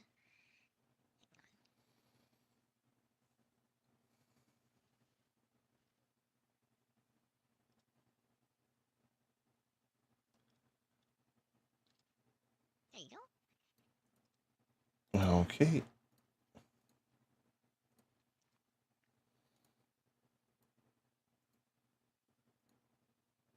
Oh yeah, I think you've pulled this. Oh, Final Fantasy IX as well too.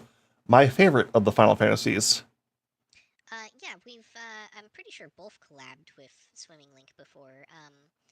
I've definitely done that a few times. I think we were all in a game of golf together a while back, though. Okay, but all right, I am ready to head out. If you are. Yep, I actually already hit the raid button.